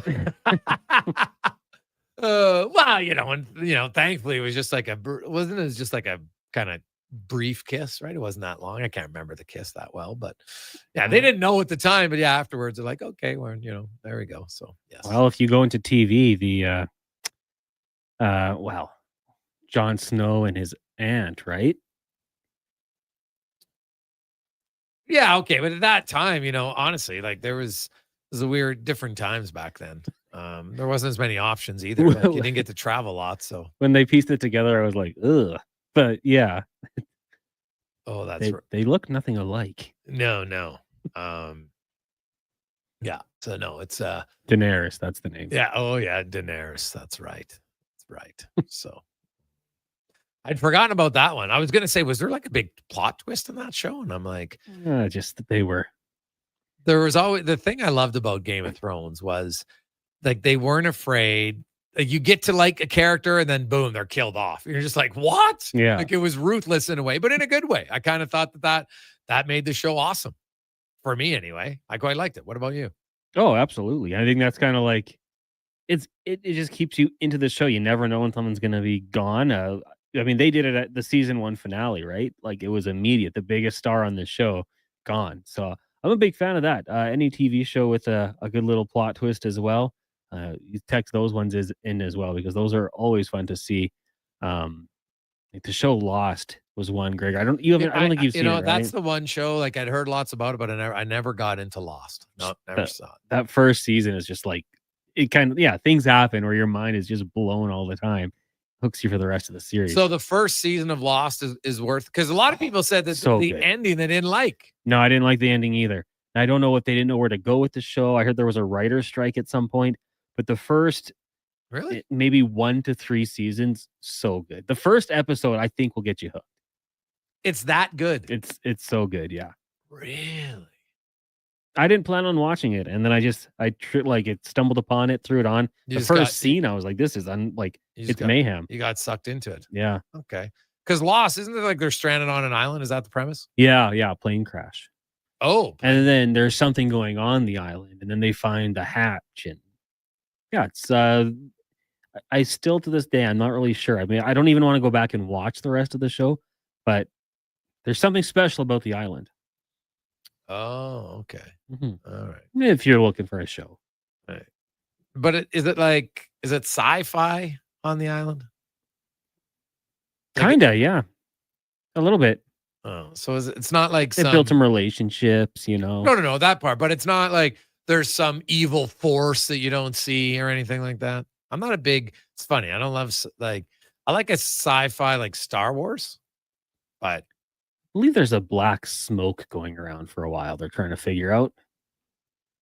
okay, but it wasn't like some sort of alien body or anything, was it? I don't think so. Oh, okay. I don't know if a show that's that old. I don't know if I get into it. Maybe I should. You've piqued my interest. I'm not going to lie. I would say watch the first season and go from there. If that's how you left it, then you'd probably say, "Wow, what a show." Watch the next 2 seasons, you'll still be into it, but it does drop off. Hey guys, a funny plot twist. What about when Ross found out Monica was having sex with Chandler? Phoebe, my eyes. Oh, that was a classic.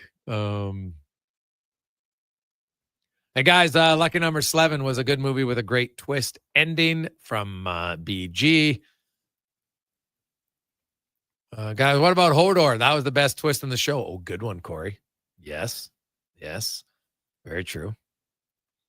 Hey guys, Lost was so good, Weezer named an album off of it. It's considered one of the most culturally significant shows ever made. It was only supposed to be 2 seasons, but it was so successful the network demanded 2 more.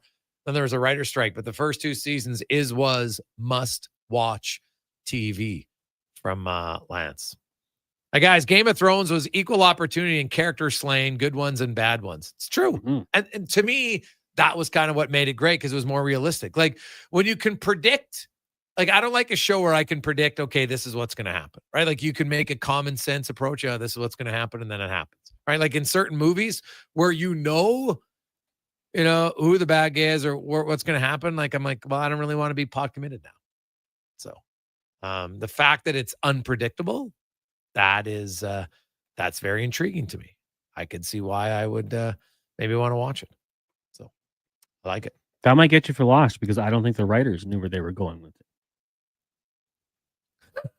They were just that far off. This is a surprise even to us, Connor. We don't know. Sitting down in the writer's room for season 3, 4, 5, 6, they're just like, well, what do you guys got? Well, we can take this anywhere. Yeah. Hey guys, the old boy Korean version has the best plot twist ever from Rick. Oh, I like this. Gregor, don't listen to Connor. Lost makes no sense. It is infuriating. Yeah, it does. Yeah, I mean, the end of the season will make you feel that way, 100%. Yeah. But those first 2 are so good. So I should just watch the first 2 and then quit? I think so. Hey, guys, what about when Maggie shot Mr. Burns? Blew my mind. On The Simpsons. That is true. How many people thought it was going to be Magster? Not many. Right? Not many. Hey, guys, what about the ending of the movie 7? The Doctor. Oh, yeah, 7 was such a good movie. What's in the box? Oh, yeah. Good movie. Yeah. Hey, guys, Lost killed watching TV for my wife. The ending was so bad, my wife turned me and said, what a waste of time. Oh, yeah. Hey, you know what? I can see if you commit 4 years to your life. Now, I know it's not like every day for 4 years, but you felt like you're pot committed. And then it comes up short. I could see the frustration. I totally get it. It's a great show. On behalf of Connor Halley, Declan Kruger, thanks so much for listening. If you missed any part of the show, go to jasongregor.com. All our individual interviews are there. And the entire show, anywhere you get your podcast. And our podcast numbers continue to be very strong. So thank you very much for those who listen live and those who miss it want to go check out the pod. Very much appreciative. Have yourselves an awesome night. Mboku, baby. She is up 2-1 in the third set. If you can get to a TV, I recommend go watch it. Who knows? You could be watching just a great success story for a young Canadian. Here's a Con Man, a Sports 1440 update brought to you by Legacy Heating and Cooling. Home of the no payments, no interest for 1 year in your AC unit. Stay cool all summer at legacyheating.ca. Good night. This is a Sports 1440 update.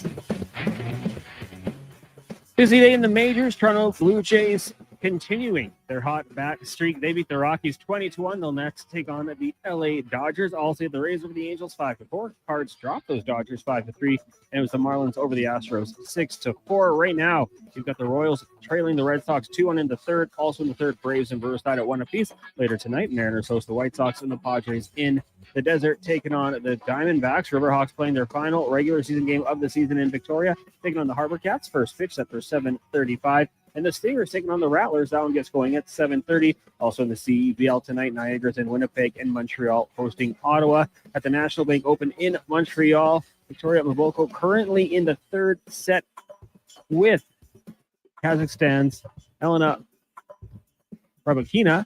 After 2 sets, they are tied at 1 right now in the third. Mboko up 2-1. And in the WNBA this evening, you got the Aces taking on the Valkyries. That one gets going just after 8 o'clock. That's going to do it for us here on the Jason Gregor Show. Coming up next, we've got Fox Sports Radio all night long. Live local coverage resumes tomorrow morning, 7 a.m. with the Kevin Carius Show, hosted by Brandon Douglas. I'm Connor Halley. This has been a Sports 1440 update. Yeah, it's Sports 1440, a Stingray radio station broadcasting on Treaty 6 territory. Download the free iHeartRadio app and listen to CKJR wherever you go. The sun is shining, the weather's warm, and some of Edmonton's favorite sports are back in season. If you're looking for the cherry on top of a perfect summer day, check out Play Alberta to experience casino, sports, and lottery all in one app. Download the Play Alberta app today and deposit $20 or more with promo code SUMMER to claim a $100 casino bonus. That's promo code SUMMER for a $100